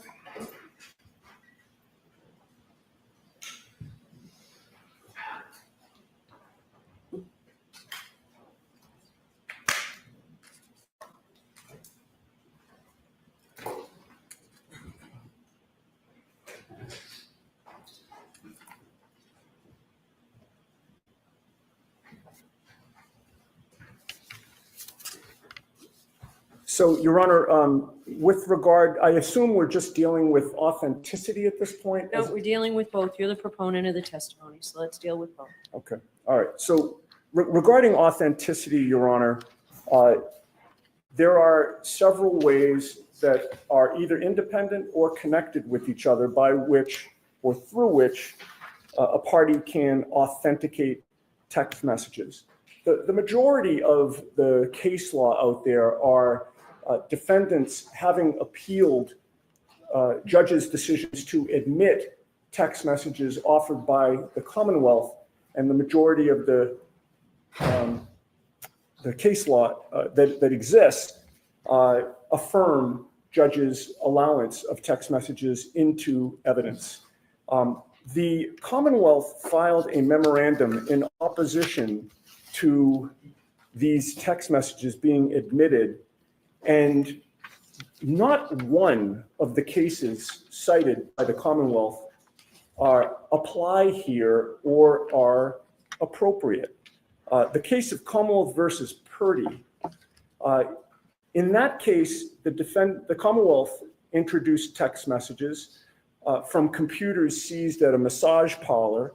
The defendant objected that there was no evidence that he had authored any of the, these actually were emails, not text messages, any of the emails that were admitted into evidence. Nobody saw him do it. Nobody saw him type it, and nobody discussed any of the emails with him. But the SJC cited a longstanding rule, including Rule of Evidence 901B1, evidence may be authenticated by direct or circumstantial evidence. And the circumstantial evidence is essentially what we covered here in court today: the appearance of the electronic communications, the content, the substance, internal patterns, or other distinctive characteristics. Commonwealth versus Welch, it was a murder case where a boyfriend killed his girlfriend, was charged with killing his girlfriend, was convicted. The Commonwealth sought to introduce text messages between them, and various text messages from the victim's cell phone were admitted into evidence because, for one reason, they referenced the defendant's distinctive nickname. And in this case, we have a text chain with 3 nicknames, all of whom the witness recognized as being his friends. We have more to authenticate this text chain than in any case I have seen, and also more than in any case the Commonwealth has cited. In this case, we have an identification of every phone number pursuant to the last 2 digits. We have an identification of Michael Proctor's message relating to the contents. We have evidence of the witness's cell phone requiring a passcode, meaning that in order for his phone to be active in this chain, he would have had to have unlocked the phone with the passcode. And he testified that what was in the content of the message that he identified as being his is consistent with something that he would have said. And not only that, but he adds a fourth nickname, that being Chip, that being Michael Proctor. The Commonwealth, with regard to Commonwealth versus Welch, which is again cited in their memorandum, this opposition, Your Honor, they state what appear to be rock solid black and white legal principles, but when you scratch below the surface and you actually read the case stands for nothing in terms of what they've represented it to be. They stated that in Welch, the court must find that each and every communication was authored by the individual member of the group. That's just plain false. The case doesn't say that at all. It's nowhere in that case. And in fact, the messages were let in again because of the circumstances and the content of the messages. Commonwealth versus Raposa, another case that they cite. The defense sought to call a neighbor to testify that he had seen the victim alive after the defendant had confessed to having shot him, another murder case. The problem was that the neighbor denied making the statement, so the defense wanted to call the neighbor for the sole purpose of impeaching him with his prior statement that he supposedly made to the police and use that statement as substantive evidence. So in that case, the defendant wanted to use an out-of-court statement for its truth. It was rank hearsay. That case had nothing to do with text messages or statements used to show state of mind or electronic communications. But somehow it makes its way into the Commonwealth's memorandum. Commonwealth versus Rajiv R., which is the second to last case that they cite, that dealt with a search warrant done at a juvenile's home. The police officer in that case was allowed to testify to what he was seeking, which was the goal of the search warrant, a firearm allegedly in the juvenile's possession. And he was also allowed to testify to what the juvenile's mother did during the execution of the search warrant, which is she directed the police to the juvenile's bedroom. The Commonwealth cited that case to say you can't use hearsay when trying to prove a Bowden defense or present a Bowden defense. That case had nothing to do with Bowden. The evidence was admitted to explain what the police were doing in the home. So it's a situation where, there are times when, the police stop somebody on the street or the police get a search warrant and then they show up at a home. And rather than just have them magically appear at the home with the warrant, the police are allowed to give some circumstances as to how they got there. Nothing to do with Bowden. It's just giving the jury a fuller picture. Yet it was represented to you by the Commonwealth that, geez, this is a Bowden issue and you can't use hearsay to present a Bowden defense. Commonwealth versus Sullivan, exact same situation. Testimony was admitted about DNA on evidence matching the defendant's DNA from a national database. The Commonwealth cites three principles. It's almost like they're setting a standard down that the court is supposed to follow with three factors. But again, none of the three principles that the Commonwealth cites is found in Sullivan at all.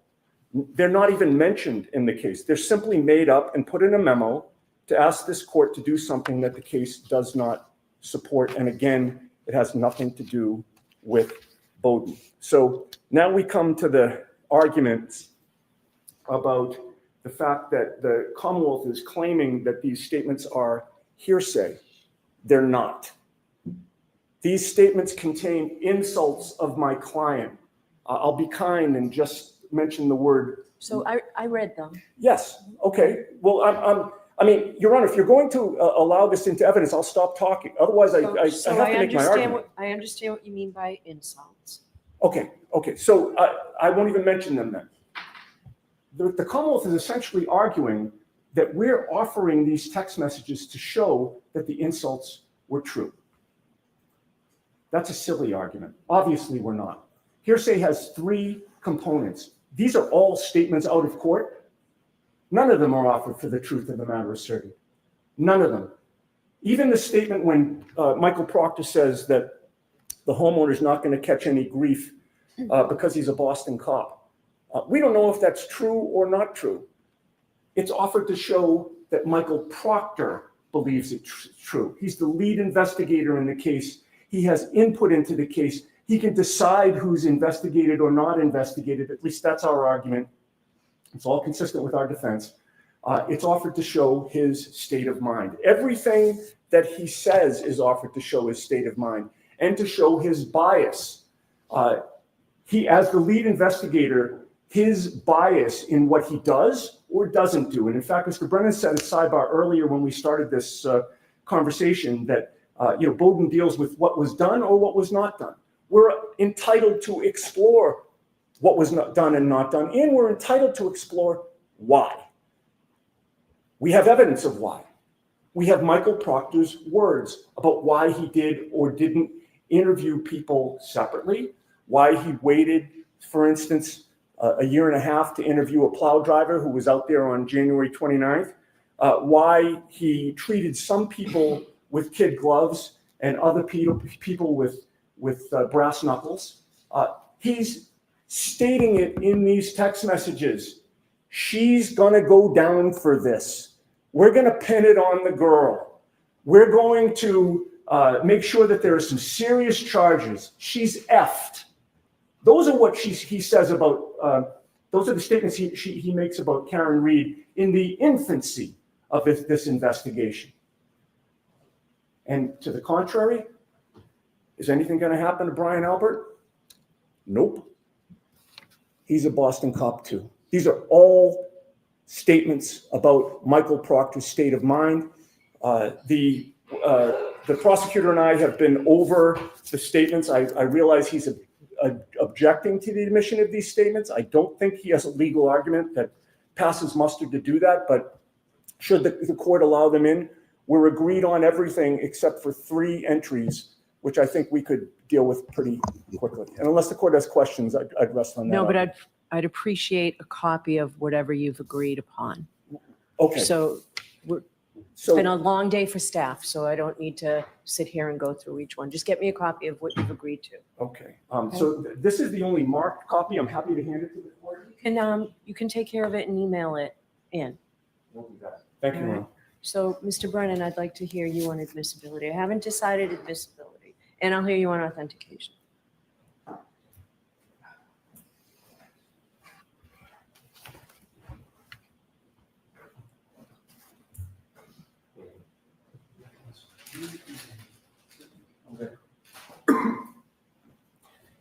On the first issue of authenticity, this witness has no memory of any of the text messages. I think it's fair to conclude he's on the text message string. He recognizes the people on it, but there is no authenticity if he doesn't recognize them. The person that could best authenticate these text messages is Michael Proctor. This witness does nothing as far as identifying the individual text messages and whether they're reliable, whether there's been any additions, deletions, whether in sum and substance this is part of the conversation. Notably, I think, according to the questioning by Attorney Yannetti, he's made one comment at the end of the string that really has nothing whatsoever to do with the text messages that are at issue. So authenticity, I don't believe this witness reaches that conclusion for them. Regarding admissibility, I do not dispute that in the right context, these text messages are admissible. If there is an investigator in a case that makes derogatory remarks about an accused, I can't say that doesn't go to bias, nor do I reject the idea that it shows an unfairness or a motivation. But really, you need to put that in context, and I think Attorney Yannetti highlighted that. He says that this is not hearsay, it's how he thought, or whether it affected a particular part of the investigation. It may have, it may not have, even if he denies that it affected his investigation, it's still an appropriate question to ask just because that type of negative commentary, inappropriate commentary was made. But to explore the state of mind and put it in context, you need to ask the person that you're accusing of having the bias, because perhaps it did affect the bias. Perhaps the person was very biased and made decisions based on that animus. Or perhaps the person made negative comments but had nothing whatsoever to do with the investigation. It is surmised to say because these comments were made, a witness was not investigated, or there was some other amorphous, undefined ill that happened. That's the whole reason why the witness who made the comments should be confronted with the comments they made so the jury can fairly assess, is this relevant? Is it material? And what is the value of it?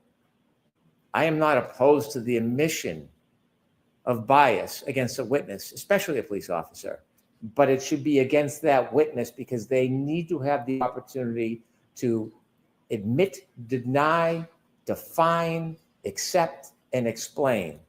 By putting these messages in with sidestepping, calling Mr. Proctor, they are trying to gain the advantage of putting information in front of the jury that has no context, suggesting it has a value that has not been defined, and then, as Mr. Yannetti just did, making an argument that because the comment was merely made, that therefore there was a consequence, and specify a consequence where there's no factual basis to conclude. Because he made a derogatory comment, he didn't investigate or speak to a plow driver for a year and a half. That defeats the purpose of defining the value for which this is being admitted. I do have some issue that it's really not under the context of Bowden, because this doesn't have to do with the adequacy of a police investigation. It has to do with bias. And that purely is the state of mind of the person who made the comment. I would not get in the way of confronting the witness about their bias if they were called to the stand.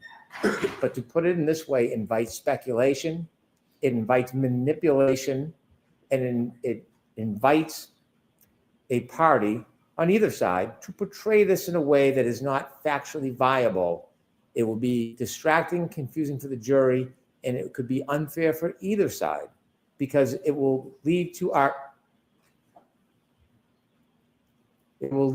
arguments about what it means without a factual basis. And so my position is, I don't necessarily disagree that it's relevant, but it should come through Michael Proctor. And if the defense wants the value, they should call Michael Proctor. Okay. Mr. Yannetti, do you want to respond? I know we're the hour's late for our, I won't belabor the points. I would state the following very as succinctly as I can, which is, yes, it goes to bias, but it also goes to the adequacy of the evaluation. The two concepts are intertwined. If you're biased or exhibit bias, the defense should be able to argue that the investigation was not adequate. I would note Mr. Brennan is not sitting at defense counsel table in this case. We appreciate the offer to help us with strategy about which witness we should call, but that's solely the province of the defense to determine which witness we want to use to authenticate and admit text messages. That's our choice, and we should not be deprived of that choice because Mr. Brennan thinks there's a better witness that should have introduced the text messages. There is no rule. There's no best witness rule in this case. I believe my co-counsel has already made that argument in another circumstance. His arguments, Mr. Brennan's arguments, go to the weight, not the admissibility. He is fully entitled to cross-examine this witness about all of the points that he raises. And in conclusion, Your Honor, he complains that we have not called Michael Proctor. I think that's the whole impetus for this objection, so that we will call a witness that they do not have confidence in to call themselves. It's unheard of in a murder case that you don't call the lead investigator, but that's what's happened in this case. We should not be forced to call Michael Proctor so that Mr. Brennan can then cross-examine him and lead him through basically his entire closing argument. He is entitled to call Mr. Proctor in rebuttal. He has every right to call Mr. Proctor again. I would rest on that. Thank you. Okay. And just the very last thing, there's Commonwealth's motion for reciprocal discovery. Is there any objection to that? Yes, it's not in compliance with Rule 14. Okay. We don't have any written communications with Ms. Dever, and they've asked for all oral communications to be reduced to writing, to be turned over. That's not in keeping with Rule. All right, so you're saying two different things. So you don't, this information doesn't exist because she has not had communications with you, right? Written communications do not exist. I'm not saying two different things. Written communications do not exist. They also ask secondarily for all oral communications to be reduced to writing. We have no obligation to do that. We have no intention. All right, so I'll get a decision out on that before 4:30, and I'm going to do a little more research on the text messages. Want to be heard, Mr. Brennan? I thought you were standing up, Your Honor. No. Oh, no, okay. All right, I'll see everybody Monday morning. Thank you. Rise for the court, please.